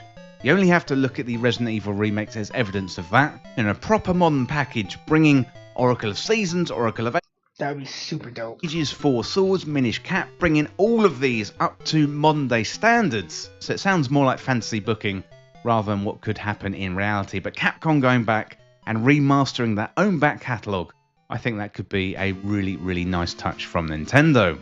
So those are my 3 ideas, but what corner of Zelda do you think Capcom could actually make their own again if Nintendo picked up the phone tomorrow? Put it down there in the comments. One of the best things about videos like this, speculating into the future, is reading your ideas, and I would love to read them all. So put your ideas about what you want to see with Nintendo and Capcom at the helm. So if you came into the Zelda series at Breath of the Wild or even at Ocarina of Time, there's probably a chance you've never touched any of these games. And I would say you should remedy that. So quickly, I'm going to deliver you a pitch for each one of these games. Oracle of Seasons is the one to start with if you want a Zelda that plays fast and rewards commitment. It's available on Nintendo Switch Online's Game Boy library right now, so to be honest, you've got no excuse. Oracle of Ages is the one for players who'd rather think 3 steps ahead rather than react in the moment, and you can also play it linked with Seasons, also available via Nintendo Switch Online.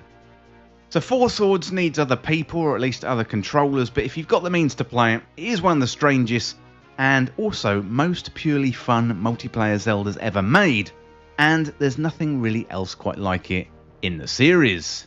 Then you've got the Minish Cap. It's probably the easiest recommendation of all of these games, also available on Nintendo Switch Online.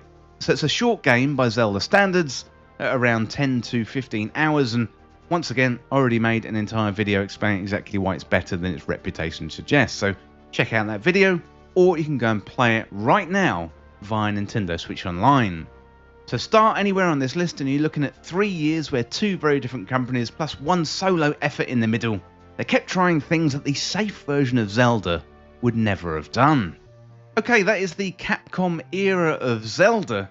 So we've got a producer who used to make Street Fighter cold pitching Nintendo's most protected series.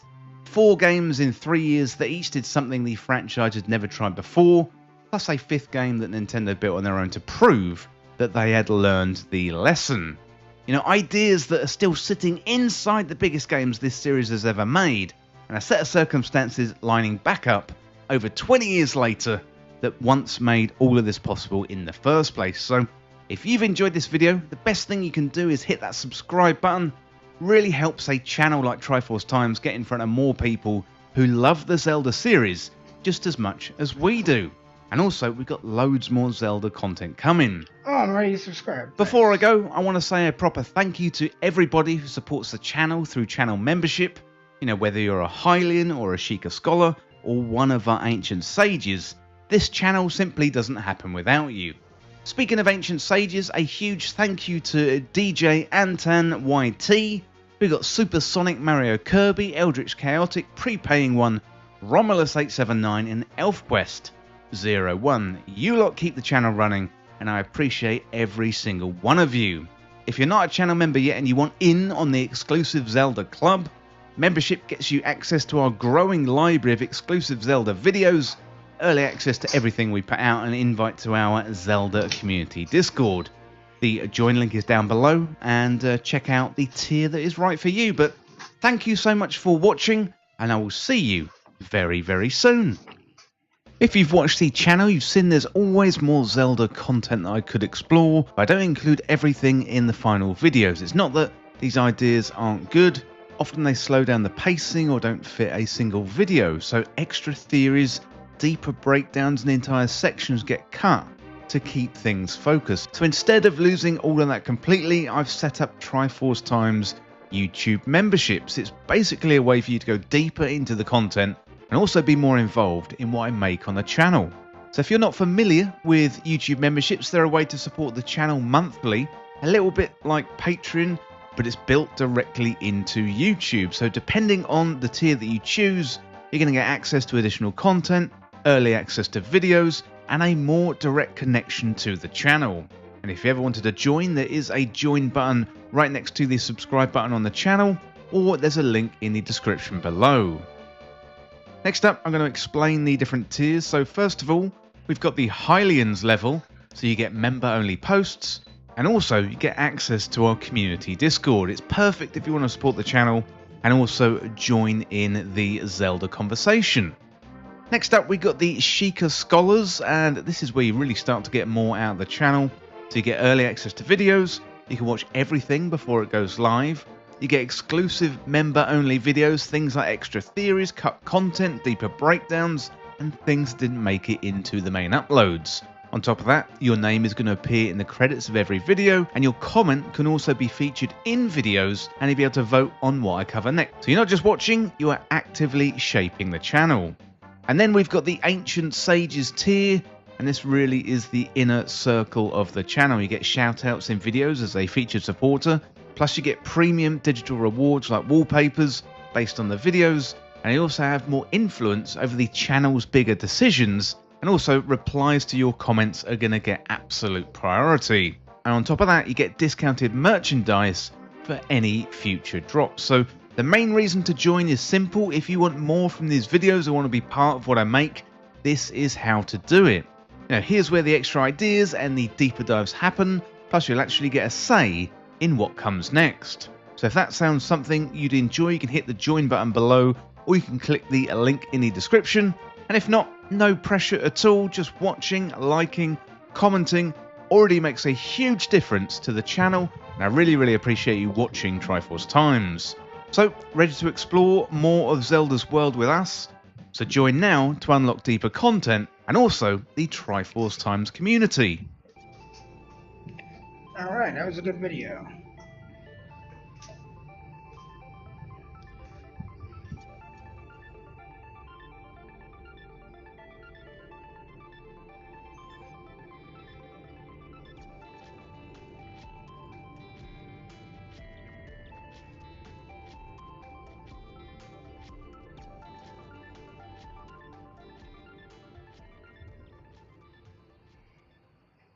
On February 25th, 2020. Okay. Yeah, 12 minutes. I think this will be maybe the last video we do for the night. Want to save something for tomorrow. Woman meets karma after fourth police chase by good old Midwest Safety.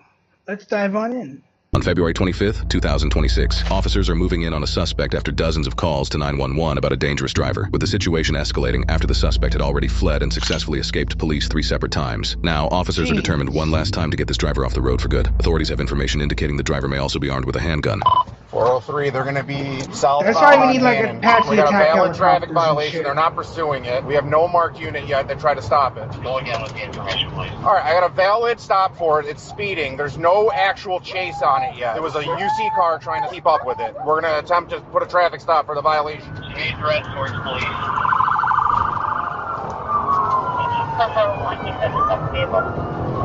All right, it's fleeing from me. We're going to be going 70 miles an hour. We're eastbound Hannon approaching HRD. No plate. You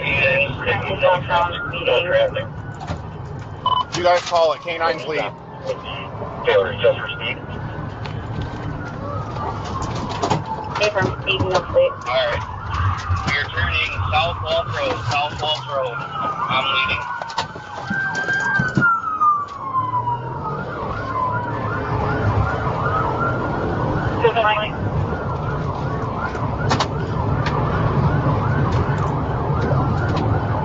Pit? Come on, let's do a pit.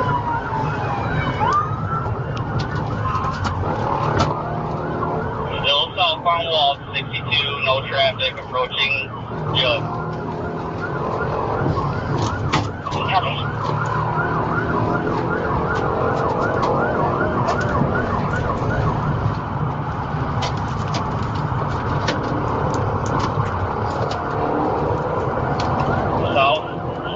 South you're on, continuing on 70 light traffic.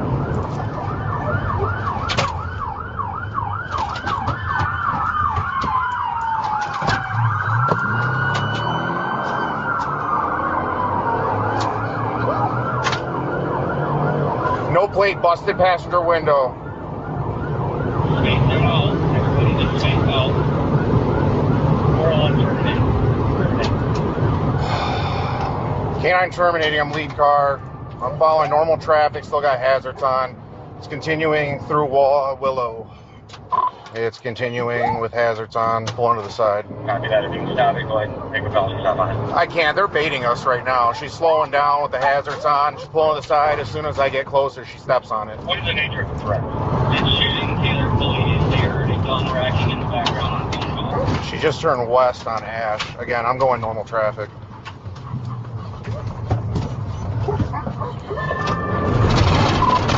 She's over by Milan, pulled into a house. I'm gonna try to felony stop.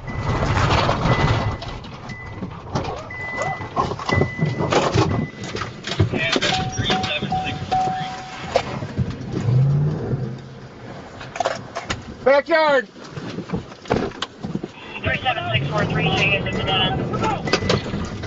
Get out of the car! Get out of the car! Get out of the car now! Get out of the car! Get out of the car! Get out of the car! Get out of the car! Get out of the car! Ran through a fence. She's continuing back now on Ash. At what point can we just jump a Moab on someone's car? We are westbound on Ash, heading towards Clark.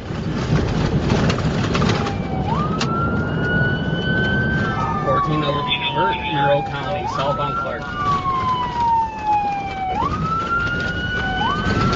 Gold plate on the vehicle. Looks like she's turning into the dump. Yeah, she went into the dump. I don't know where she went. I lost eyes with her. She might have went past the scale. I'm not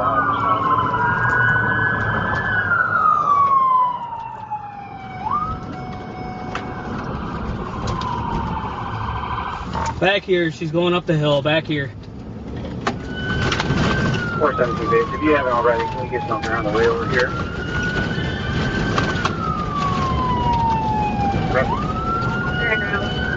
Get Monroe out here, please, if they can assist, so they can get a pit on her. Tell him, come on. Let's get active with the pit.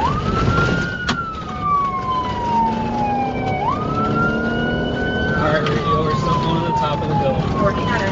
Chase no plate on 14.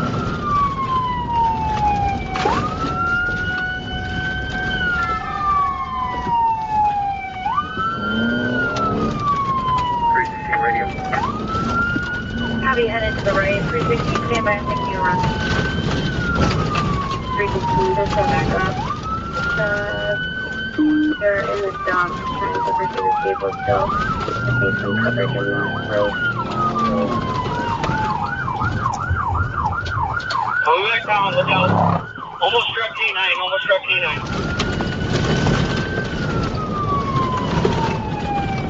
Watch that corner.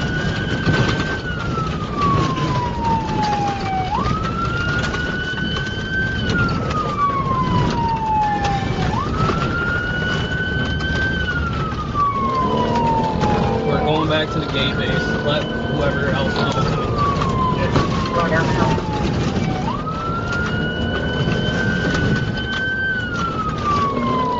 Watch it, she's gonna ram you.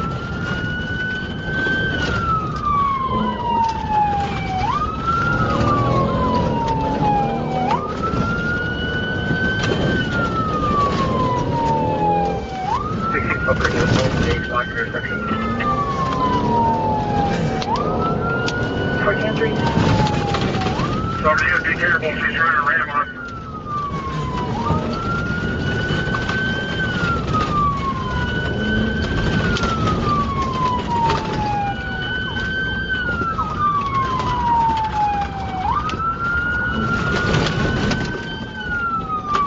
Coming back out the gate.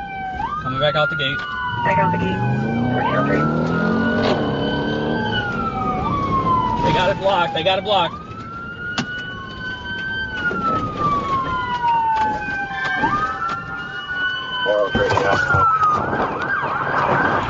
Get out of the car! Get out of the car! Get out of the car! Get out of the car! Unlock the door! Unlock the door! Open the door! Open the door! Watch out! Watch it! Watch it! Watch it! Watch it! Get out of the car! Get out of the car now! Get out! Open. Watch your gun! Watch your gun! Watch your gun! I can't get it out. What does she got? Jesus, what the fuck are those fucking windows made out of? God damn. Open the door! Door right now! I can't get it.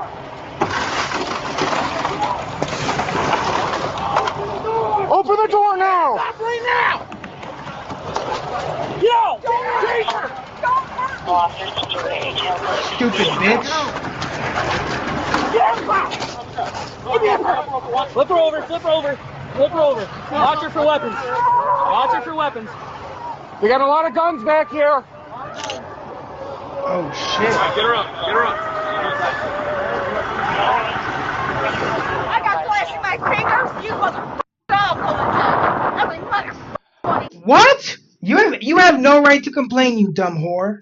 Every motherfucker. God's gonna get you. My angels in heaven are gonna find you. Oh, she's delusional and crazy. Okay. Yes, in the name of the Father, and the Son, and the Holy Spirit. I don't need a spit mask. I promise I won't spit on you. Get her secure. I promise.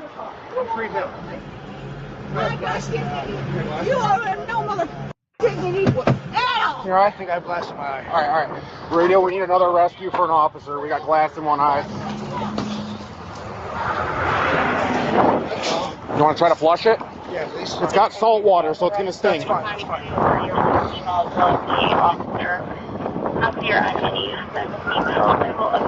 Yeah. God, that's gotta suck. Go ahead, one more. That's gotta suck so bad. No,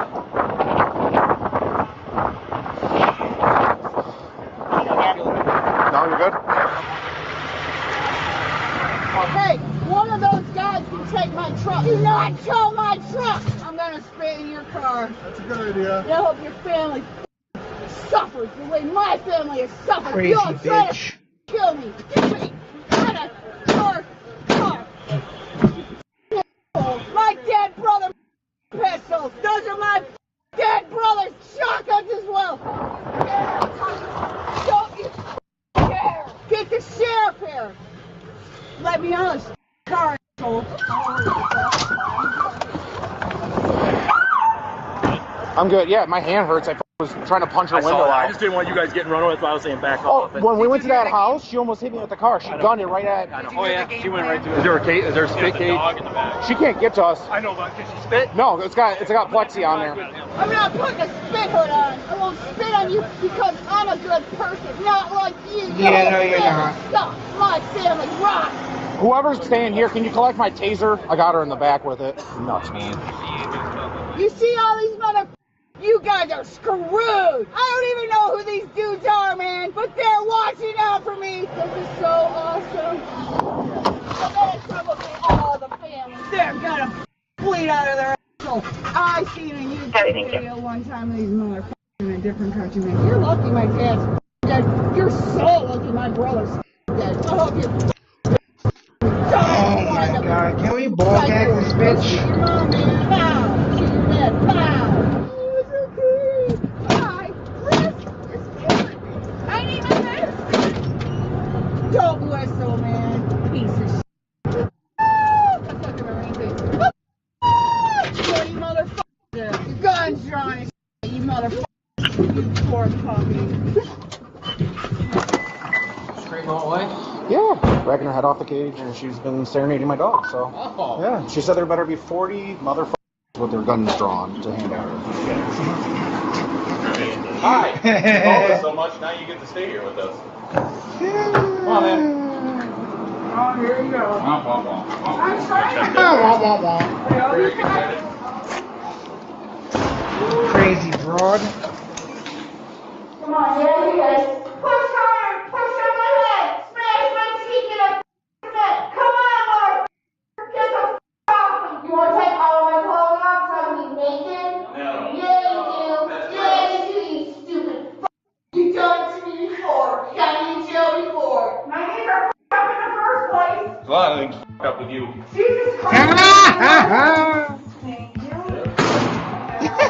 3 officers sustained minor injuries and were treated at the scene, and a search of the suspect's vehicle uncovered 9 firearms, including loaded handguns and scoped rifles. The suspect, identified as 54-year-old Stacy, was charged with third-degree fleeing and eluding police, carrying a concealed weapon, misuse of emergency 911 service, and reckless driving. Stacy was initially held on a $100,000 bond after a magistrate determined she posed a danger to the community. A mental competency evaluation was ordered to determine whether she could understand the charges and assist in her defense after police and family members raised concerns about her mental health. Stacy is innocent unless proven guilty in a court of law.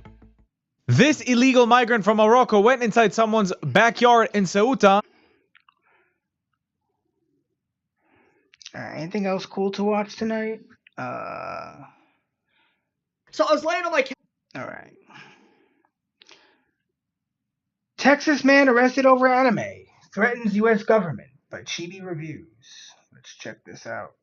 So I was laying on my couch just in my boxers, about to go to sleep, and I was scrolling my phone one last time before I turned it off, and I was greeted with this news story that honestly is just, it instantly woke me up to where I was like, I gotta talk about this, because this is actually just freaking insane. A Texas man has been arrested after threatening the governor's office over being unable to watch anime due to age verification. Yeah, that's a real headline. That's 100% a real headline. I'm not even joking. This is from a real news story. You can see this right here. It is, this is what, apparently the individual, by the way. Oh my God. Okay, so, like, let's read this. So, 35-year-old man called the Texas governor's office and left a voicemail complaining about a new law that he believed was blocking his anime. However, Pirate Nation here is leaving out one big factor. This is what actually happened. A Houston man in Texas is facing a felony charge in Travis County after state investigators say he threatened to stab staff at the Texas governor's office over online content restrictions blocking his access to anime. So, he threatened to stab. He threatened to... Bro, oh my... Dude. People think I get serious about anime. This man, he got real serious. Like, dude, don't mess with this man and his anime. That's... Holy crap. So, let's continue reading. So, apparently the dude in question is Joseph, age 35. He was charged with third-degree felony terroristic threat. Go figure. You cannot threaten government officials or anyone. That's not legal. You can't do that. Yeah, you can't threaten people. He threatened to influence government, according to court documents filed in Travis County. If convicted, he faces up to 10 years in prison and a fine of up to $10,000. I have a feeling he's probably going to get convicted because I'm going to play the clip of what he said in a second. But according to the arrest affidavit from the Texas Department of Public Safety, Osment called the governor's constituent communications line on the afternoon of July 25th and left an explicit voicemail demanding officials reverse state laws. And this is what he basically said, as you can see, which they censored in the article. And, yeah, whoa. This man, like I said, like, I thought, like, I took anime seriously and I took age verification and stuff serious. This man is like, guy went off. I'm like a level 10 crook. This man's like a level 100 boss.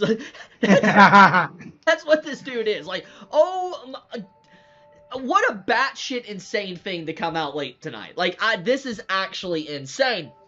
But, anyways, due to the threat of violence, the message was forwarded to the DPS Executive Protection Bureau and assigned to Criminal Investigations Division Special Agents. State investigators conducted analytical research and obtained an emergency location ping, which placed the cell phone in Cypress, Texas, about 32 miles from Osmond's registered address in Houston.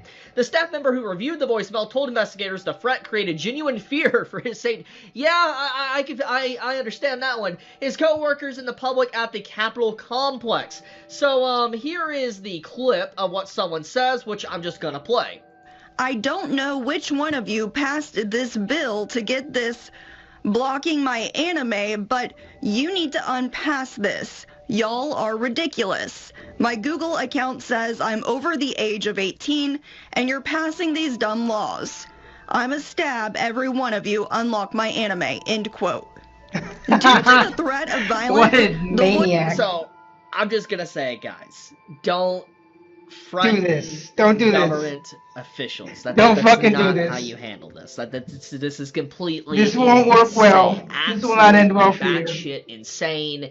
You don't do this. You don't threaten to kill people, stab people to get your way. That is not how we do democracy in America. I cannot believe someone do this, because this actually sets everybody back and it makes us all look bad. It does. It really makes does. The whole thing of trying to push back against age verification and digital ID laws basically just like it hurts fighting back when you have It hurts the people cause be way absolute more than it psychos helps like this. It just, you know, I'm curious exactly what type of anime was this man wanting to watch. Like, I'm genuinely curious, because in the statement here, it's not actually said what website he was trying to get on and what he was trying to watch, but it was blocked.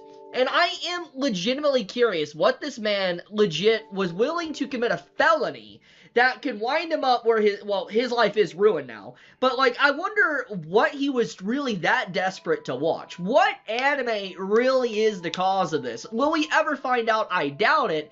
But I am legitimately curious. Like, I honestly wonder what site, too. I mean, if he's running into, like, age verification laws to be able to watch definitely one of the something, more was he trying to legitimate watch something sites.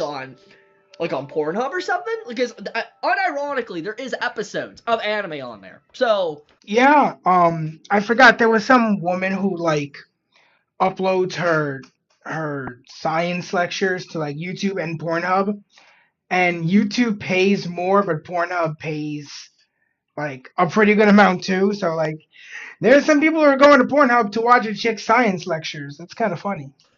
I wonder, I legitimately have no idea. Yes, this is the final video. I'm gonna do a little bit of gaming for like an hour or so after this, and well, I mean, at least an hour or so. We'll try to see how long we last. Yeah, but wow. Okay, anyways, you all have a fantastic day or night wherever you live. Do not do this.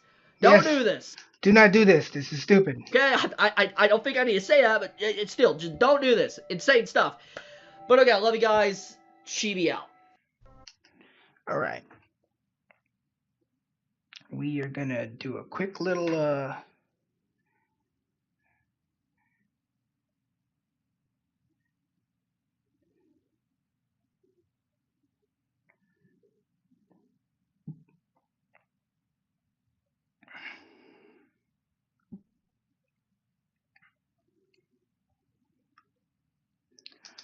and actually gonna play something a little bit not necessarily new, but we're gonna play something a little bit different tonight. I haven't really figured out what I'm gonna be playing for a while, so we're just playing a little bit of this, a little bit of that. And tonight we got something pretty cool on the agenda.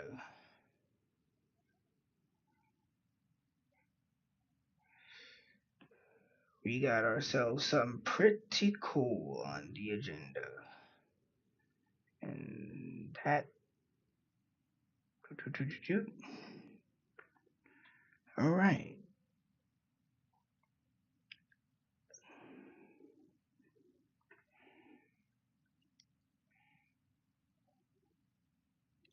Let me change the.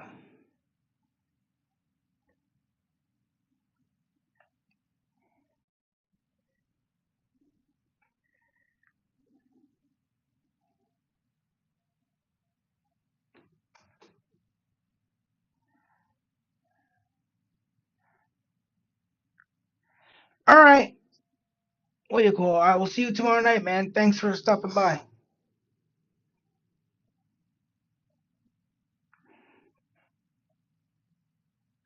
All right.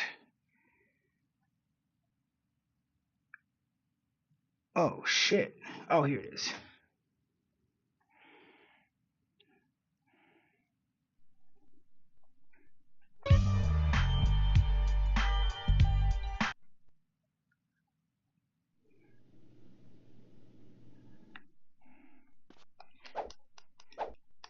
All right. Now, we spent a lot of time messing around getting some cool shit. Right? We got a lot of weaponry. We got a lot of ammunition. So let's start doing some missions. Let's start actually taking a bite.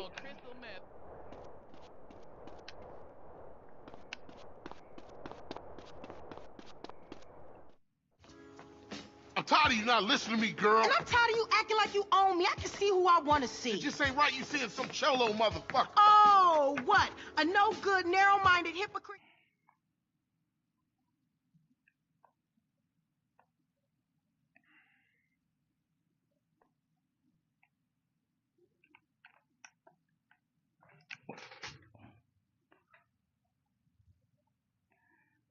Alright, I don't know what the fuck happened, but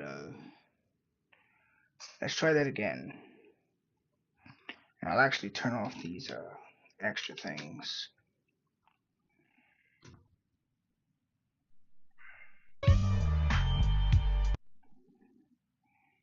You not listening to me, girl. And I'm tired of you acting like you own me. I can see who I want to see. It just ain't right you seeing some cholo motherfucker. Oh, what? A no-good, narrow-minded hypocrite gangbanger telling me what is right and what is wrong?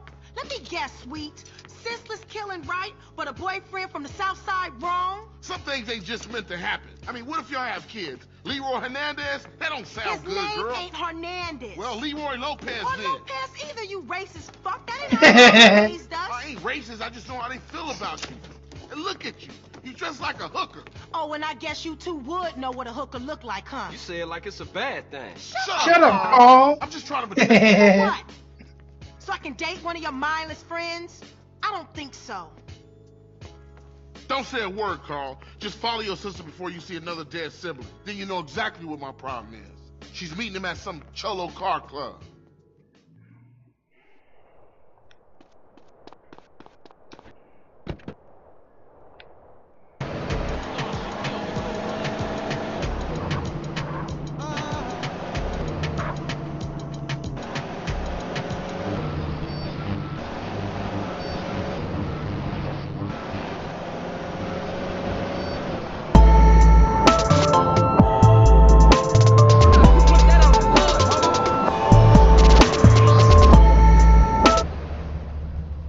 Let's go, bitch.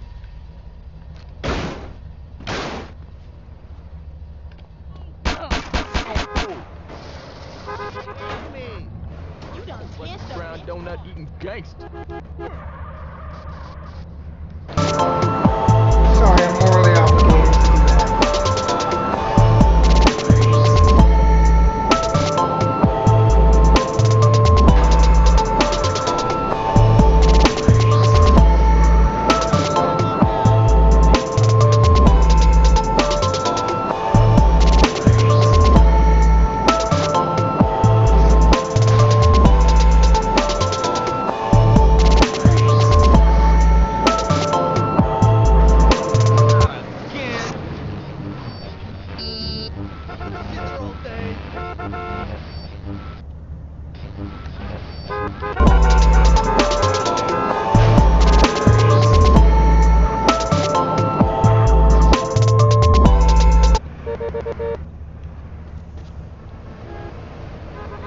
Out of my way, man. Grove Street is positive, dude.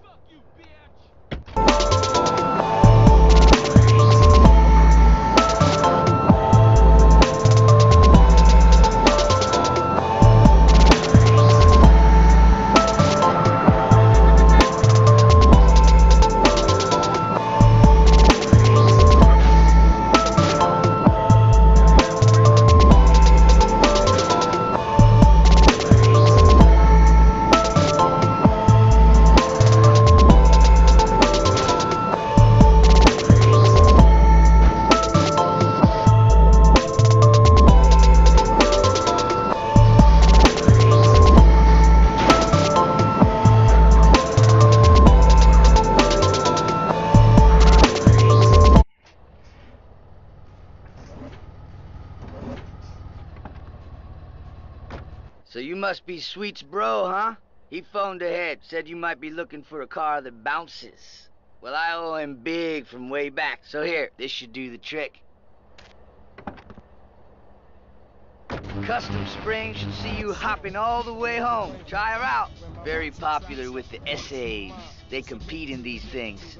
You can usually find them over by Unity Station. If you ever want to mod your ride, come back anytime, man.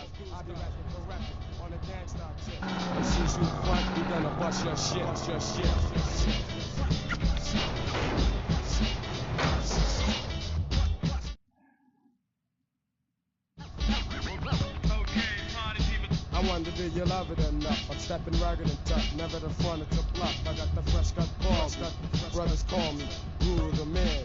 Yes, the one with all the J-A-Z-Z, white type essence, street type lessons. Manifesting, the one who makes the fly ladies feel pleasant. Never forgetting that to myself I'm true. Do what you want to, but watch yourself though, dude. I don't want to hear all of that loud mouth and try to pull yours out. When nothing comes out, then you'll see why you can't compete with me. The notorious guru of the gang, you see. Star stands for power, like I said before. I'm like the doctor's cure, slicker than Roger Moore. I slide up to a grab MC like this. Tap him in the head with my mic like this. I'll be revealing that you're weak to the world if you wish. And I insist that if you persist, then you'll get cream.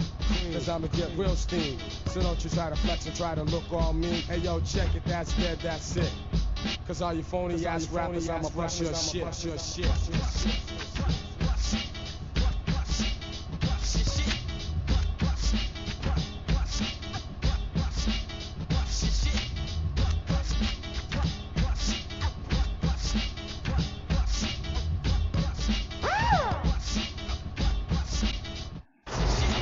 Let me tell you what's wrong with you West Coast suckers there. You know, the woman's too skinny. Eat a hamburger, y'all. Nobody likes thin women, skinny legs and all. Hey, especially forthright MCs. I like a woman I can bounce up and down on. And who attends sci-fi.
fool. He's in my... Head to a 1081 in Northampton. Suspect last seen from the woods.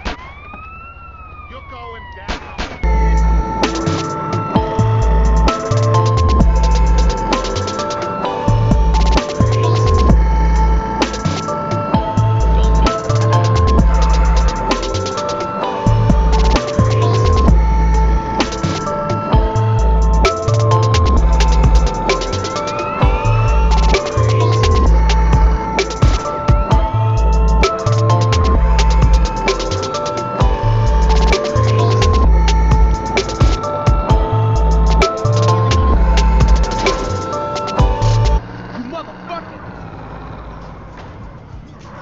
Flowers are starting to bloom in here.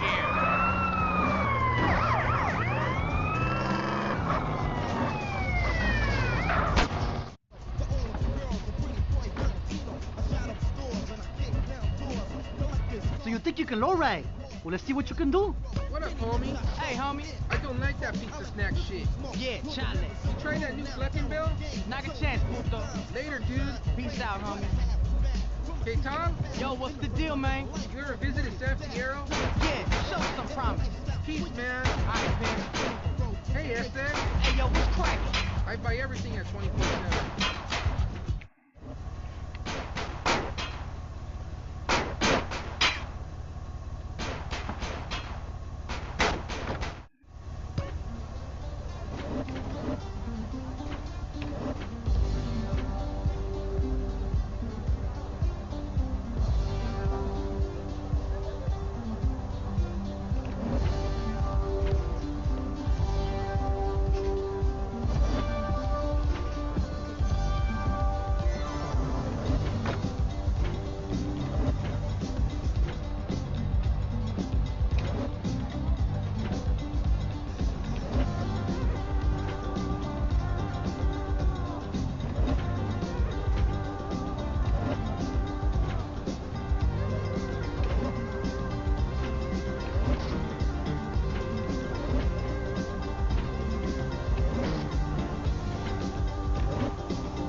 Hey, homie, maybe you should take up golf or some shit like that.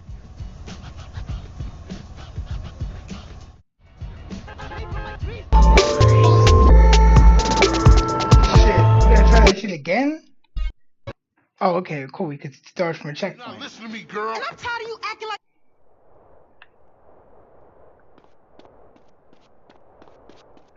In jail, being on top ain't gay.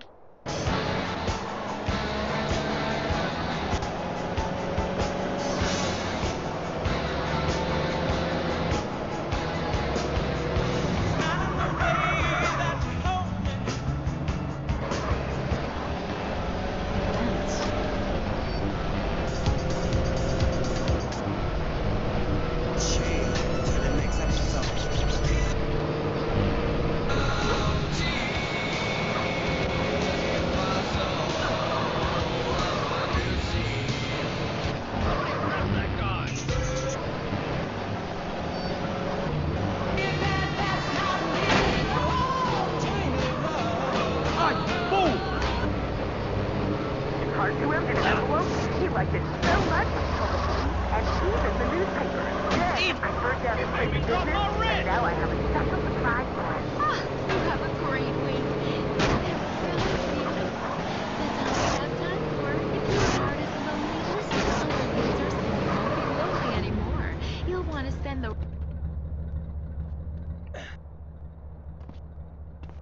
surprised with that?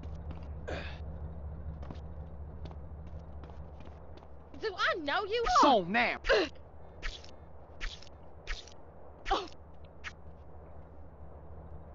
Excuse. Trust me, I don't give a shit. Hey, were they from my barrio? Give me that grip. Hey, Stop you're running, looking... you girl. And that's twice in one day.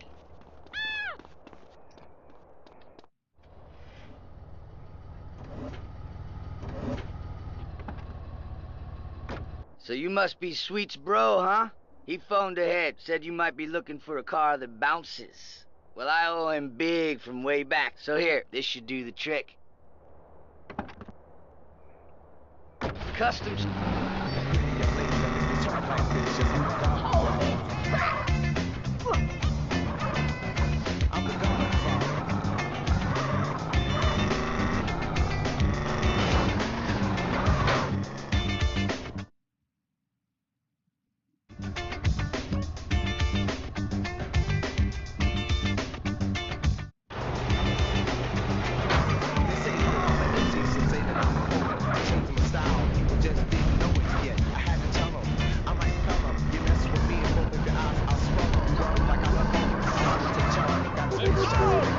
Dumbass Mort!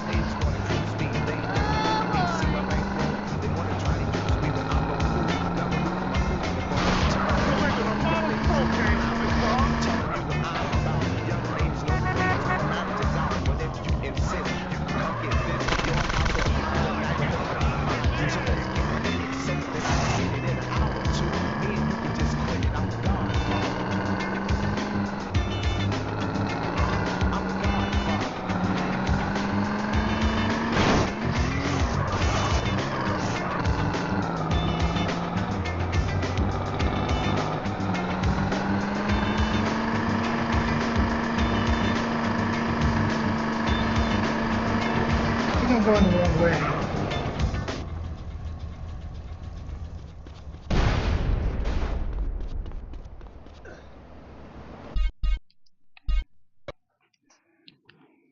You're not listening to me.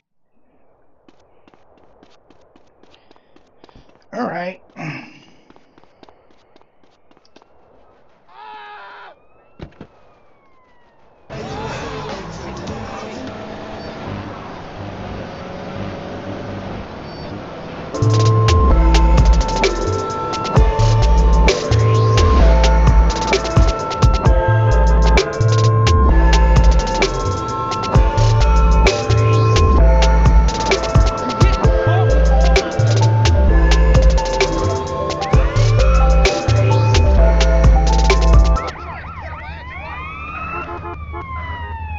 Should stayed at home.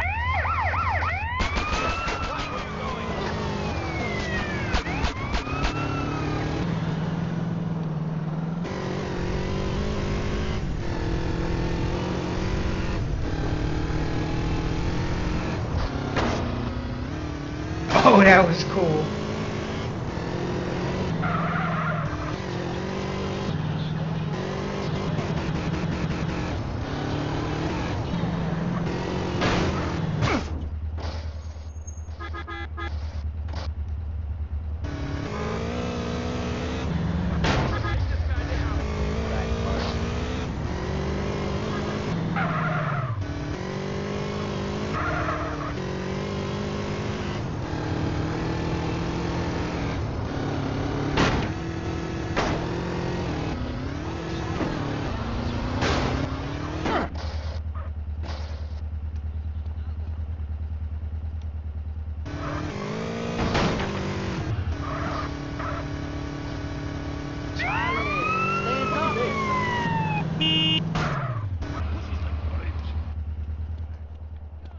I'm looking for a Ruka like you.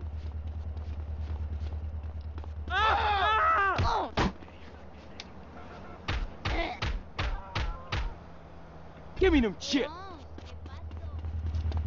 What was...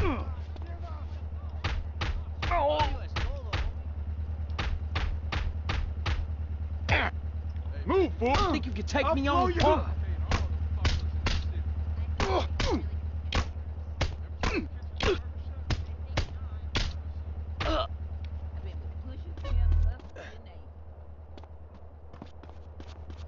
That's disgusting. Tricked.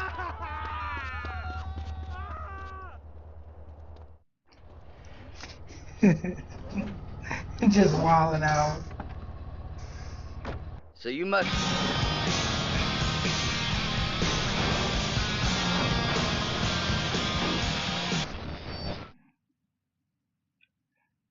Harder than cold steel. I get the ladies with more than just sex appeal. I'm mystic, psychic, scanning all your thoughts. I touch your soul. I make your brain rock. When my raps are traps up, I make you mine.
Grove Street are slipping, Call man. him CJ, bitch.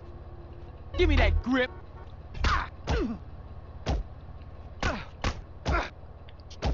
Oh, Beat you to death with a dildo.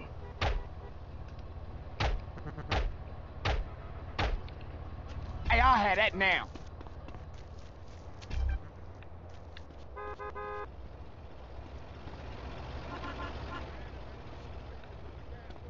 You got scraps, huh, bitch?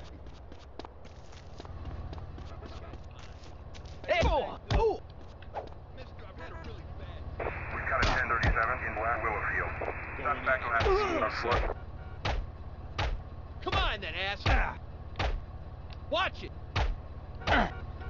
This track is so dead. I've been sober for over a year. This guy jerked me around for the last time. What the? This murder puts me.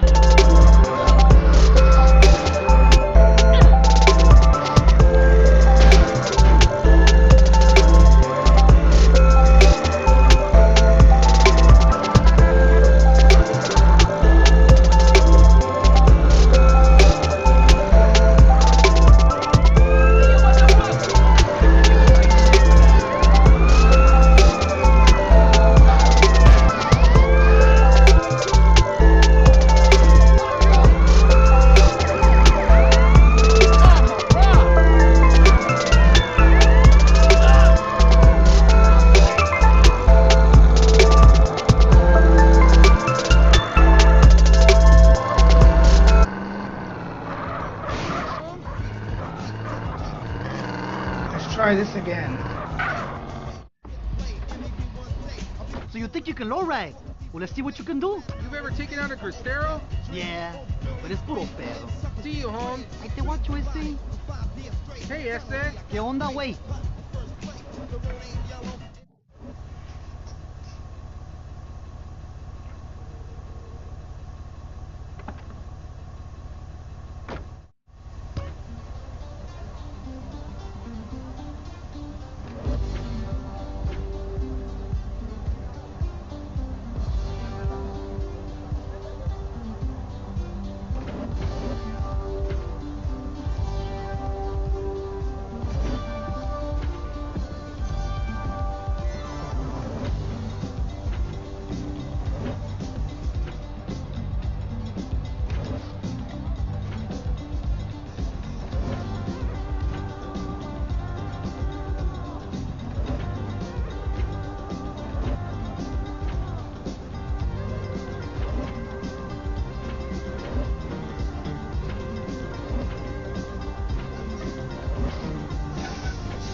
The fuck?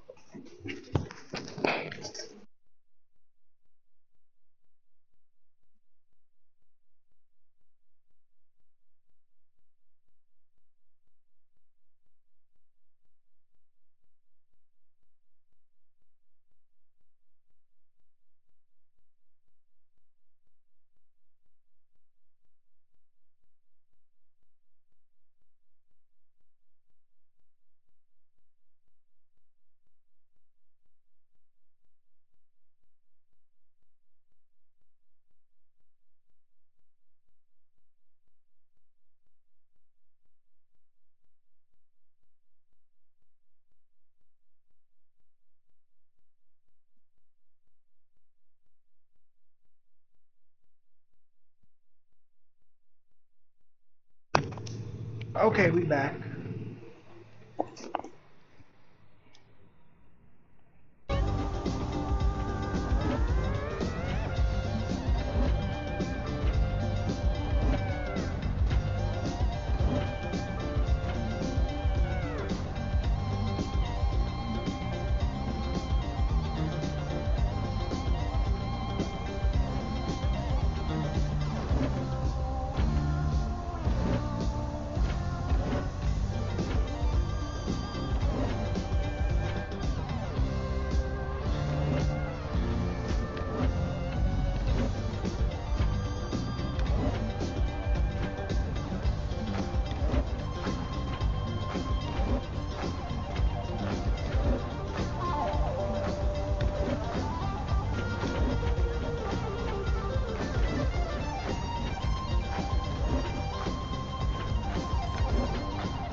Hey, homie, maybe you should take up golf or some shit like that.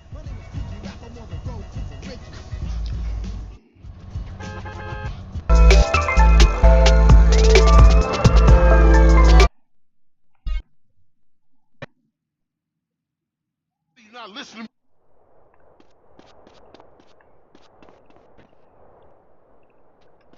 Yeah, nice and cold.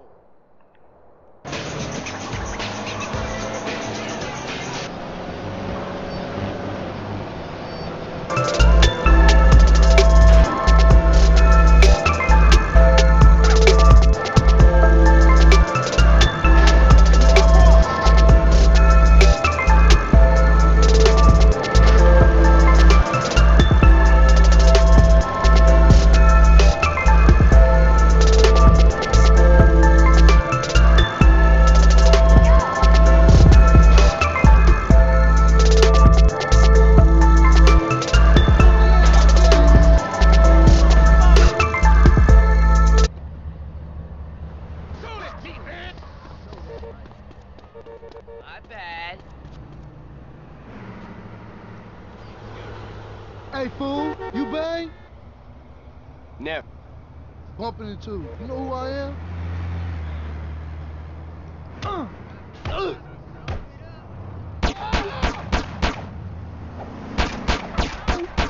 you off now.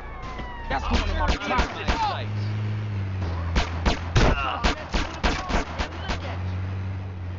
Shit, looks like we're just fucking around with this one. Yeah.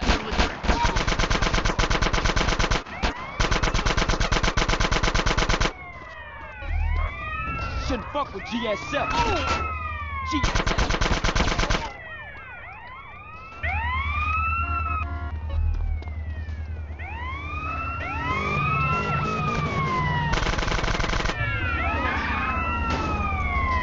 That's my cash now, fool. This motherfucker. Man, you done fetched your ride. He's in my sight. It's so, man. You want some more of this?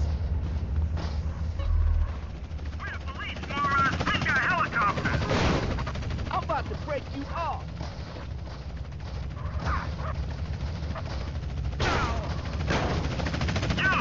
Stop running! Now! Think you hard now, huh?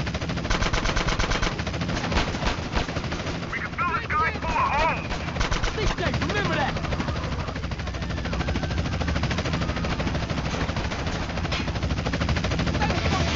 Necessary on the floor with a visual on the suspect!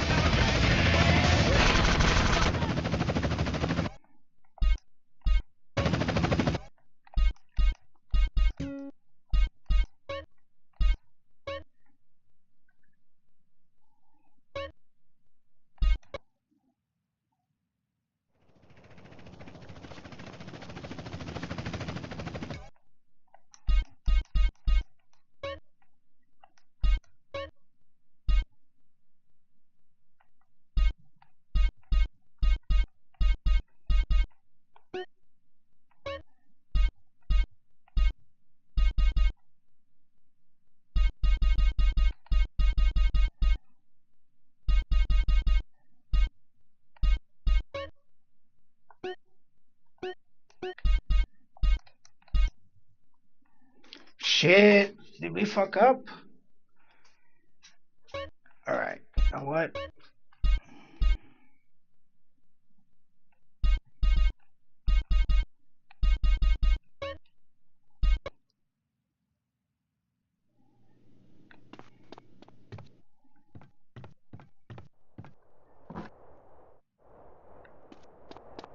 Show some respect, dummy.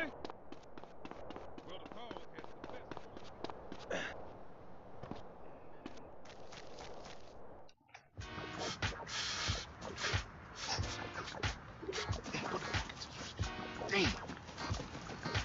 Hey, what you doing? Digging graves? Damn, where the fuck I put it, man? Put what, nigga? Man, the fucking water.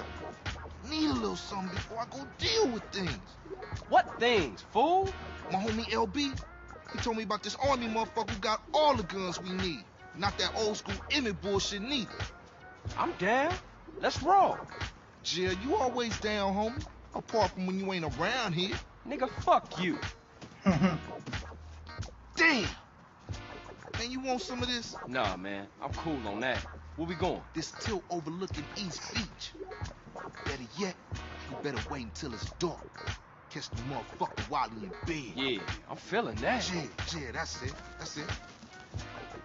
Come on, nigga, what you Let waiting it for? go. Look. Get in, fool.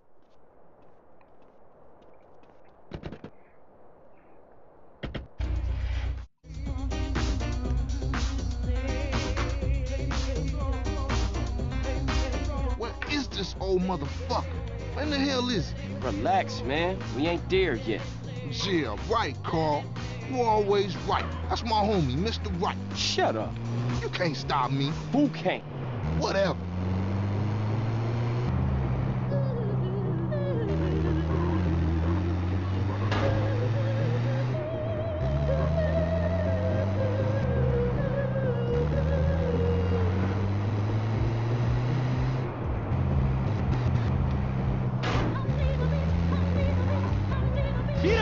Hey, it's 420.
Let's creep in, grab the guns, and bounce out.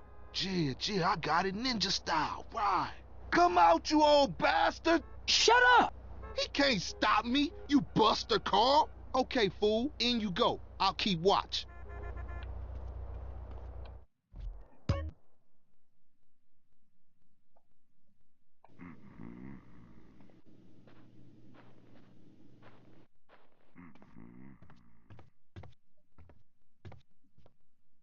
Get off my ridge, you Viet Cong bastards!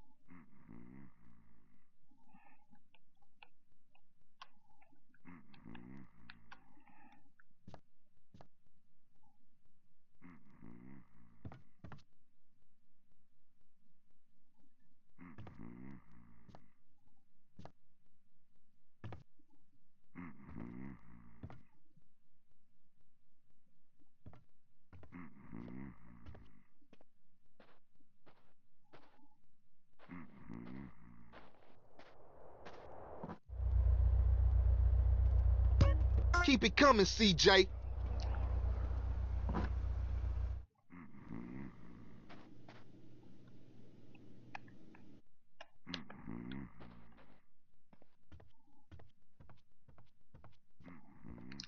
Don't be suspicious. Don't be suspicious. Don't be suspicious. Don't be suspicious.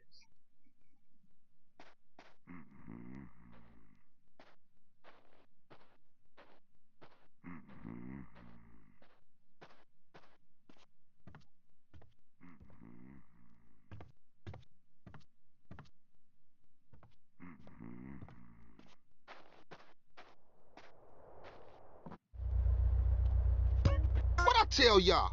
We making a killing.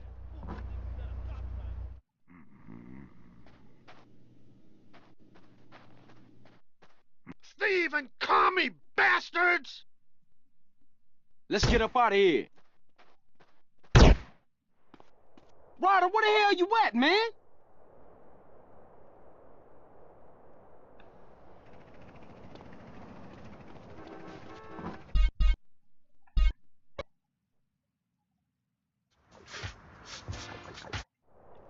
Get Damn, in, fool! we gotta drive all the way back to this dude's house? Damn.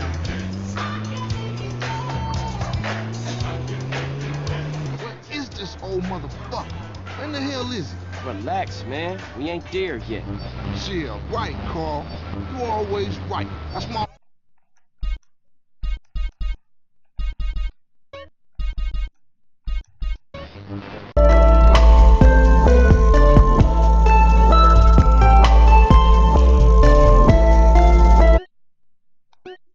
That's my homie, Mr. Right. Shut up.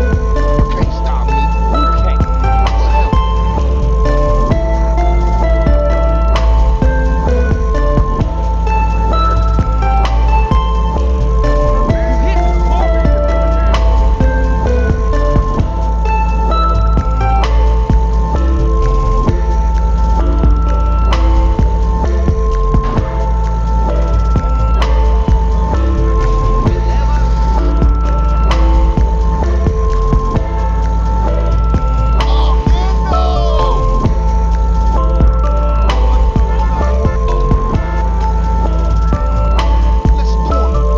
Hold up.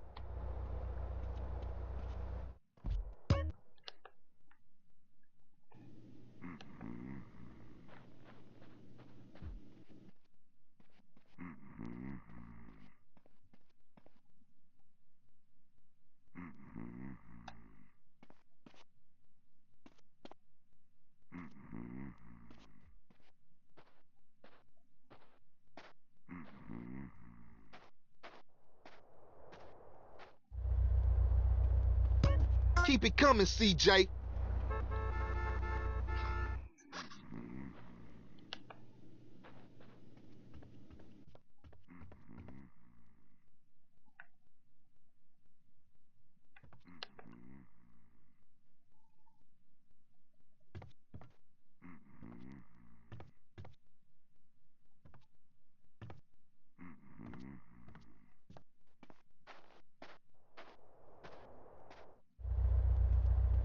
What I tell y'all? We making a killing.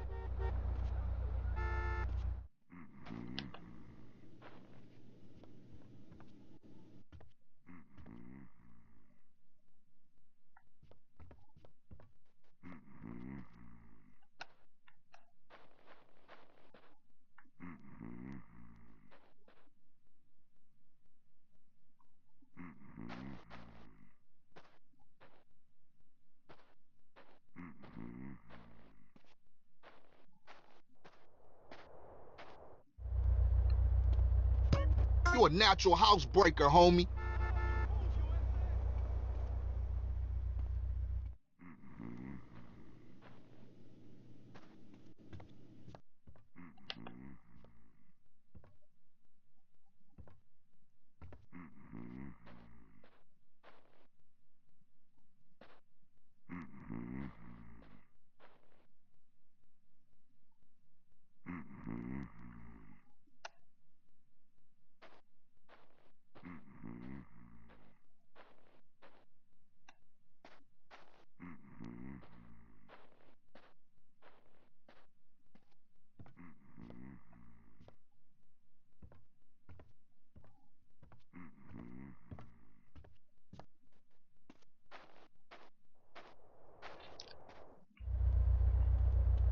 There's plenty more in there, homie.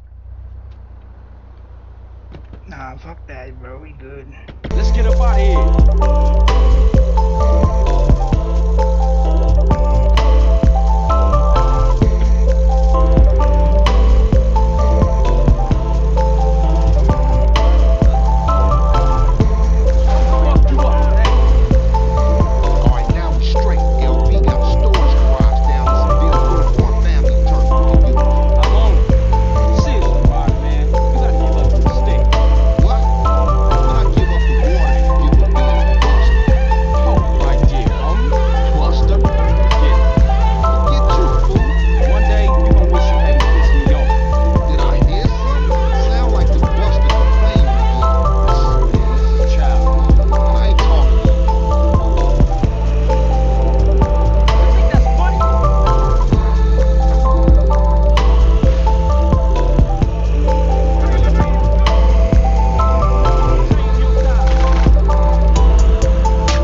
You see, I told you. Simple.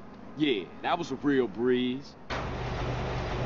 Say, CJ, you gotta get it in your head that this is everyday shit, homie.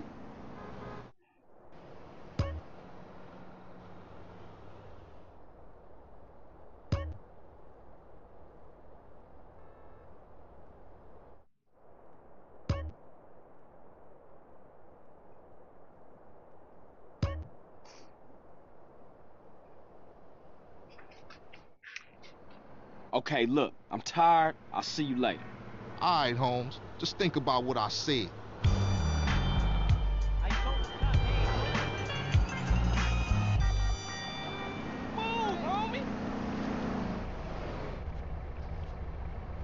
We got a hobo here. Please, dude, go board somebody Not exactly premium liquor, is it? Well, excuse me, motherfucker.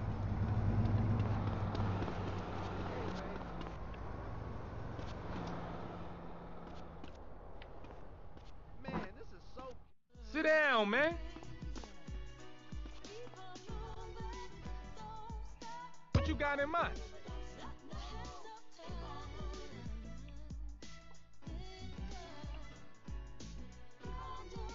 Tell all the ladies about me.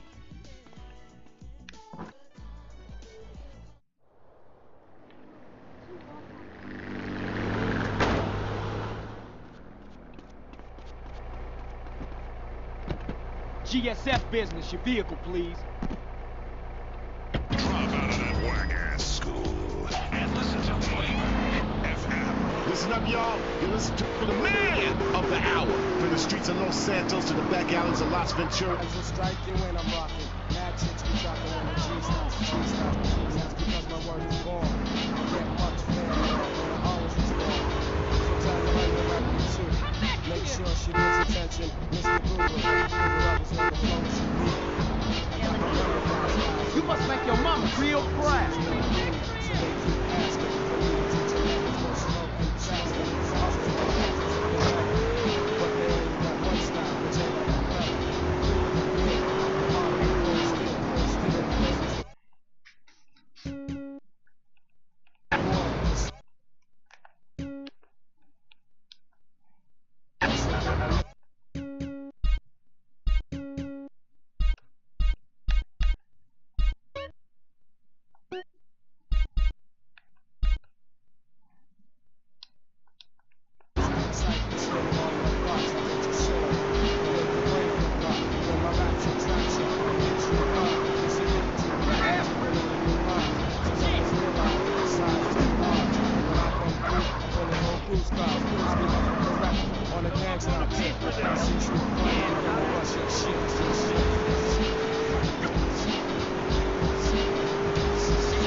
You gangbanging?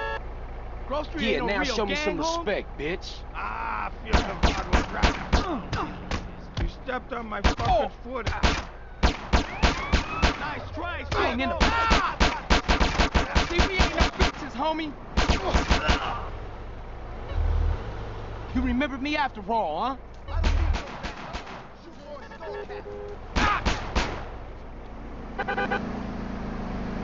I'm not inadequate. GSF ain't for busters. Schedule 1081, giving speed. Suspect left on foot. I was using this for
Welcome to Fuck this shit real ugly,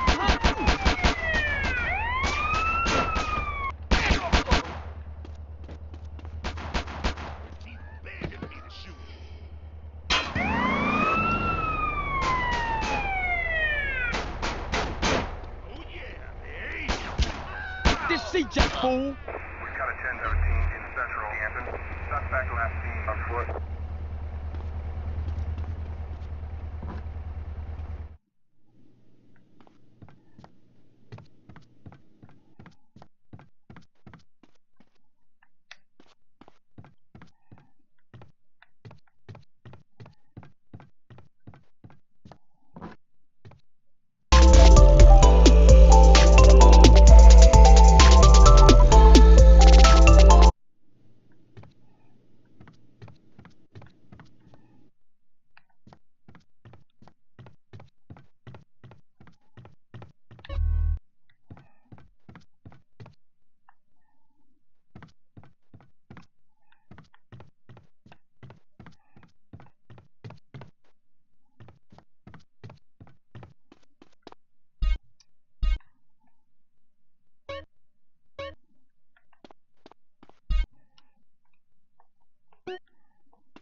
Give me some dap, homie.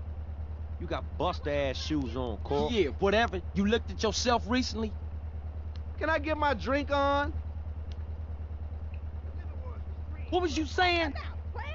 We got some work to put in. You down? I put in work right now. Excuse you, dog.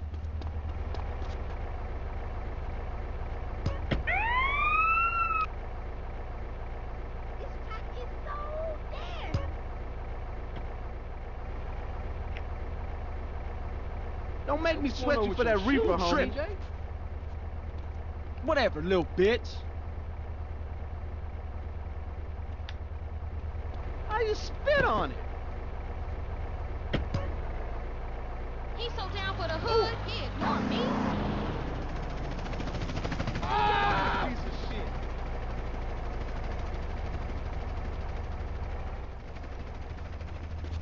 Hey, this is soggy endo. Hey, pass that book.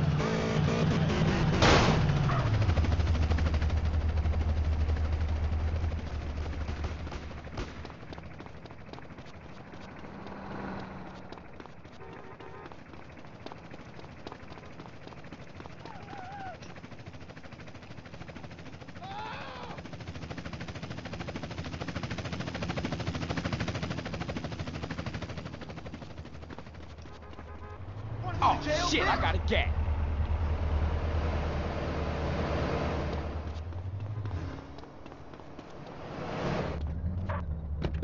You been slipping again. The streets that you can walk on. So strap on your Compton hat, your I'm gonna kill it. Them kicks is offending me personally. Whatever you Paul. say, punk. You know where you at, fool? Homie, let's roll on some busters. For sure, I'll roll.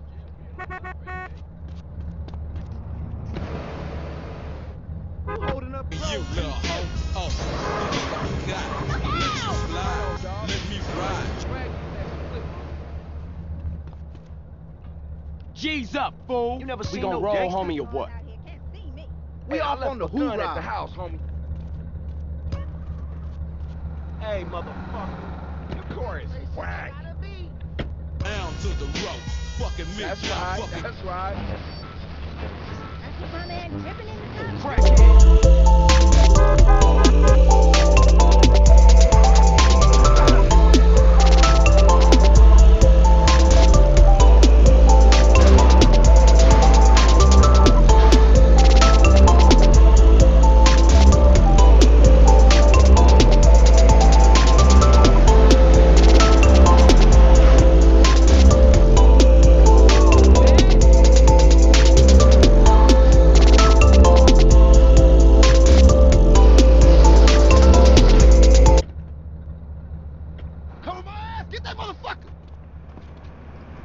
I'm strapped, motherfucker. You mark. That's...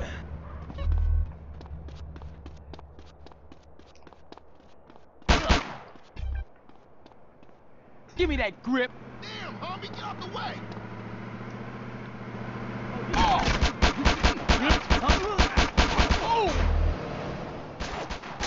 Oh! Cracking that. in North Idlewood. This it? Afoot. Yeah, bitches. Ah! Ah!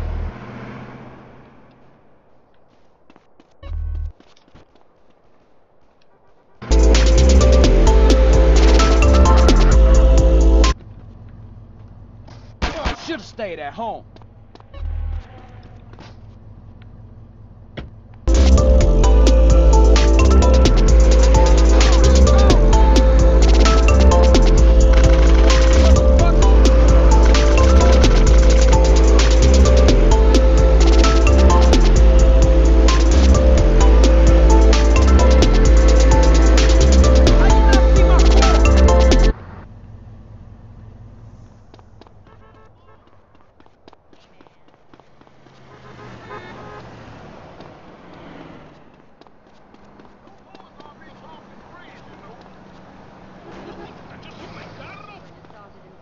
I'm packing heat, fool.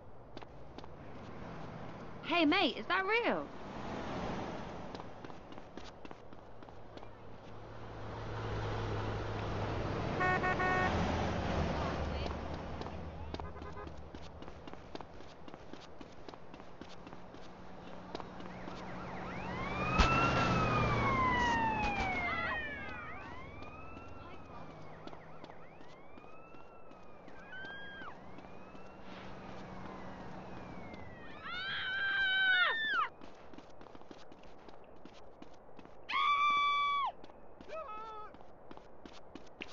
fort. Chill out.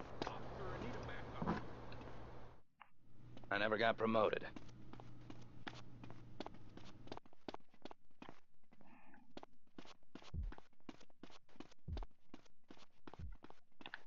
Watch the jacket, sport.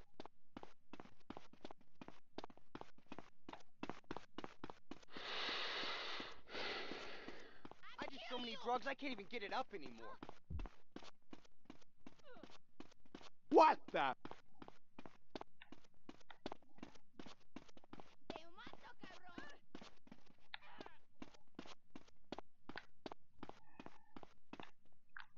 Shit, this is bad for my heart.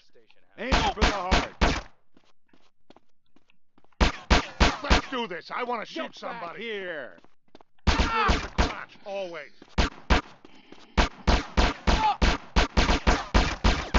I got it in my sense.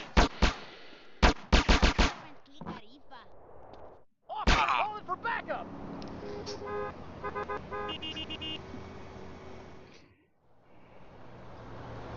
Alright, I didn't lose any of my weapons, so let's try that again.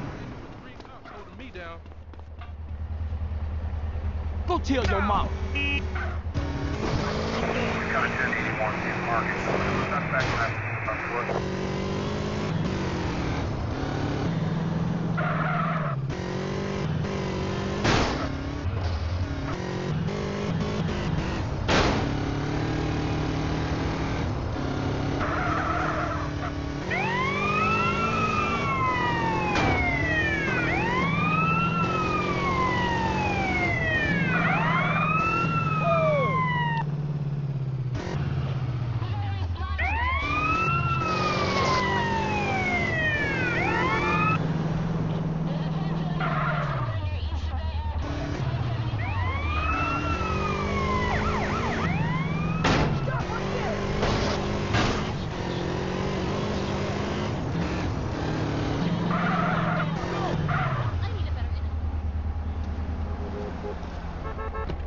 This fool is jacking me!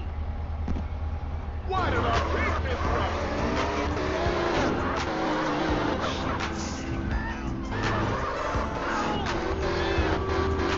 What the hell?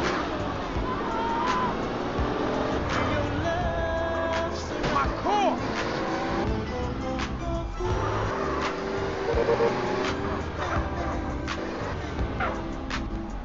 I'm going to be late. Late! Late!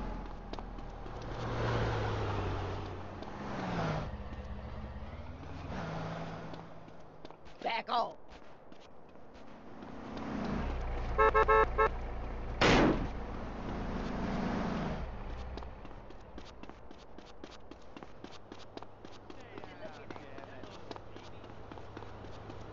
it up, baby Bob. Come on. You gonna come with me or what? Who you think? Put him where I... No! Put him where I can... Put him where I...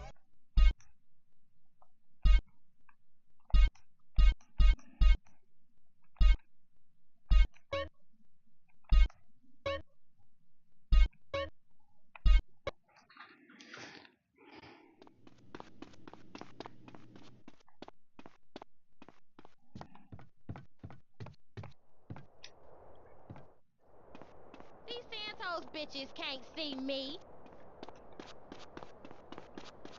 You just made me spill my sprunk. I should have stayed at home.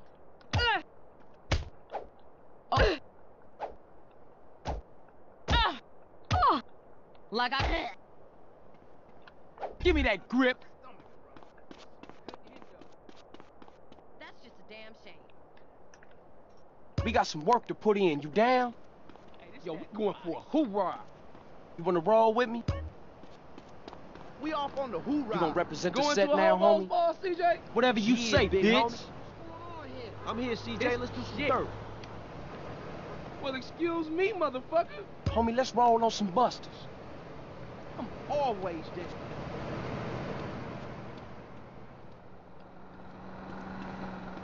Look out, Clam! I'm your worst nightmare, fool, so give up. Yo, give me some love, homie.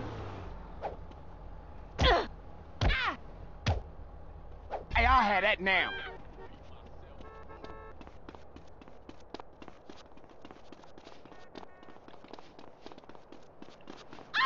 What's your problem now? It's me. Hey, CJ, it's me. Oh, what up, man? Don't say nothing when I sock you. Chum boy, get upset. You crazy? Come on, get out of there. Them kicks is offending me personally, boy. Get out my fucking face. Looking for a ride? Yeah, I can trick if you want. Yo, where we at? Best decision you made all day, honey. I'm a fool.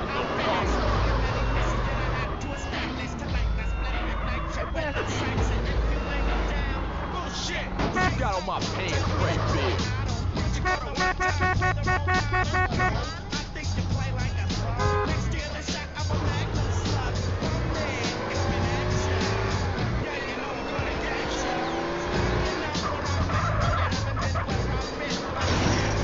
You wanna get bust on? That's your ass.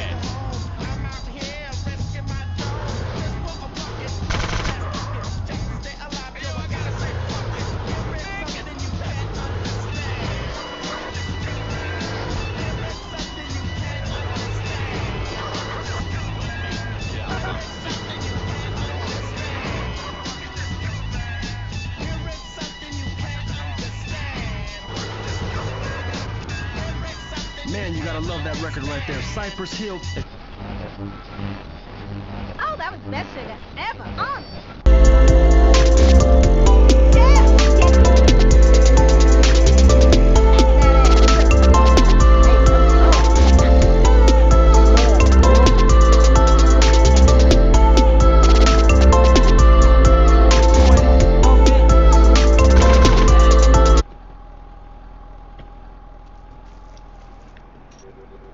Cheap punk, look at this.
Watch it.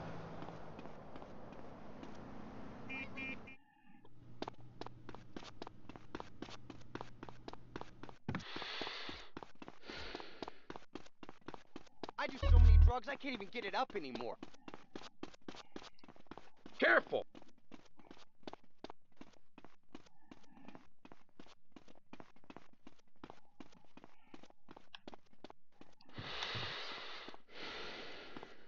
I don't touch that shit now.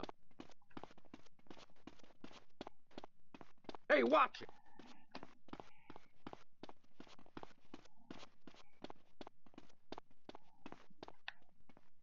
Hey, don't push me. Yeah, I prefer half and half to skim milk. Back up.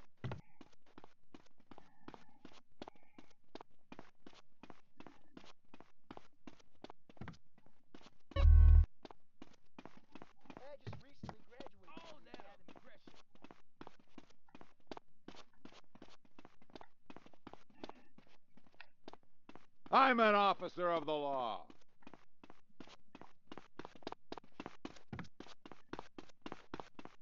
Watch it, buddy. Brown really isn't.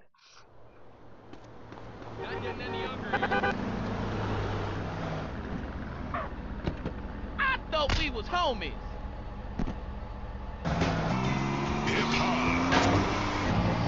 Make me doctor.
This fool liable to get mad.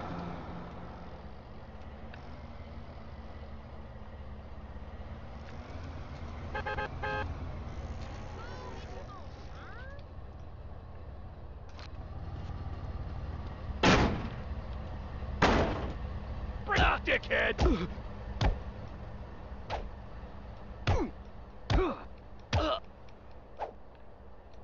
Give up, homeboy. Give me that money. Where can I get some help?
I'm your worst nightmare, fool, so give up. Where you up to? Go on, run away. Hey, give me that paper. Oh, cool, man. That's my homie right For there. the grove, dude. We gotta put work in. Yo, how deep are we? Homie, let's roll on some busters. What you doing? Let's make it Out happen. of here, see my lizard. You calling CJ a bitch? Man, you... Man. I'm in.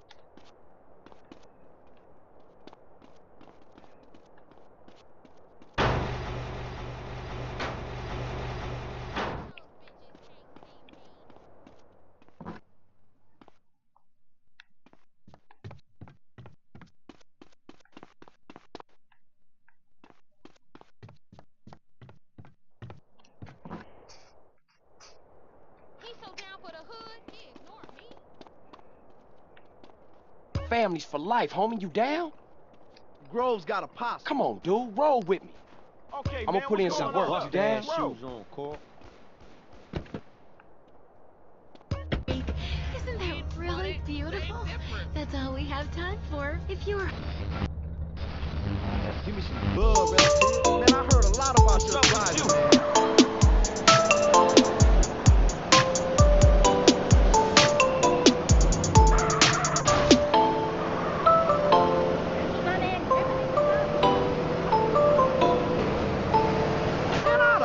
You out. Isn't that really beautiful? That's all we have time for. If you were honest and lonely, listen to other losers and you won't be lonely anymore. Oh, You'll shit! want to spend the rest of your life in isolation, away from people, which is progress after all. Until next time. I hope you enjoyed Lonely Hearts. It's always fun to laugh. My chest hurts. The news and all the other things that really matter to you. You have to apologize for that. We're living. No.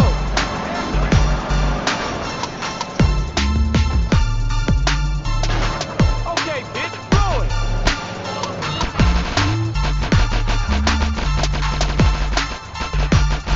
Hit the gas.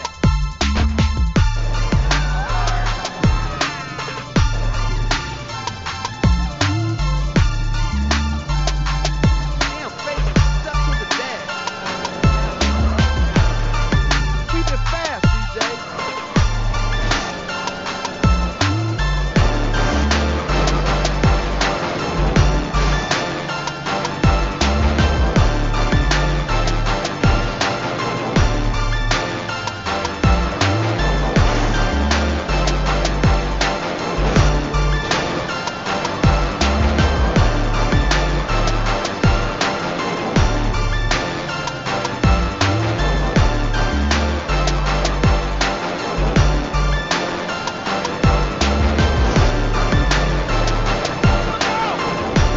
You're stuck in the burning bucket.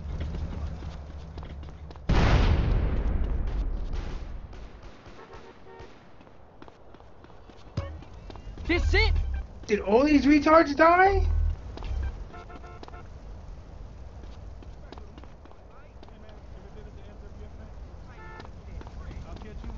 Idiots. He said every Oscar winner started in school.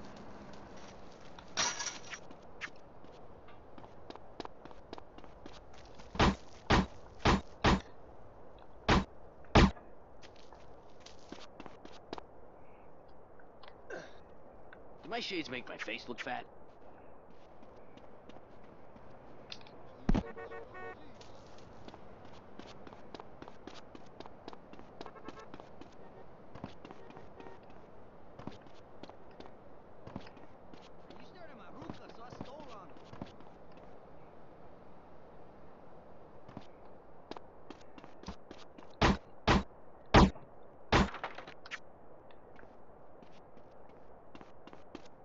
Why are you disrespecting me? Back off more. I should get the hell.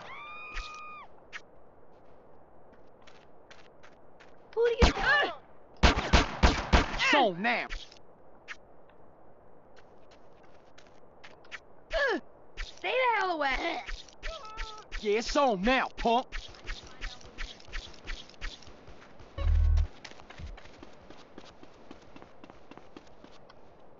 Let's go.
right back.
Hey, come on in, homeboy, hit me.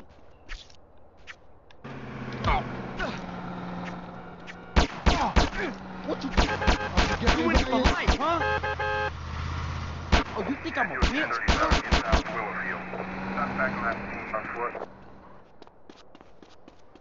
This all you giving me? Hit the foul ball, homie.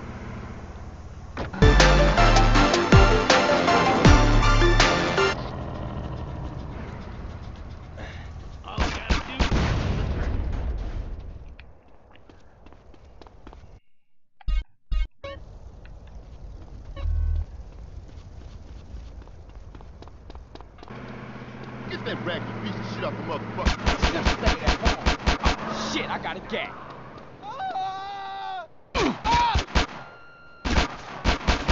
I don't give a fuck, fool. That's mine. Respond to a 1081. You want this to get real ugly, huh?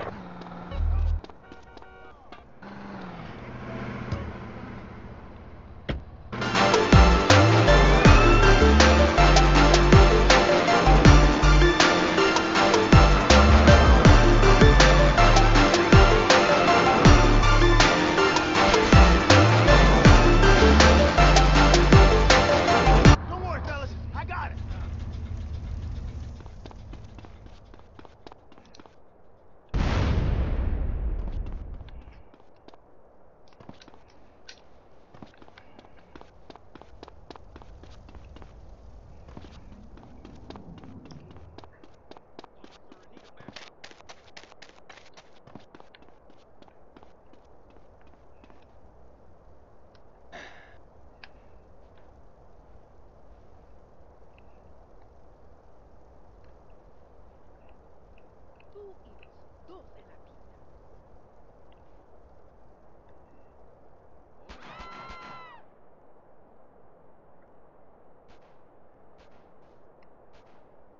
You want some more of this motherfucker?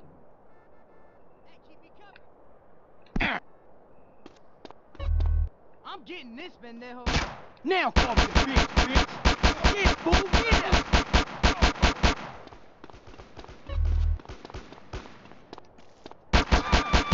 Wall Street, fool.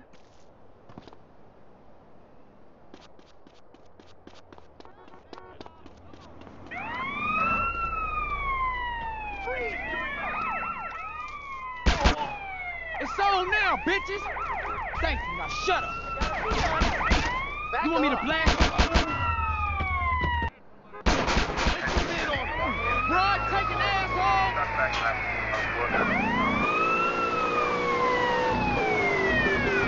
You better stop treating me like a bitch.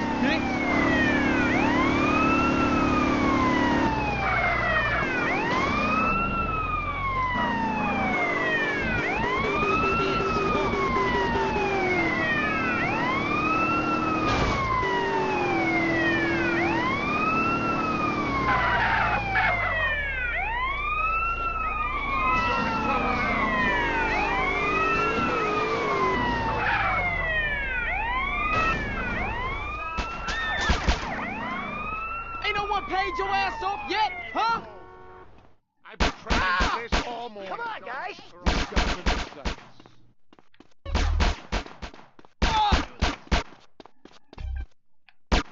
Locked on target. Bitches! Grove Street for life. You want some more of this? Get back here. I'm close to the edge, man.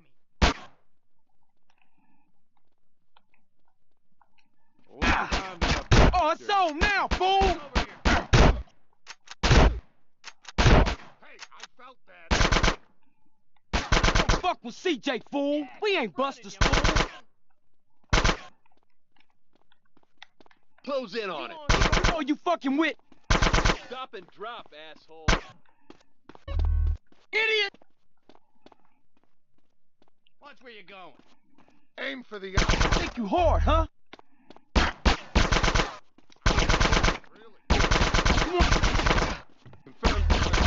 Hunting kill.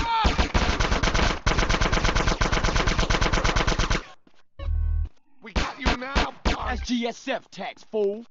Ooh, you want this to get real ugly, huh? I mess with girls and guys. So? You motherfucking fools! We got him in the sights. You better say you're sorry. Lowe's the He's net. getting away. I know.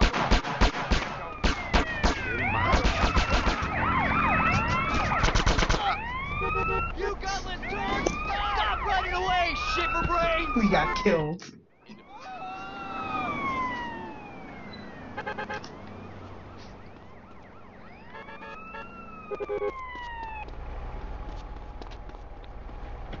Por favor!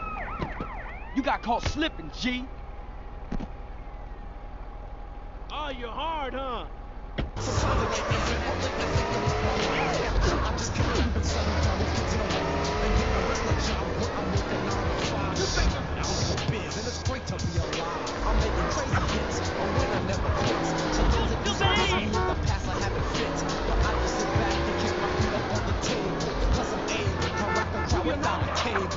Cuban Lincoln. So I still produce the jams like my name was Ricky Rubin. M-A-S-T-E-R. This ain't still hip. Enemigos? More like enemigas. Trust me, I don't give a shit.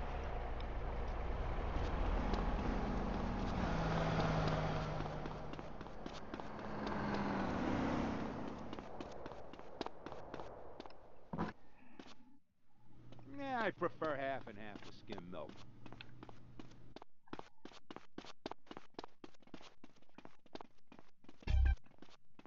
What the?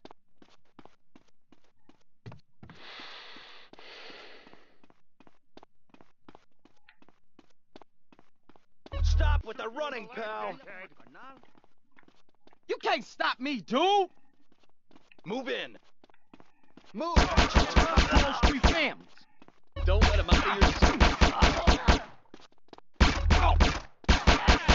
Pump! There you go, boy.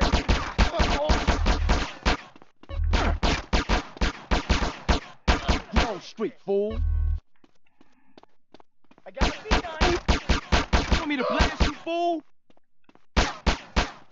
Here, I can. You want some more of this, motherfucker? I've been training for the marathon.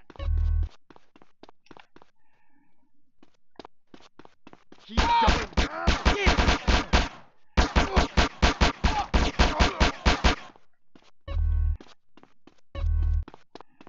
Stop right there.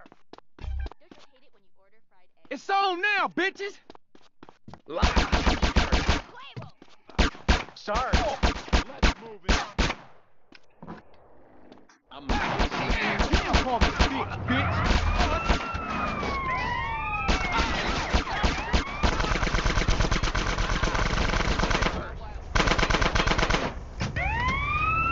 just want to.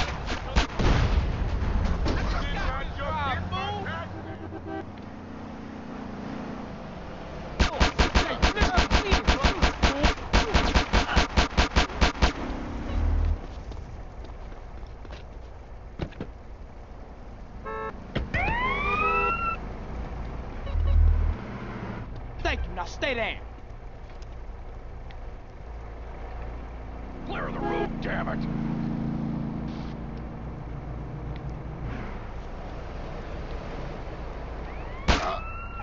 Give up, motherfuckers! It's over, man.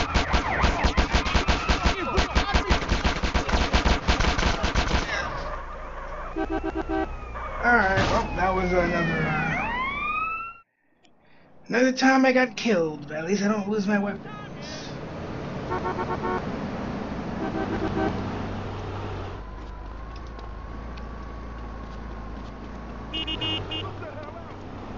Excuse me? Get it in gear, damn it!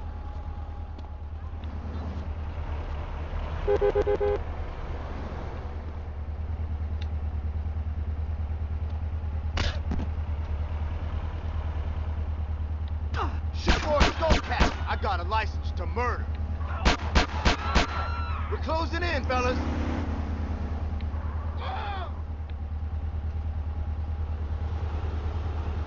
No need for backup, boys.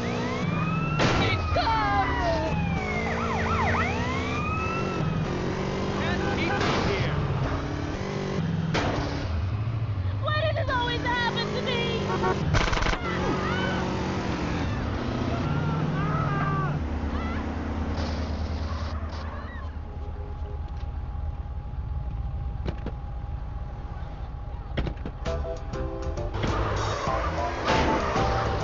Damn drug addict.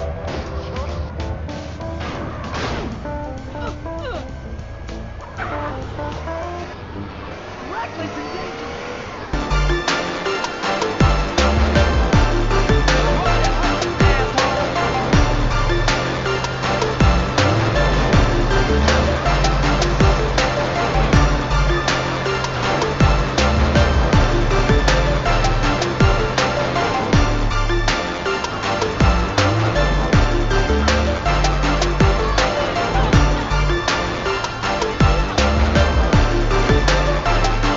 God's sake.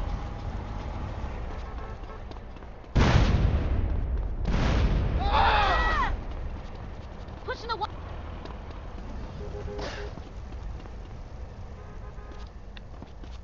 Hey there. Hi, darling. I love dressing up like a princess. Yes. It's like a fat kickback. Have you ever worked a day in your life? Yes, it's horrendous. Bye, babe. Now, you want some lead in you, huh? You better not have left a mark. I am so over this.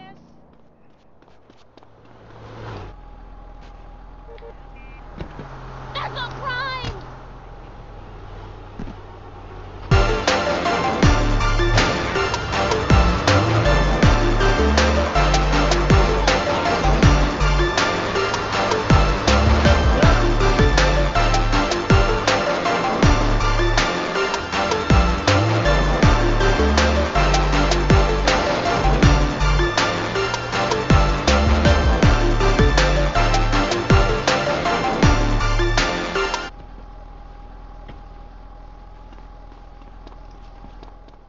If it ain't blow, it's yay.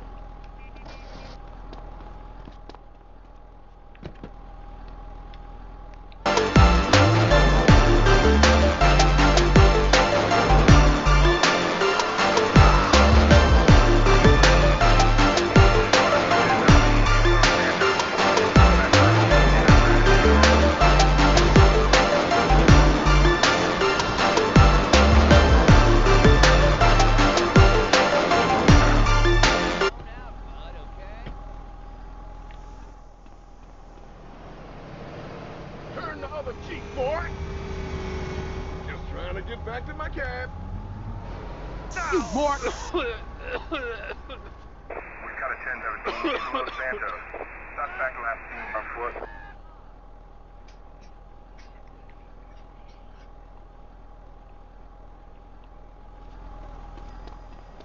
Somebody call the cops!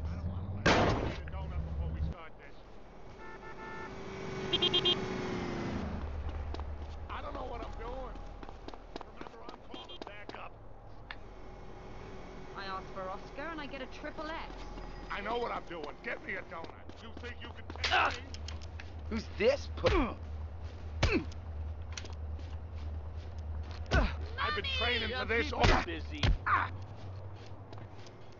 Too much rocket Every fuel, Oscar bro. winner started in porno. Let me handle this. It's my time. Want to learn a lesson in pain? Had a bad day, huh?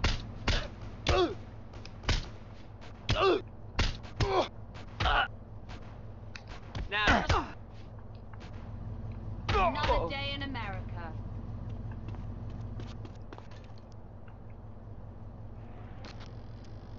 Someone give me a glass of champagne. We got a 1024, road Mando. Suspect last seen on a light. Now fuck the bitch. I'm Broad Street, fool.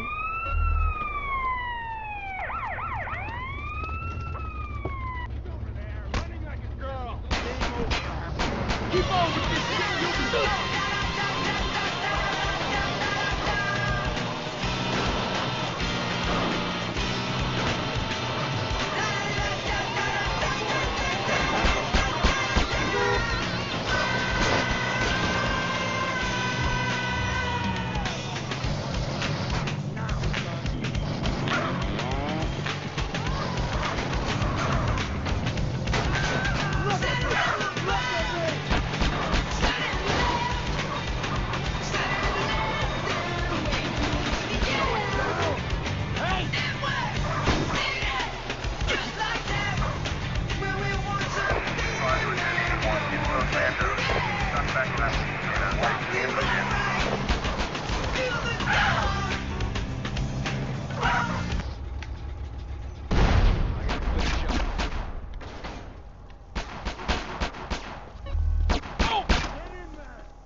look at that.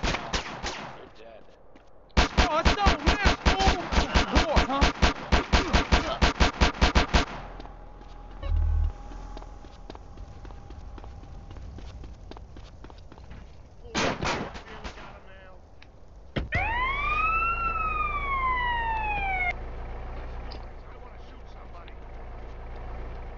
Quit smoking too. Don't let him out of your sights. You punk ass popo bitches!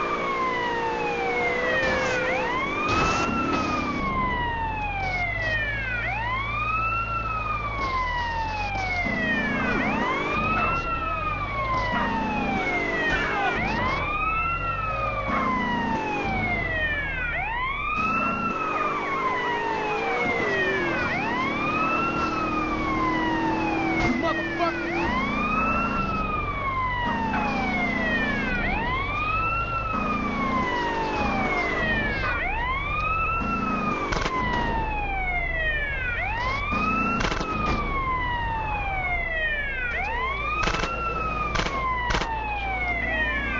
You tried to kill me! You know you fucking did!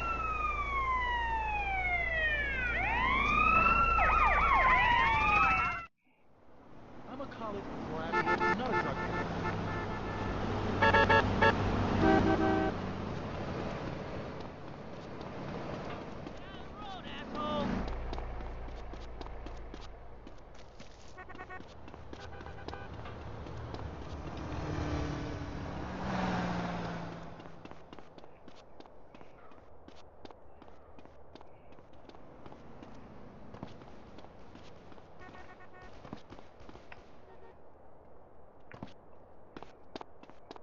I like natural gloss on these nails.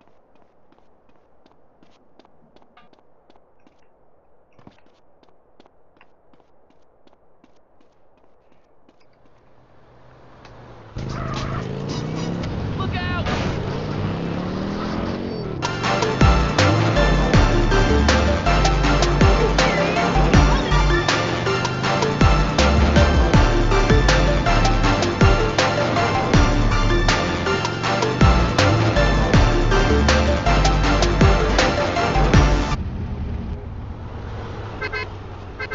Don't make me slap you, Holmes. Hi there, son. Que pues? Oh, I love working out.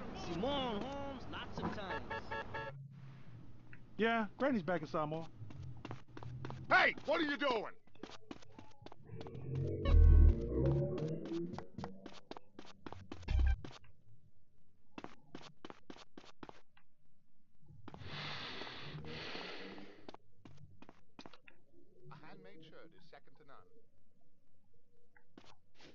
You got squads, huh?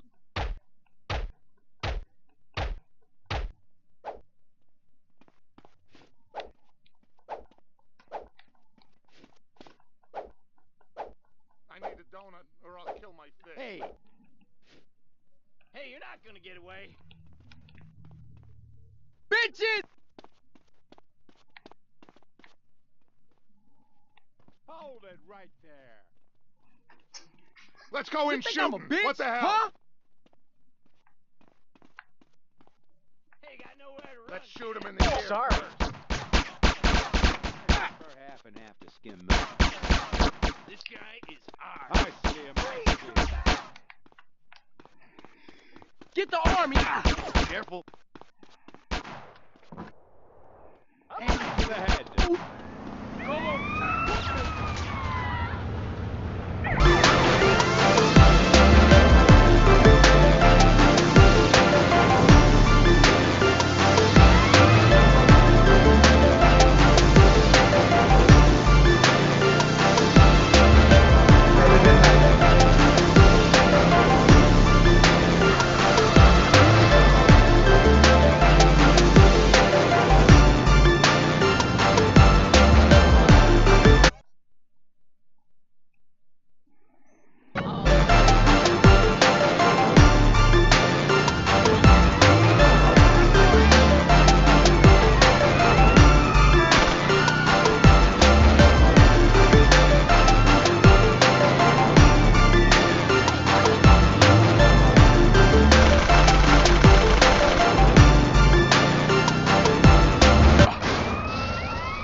What's the big idea? Stay the fuck away from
Hey, watch where you're going.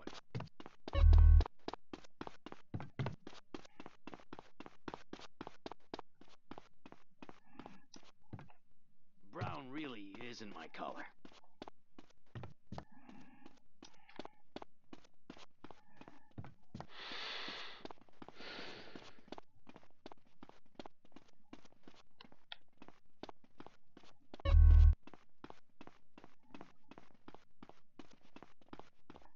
Hey, careful.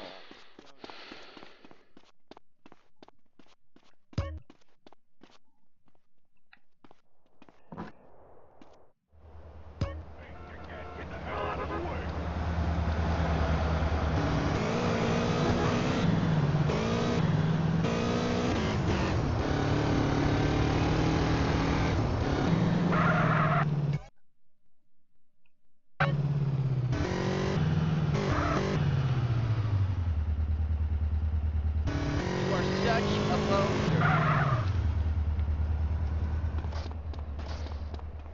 Oh, you think I'm a bitch, huh? Respond to a 1037 Drop your in brain Norwood bucket. Commerce. Suspect last seen on foot. Too much rocket fuel, bro. That's mine.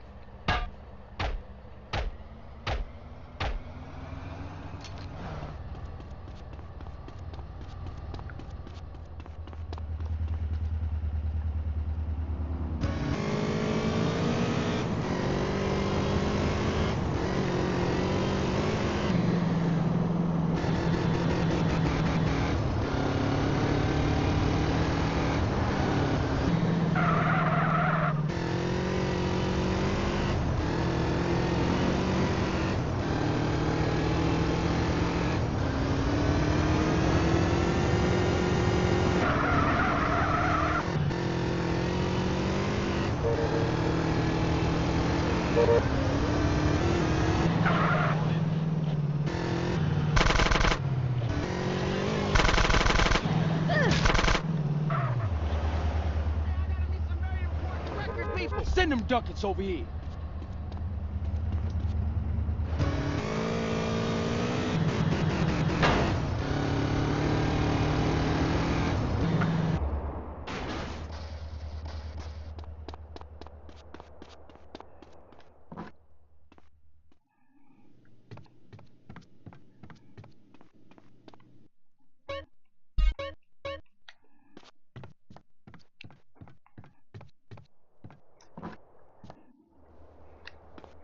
Alright, let's do one more mission. Where the... Oh, there it is.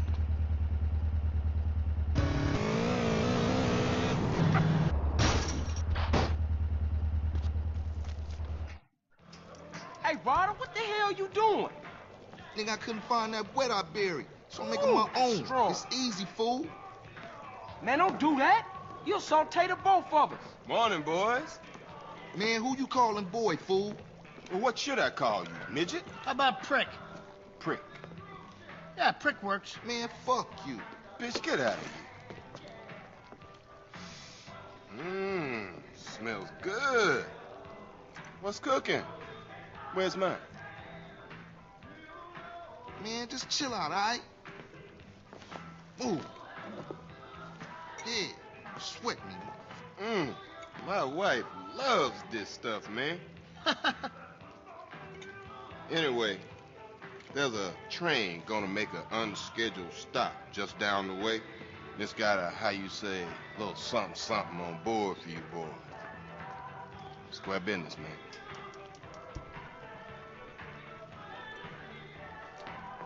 Catch you later, homeboys.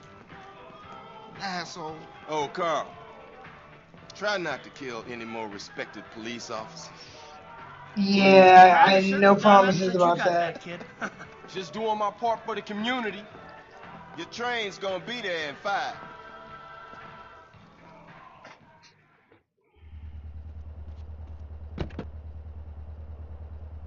You drive, CJ.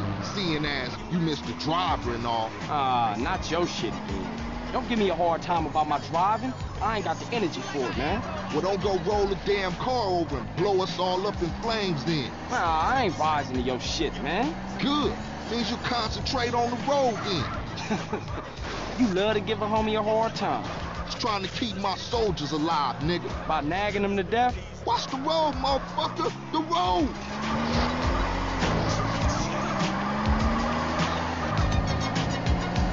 Yeah, here we go. That's our train, all right.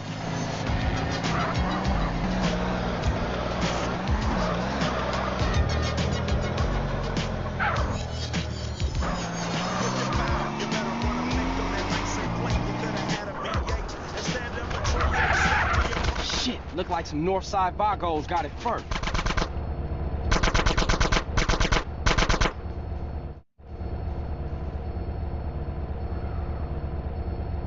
Oh, what's this? We got ballers trying to crash the party? Look like 10 finna tow every gang in South Central. Man, we gonna smoke those baller assholes.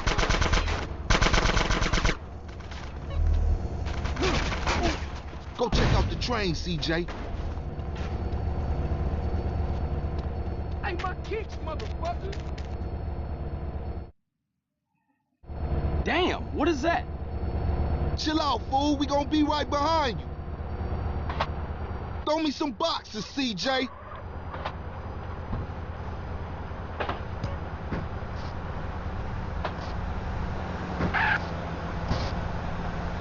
I got it. Nice throw, fool. Shit, I nearly dropped that one. Trying to kill me. Can't stop me. Okay, CJ, that's all I can carry. Hop in the car and stab out, fool. Man, we got one time on our tail.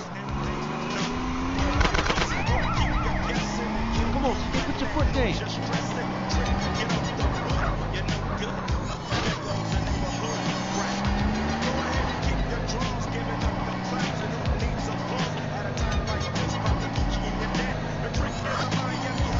Don't drive drunk, CJ.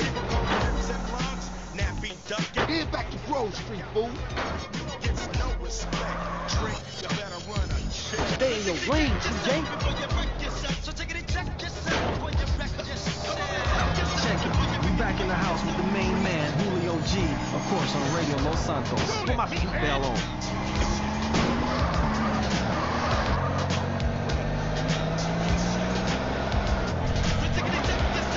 Man, it's a family talk, boy. If only the world was less like this. I could use a smoke.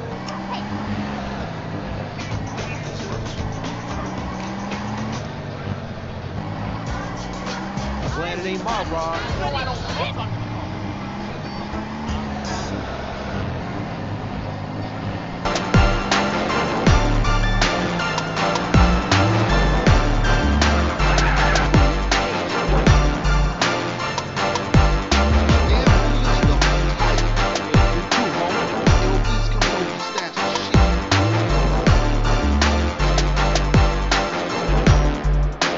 Okay, later then. For life, CJ. For life, you heard?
You don't want to push me again. I never got promoted. Watch where you're going.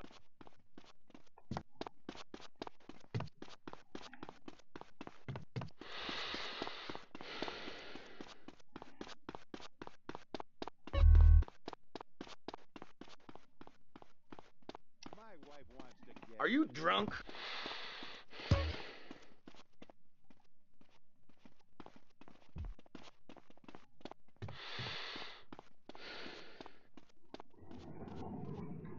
Watch your step. At least my orgasm repertoire has broadened.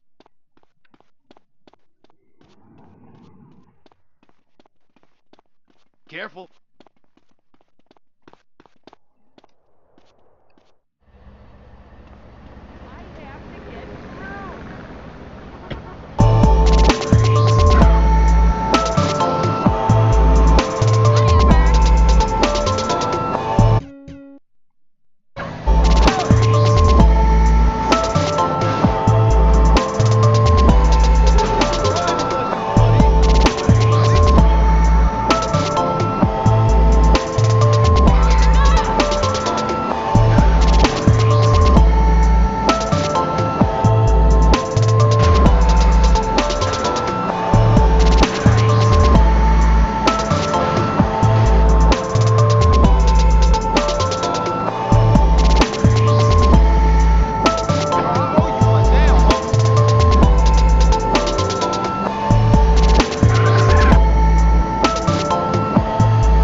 All right.